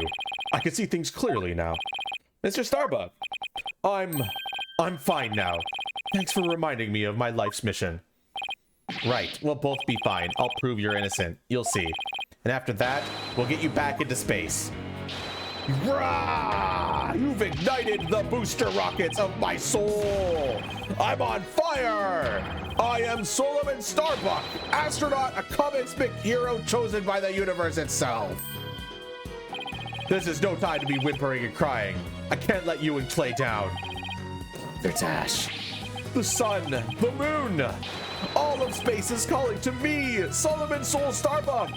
Ready for launch. Begin the countdown. 5, 4, 3, 2, 1. Lift off. Why is the judge playing along?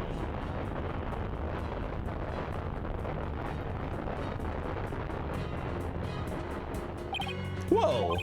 I feel like I've witnessed an actual rocket launch. Apollo, you did it! You broke Professor Blackwell's grip over him. I can't take the credit. It was all Mr. Starbuck. He pulled himself through. If you simpletons are done massaging one another's egos, no matter how positive your mood, my advantage remains unshakable. I have but wait for the final guilty verdict. Isn't that right, your baldness? Yeah. I can't let up now. I have to stop Blackwell. I have to see this through. Mr. Starbuck just has to make it back into space. I won't allow Clay's dream to remain unfulfilled. I've got to destroy Blackwell's argument somehow. Think, Justice, think. If the only people at Launchpad 1 were Clay and Mr. Starbuck, and if Clay was already dead by the time this footage was taken, then the only person who could have killed him is Mr. Starbuck. So the only way to counter Blackwell's argument is if I can prove that Clay was still alive when they arrived at boarding lounge. In which case, I should be able to find some contradiction in the evidence itself. Now let's see, about this data we just received. It supposedly proves that Mr. Starbuck dropped Clay's body in Launchpad 1. If I'm going to prove that false, then there must be something I can use here. Enough of this farce. Your baldness, let's have a verdict. Objection! Prosecutor Blackwell, you seem to be in quite a hurry to rush the verdict. What about this oxygen tank data you submitted just now? It says that Mr. Starbuck's tank had 80% remaining, while Mr. Terrain's had 0. Do you stand by the accuracy of this report? Of course. Then I guess it simply means that it's faulty, as evidence goes. You will explain what you mean, Justice Dono. It's simple. This evidence contradicts the facts of this case. Take a look here at the detailed description and you'll see what I mean. I hope you have some evidence, Mr. Justice, because I don't see what's so contradictory. Yes, Your Honor, right away. This is the evidence that the oxygen tank report stands in contradiction to.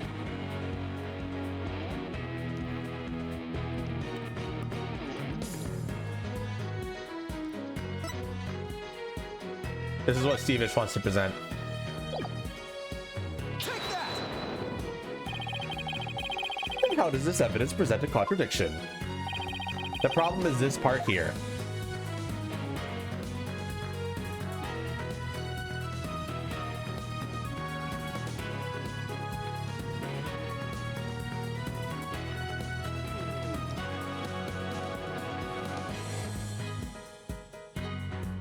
I'm seeing a lot of people say this, so. Take that! Note the remaining oxygen in Mr. Starbuck's tank as he carries Mr. Terrain. It appears to say 50. Yes, but according to the data, our client's tank had 80% remaining. The oxygen in the tank increased? Yes, see, Your Honor finds it as strange as I do. It's bad enough that there's a contradiction, but the increase in oxygen is beyond illogical. Oh my, you're absolutely right. What is going on here? Silence! I do find it odd that the oxygen remaining has increased. It would be as odd as if my rations were to increase. But what does that prove? It doesn't change the fact that the defendant is carrying the victim's corpse. Objection! I'm gonna bet you don't get more rations because you don't abide by the rules. Either way, the oxygen remaining shouldn't increase, just as your rations don't increase. Therefore, this new information is critical. We can't overlook it. In that case, do you have an answer to this riddle of the mysterious increasing oxygen?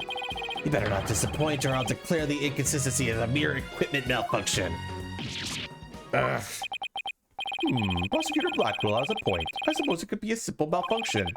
Mr. Justice, if you cannot provide an accurate counter-argument to this point, I'm afraid I must bring this trial to an end. So, do you think you can explain why the remaining oxygen level increased? Of course I can. The thing to do at a time like this is to turn my thinking around. Mr. Starbuck had no memory of it, but he claims to have carried clay. So the man with the 50 on his tank ought to be Mr. Starbuck. But if anything, the display on his oxygen tank should have shown an 80.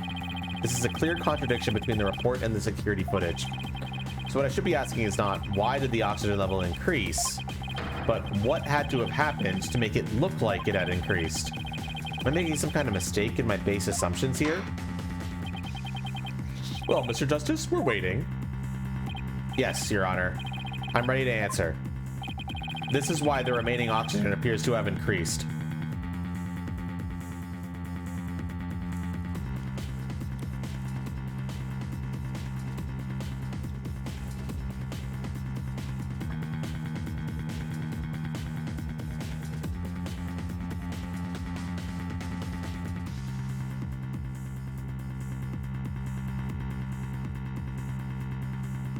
Everyone's saying too, so I don't even need to wait for them to present.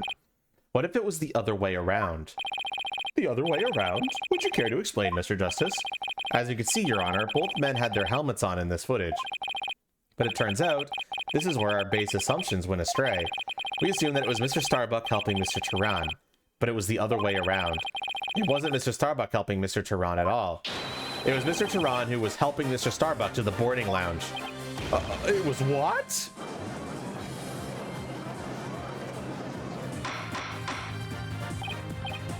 Order, Mr. Justice! You mean to tell me that the person on the right of this image is the victim, Clay Turan? It's the only way that riddle of the increasing oxygen level can be solved, Your Honor. At this point in time, the remaining oxygen in the victim's tank was at 50%. And when the victim was found in the boarding lounge, his tank was at 0. That's right! There's nothing contradictory about the oxygen level decreasing. This means Mr. Turan was alive as they made their escape to their lounge. How short your memory is. Have you forgotten what you yourself proposed? Even if the victim was alive at this point in time? How did he descend the ladder with his arms full? Prosecutor Blackwell, you can't hurt me with a broken blade. Excuse me? It's true that we don't know how they got down the ladder. I suppose that matter needs further investigating. But we have proven that Mr. Turan was alive when he reached the boarding lounge. This fact alone shatters your claims and opens up the possibility that the victim could have been killed by a third party. Ah! There are two people who claim to be the first on the scene, but can we truly trust their statements? Let's see, the two people were Detective Candace Arm and Yuri Cosmos, right? I think that one of them might have given a false statement to the police? Yes, it's certainly possible. We might have to do a little more digging. It seems we'll have to hear the testimony of these first two people on the scene. Score. Come to think of it, Detective Arm should be here in court right now. Oh, she is definitely here in court right now. In a box. Dead. Bailiff, could you please show Detective Arm to the stand? Hold it.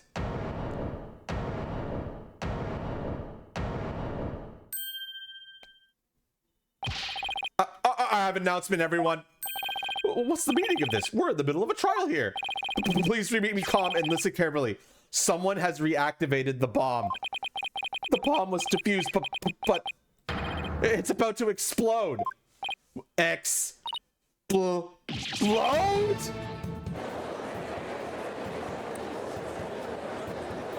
A bomb? Now? Ah, everybody run! I don't want to die! Oh no, everybody's panicking!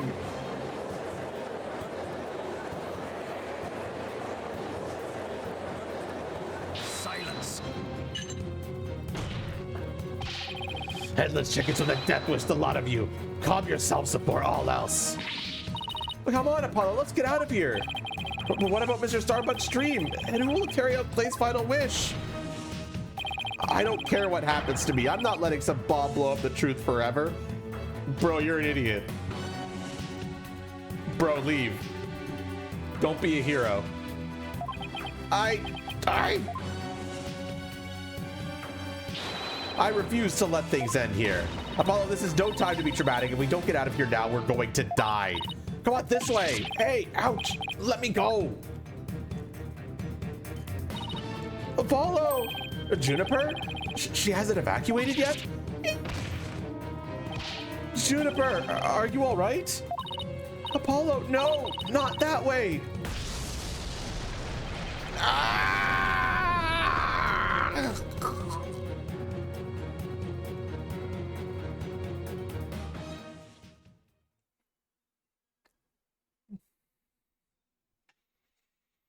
To be continued.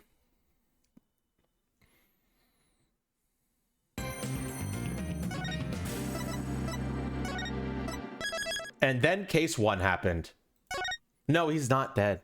No, he's. And then this is when case 1 happens. If you're curious. So this is an excellent spot to stop at because we're about to start the investigation segment of this trial of this case. Let's start up case 1. No, we already did case 1.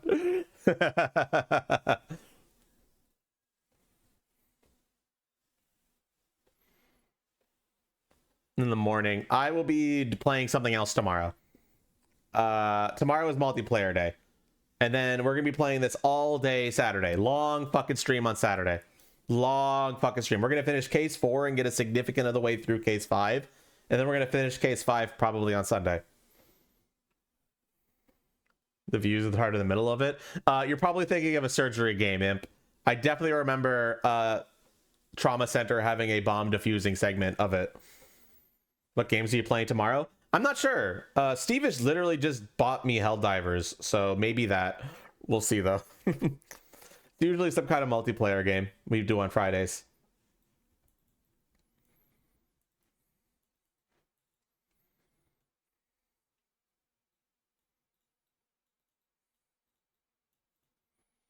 You're gonna have to buy it. No, don't buy something just to play it with me. Make sure you have the money first. Although it is on sale right now.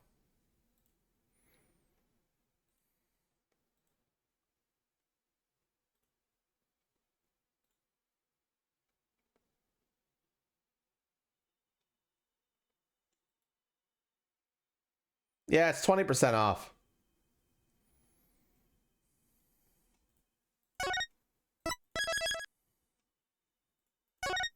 But yeah, because we're going right into an investigation segment, this is a great time to end the stream. How much cash is that? I don't know.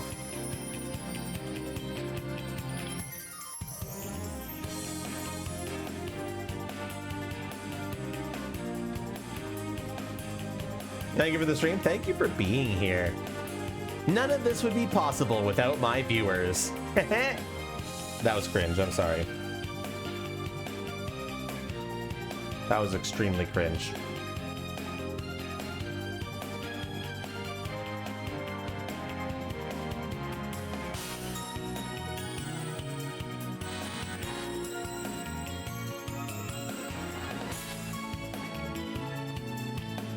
Go raid Lilia. They're playing Monster Hunter beta.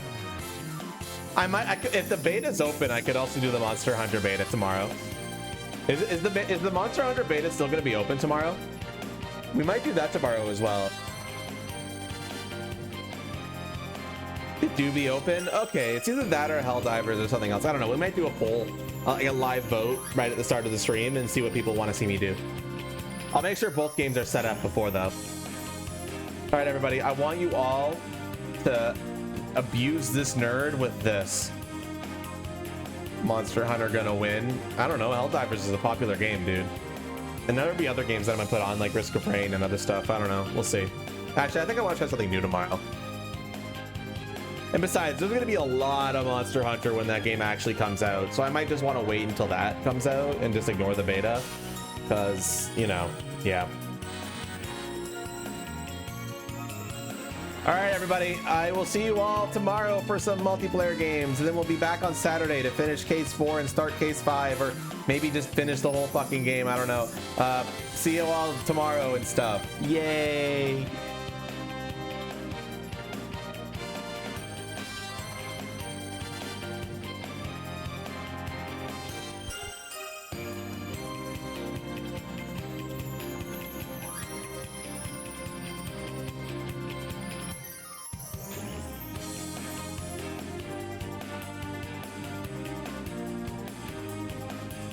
It's gonna be so weird now. It's left instead of right click.